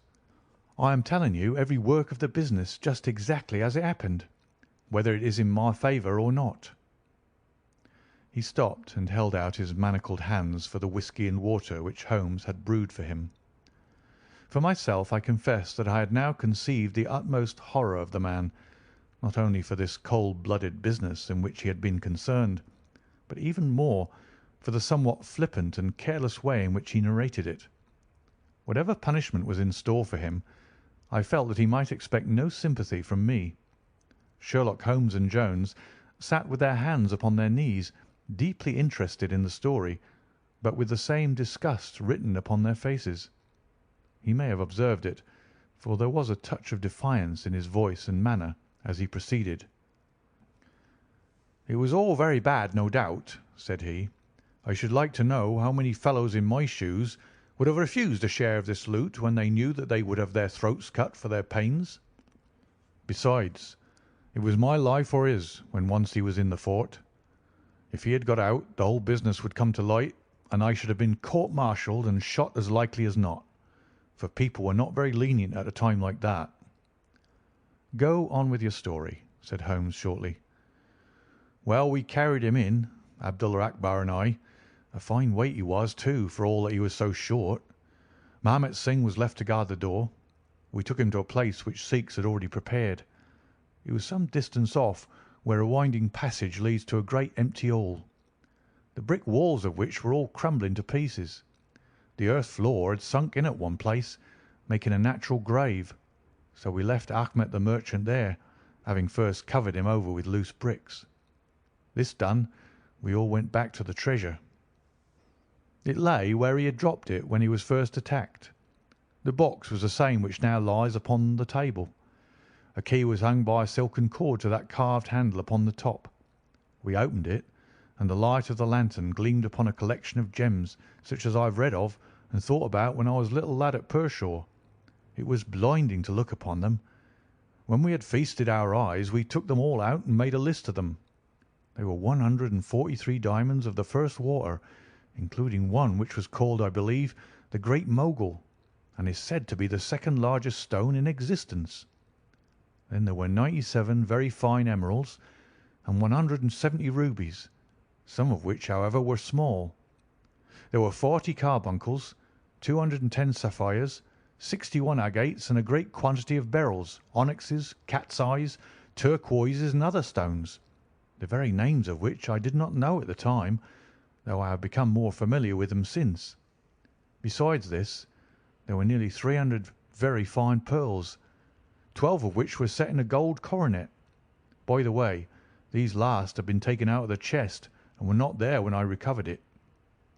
After we had counted our treasure, we put them back into the chest and carried them to the gateway to show them to Mahmet Singh. Then we solemnly renewed our oath to stand by each other and be true to our secret. We agreed to conceal our loot in a safe place until the country should be at peace again, and then to divide it equally among ourselves. There was no use dividing it at present, for if gems of such value were found upon us, it would cause suspicion, and there was no privacy in the fort nor any place where we could keep them. We carried the box, therefore, into the same hall where we buried the body, and there, under the certain bricks in the best preserved wall, we made a hollow and put our treasure.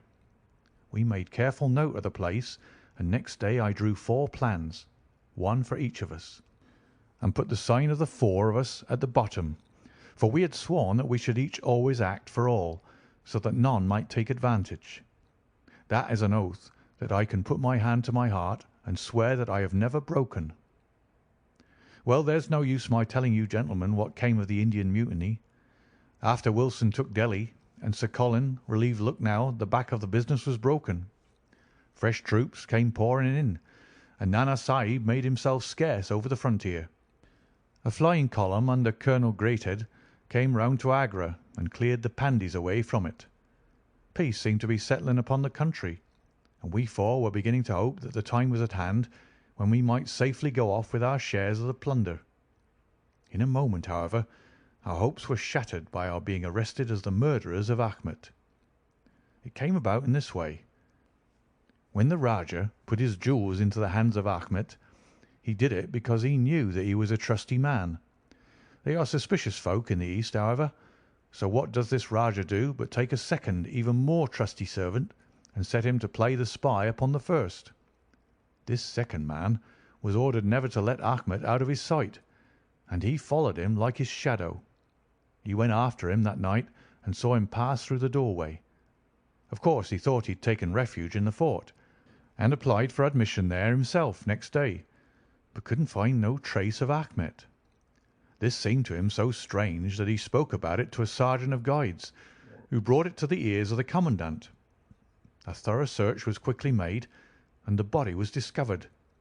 Thus, at the very moment that we thought that all was safe, we were all 4 seized and brought to trial on a charge of murder.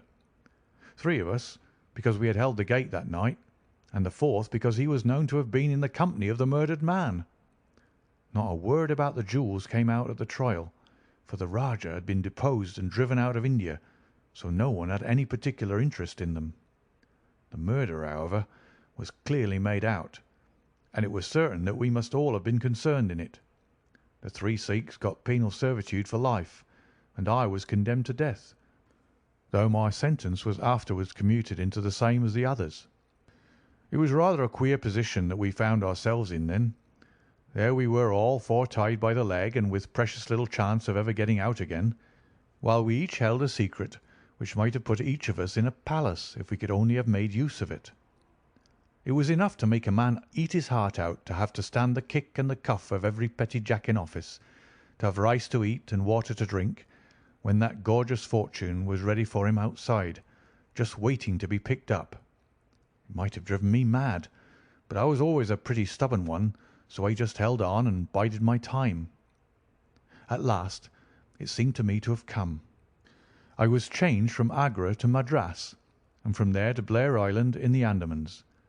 There are very few white convicts at this settlement, and as I had behaved well from the first, I soon found myself a sort of privileged person. I was given a hut in Hope Town, which is a small place on the slopes of Mount Harriet, and I was left pretty much to myself. 'Tis a dreary, fever-stricken place, and all behind our little clearings was infested with wild, cannibal natives, who were ready enough to blow a poisoned dart at us if they saw a chance. There was digging and ditching and yam planting, and a dozen other things to be done. So we were busy enough all day, though in the evening we had a little time to ourselves. Among other things, I learned to dispense drugs for the surgeon, and picked up a smattering of his knowledge. All the time I was on the lookout for a chance of escape, but it's hundreds of miles from any other land, and there's a little or no wind in those seas, so it was a terribly difficult job to get away. The surgeon, Dr. Somerton, was a fast, sporting young chap, and the other young officers would meet in his rooms of an evening and play cards. The surgery, where I used to make up my drugs, was next to his sitting room, with a small window between us. Often, if I felt lonesome, I used to turn out the lamp in the surgery and then, standing there, I could hear their talk and watch their play. I'm fond of a hand at cards myself, and it was almost as good as having one to watch the others. There was Major Sholto, Captain Morstan, and Lieutenant Bromley Brown, who were in command of the native troops, and there was the surgeon himself, and 2 or 3 prison officials, crafty old hands who played a nice sly safe game. A very snug little party they used to make. Well, there was one thing which very soon struck me, and that was that the soldiers used always to lose and the civilians to win. Mind, I don't say that there was anything unfair, but so it was. These prison chaps had done little else than play cards ever since they had been at the Andamans, and they knew each other's game to a point, while the others just played to pass the time and threw their cards down anyhow. Night after night the soldiers got up poorer men, and the poorer they got the more keen they were to play. Major Sholto was the hardest hit. He used to pay in notes and gold at first, but soon it came to notes of hand and for big sums. He sometimes would win for a few deals, just to give him heart, and then the luck would get set in against him worse than ever. All day he would wander about as black as thunder, and he took to drinking a good deal more than was good for him. One night he lost even more heavily than usual. I was sitting in my hut when he and Captain Morstan came stumbling along on the way to their quarters. They were bosom friends, those two, and never far apart. The Major was raving about his losses. "It's all up, Morstan," he was saying, as they passed my hut. "I shall have to send in my papers. I am a ruined man." "Nonsense, old chap," said the other, slapping him upon the shoulder. "I've had a nasty facer myself, but—" That was all I could hear, but it was enough to set me thinking. A couple of days later Major Sholto was strolling on the beach, so I took the chance of speaking to him. "I wish to have your advice, Major," said I. "Well, Small, what is it?" he asked, taking his cheroot from his lips. "I wanted to ask you, sir," said I, "who is the proper person to whom hidden treasure should be handed over? I know where £500,000 worth lies, and as I cannot use it myself, I thought perhaps the best thing I could do would be to hand it over to the proper authorities, and then perhaps they would get my sentence shortened for me." "£500,000, Small!" he gasped, looking hard at me to see if I was in earnest. "Quite that, sir, in jewels and pearls. It lies there ready for anyone, and the queer thing about it is that the real owner is outlawed and cannot hold property, so that it belongs to the first comer." "To Government, Small," he stammered, "to Government." But he said it in a halting fashion, and I knew in my heart that I had got to him. "You think, then, sir, that I should give the information to the Governor-General?" said I quietly.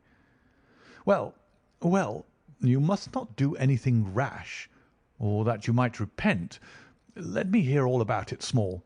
Give me the facts." I told him the old story, with small changes so that he could not identify the places. When I had finished, he stood stock still and full of thought. I could see by the twitch of his lip that there was a struggle going on within him. "This is a very important matter, Small," he said at last. "You must not say a word to anyone about it, and I shall see you again soon." 2 nights later he and his friend Captain Morstan came to my hut in the dead of the night with a lantern. "I want you just to let Captain Morstan hear that story from your own lips, Small," said he. I repeated it as I had told it before. "It rings true, eh?" said he. "It's good enough to act upon."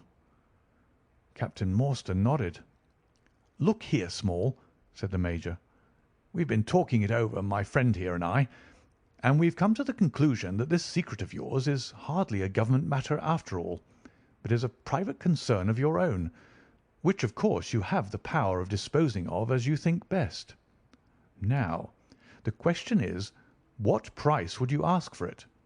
We might be inclined to take it up and at least look into it, if we could agree as to terms."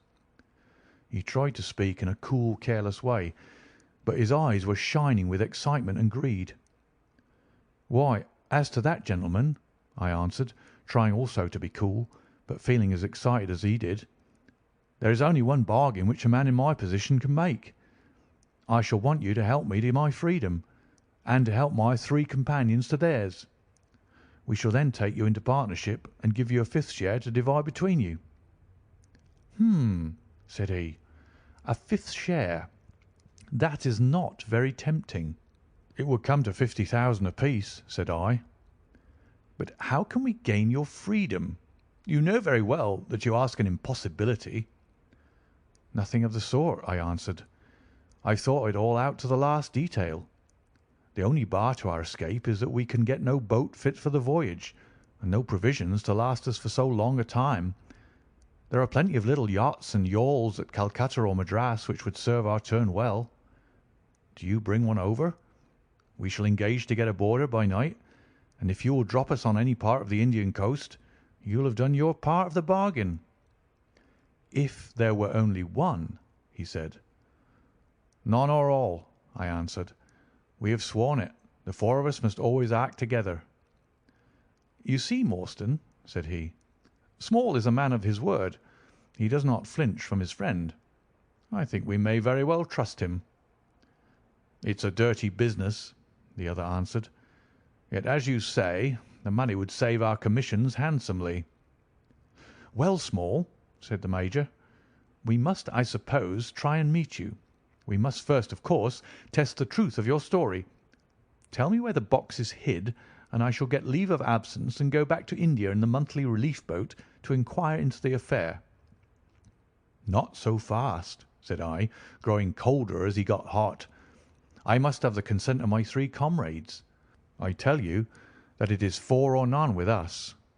"Nonsense!" he broke in. "What have three black fellows to do with our agreement?" "Black or blue," said I, "they are in with me, and we are all together." Well, the matter ended by a second meeting at which Mahomet Singh, Abdullah Khan, and Dost Akbar were all present. We talked the matter over again, and at last we came to an arrangement. We were to provide both the officers with charts of the part of the Agra fort and mark the place in the wall where the treasure was hid. Major Sholto was to go to India to test our story. If he found the box he was to leave it there, to send out a small yacht provisioned for a voyage which was to lie off Rutland Island, and to which we were to make our way, and finally to return to his duties.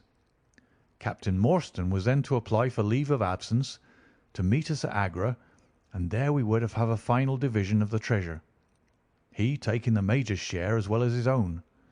All this we sealed by the most solemn oaths that the mind could think or the lips utter.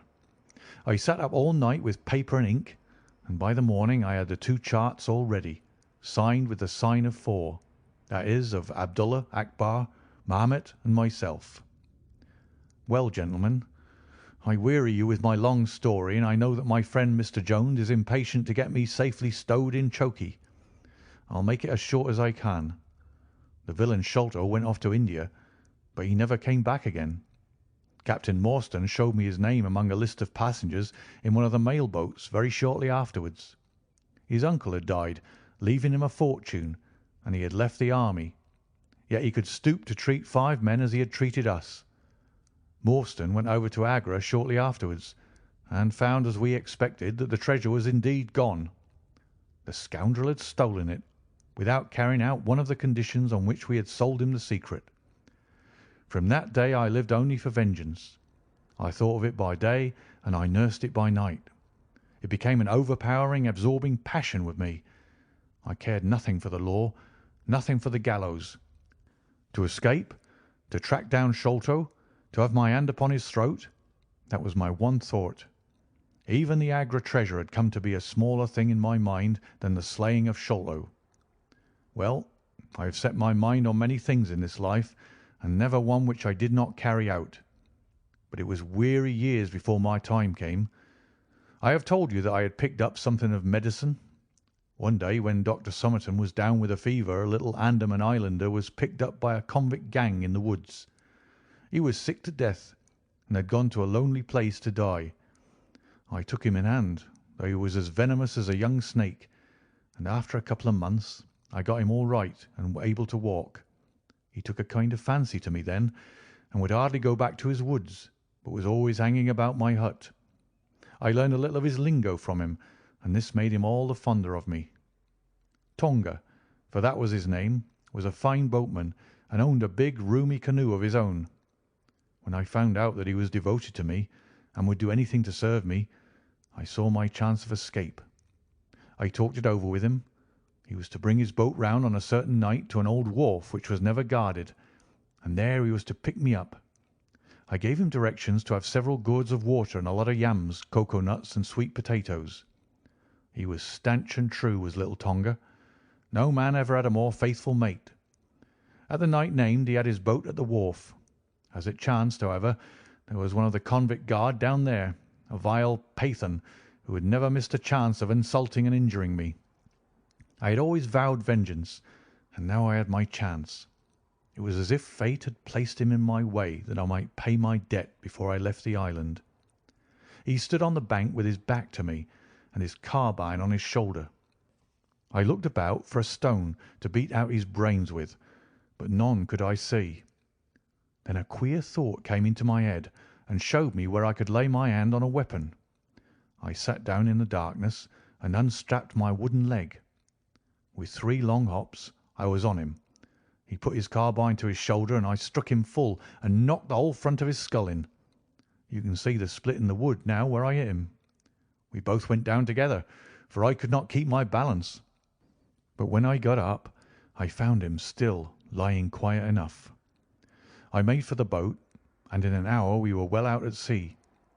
Tonga had brought all his earthly possessions with him, his arms and his gods. Among other things, he had a long bamboo spear and some Andaman cocoa-nut matting, with which I made a sort of sail. For 10 days we were beaten about, trusting to luck, and on the 11th we were picked up by a trader which was going from Singapore to Jeddah with a cargo of Malay pilgrims. They were a rum crowd, and Tonga and I soon managed to settle down among them. They had one very good quality. They let you alone and asked no questions. Well, if I were to tell you all the adventures that my little chum and I went through, you would not thank me, for I would have you here until the sun was shining. Here and there we drifted about the world, something always turning up to keep us from London. All the time, however, I never lost sight of my purpose. I would dream of Sholto at night. 100 times I have killed him in my sleep. At last, however, some 3 or 4 years ago, we found ourselves in England. I had no great difficulty in finding where Sholto lived, and I set to work to discover whether he had realized the treasure or if he still had it. I made friends with someone who could help me. I name no names, for I don't want to get anyone else in a hole, and I soon found that he still had the jewels. Then I tried to get at him in many ways, but he was pretty sly and had always 2 prize fighters besides his sons and his Khitmutgar on guard over him. One day, however, I got word that he was dying. I hurried at once to the garden, mad that he should slip out of my clutches like that, and, looking through the window, I saw him lying in his bed with his sons on each side of him. I'd have come through and taken my chance with the 3 of them, only even as I looked at him his jaw dropped and I knew that he was gone. I got into his room that same night, though, and I searched his papers to see if there was any record of where he had hidden our jewels. There was not a line, however, so I came away bitter and savage as a man could be. Before I left, I bethought me that if I ever met my Sikh friends again, it would be a satisfaction to know that I had left some mark of our hatred. So I scrawled down the sign of the 4 of us, as it had been on the chart, and I pinned it on his bosom. It was too much that he should be taken to the grave without some token from the men whom he had robbed and befooled. We earned a living at this time by my exhibiting poor Tonga at fairs and other such places as the Black Cannibal. He would eat raw meat and dance his war dance, so he always had a handful of pennies after a day's work. I still heard all the news from Pondicherry Lodge, and for some years there was no news to hear, except that they were hunting for the treasure. At last, however, came what we had waited for so long. The treasure had been found. It was up at the top of the house, in Mr. Bartholomew Sholto's chemical laboratory. I came at once and had a look at the place, but I could not see how with my wooden leg I was to make my way up to it. I learned, however, about a trapdoor in the roof, and also about Mr. Sholto's supper hour. It seemed to me that I could manage the thing easily through Tonga. I brought him out with me with a long rope wound around his waist. He could climb like a cat, and he soon made his way through the roof. But as ill luck would have it, Bartholomew Sholto was still in the room, to his cost. Tonga thought he had done something very clever in killing him, for when I came up by the rope, I found him strutting about as proud as a peacock. Very much surprised was he when I made at him with the rope's end and cursed him for a little bloodthirsty imp. I took the treasure box and let it down, and then slid down myself, having first left the sign of the 4 upon the table, to show that the jewels had come back at last to those who had most right to them. Tonga then pulled up the rope, closed the window, and made off the way that he had come. I don't know that I have anything else to tell you. I had heard a waterman speak of the speed of Smith's launch, the Aurora, so I thought she would be a handy craft for our escape. I engaged with old Smith and was to give him a big sum if he got us safe to our ship. He knew, no doubt, that there was some screw loose, but he was not in our secrets.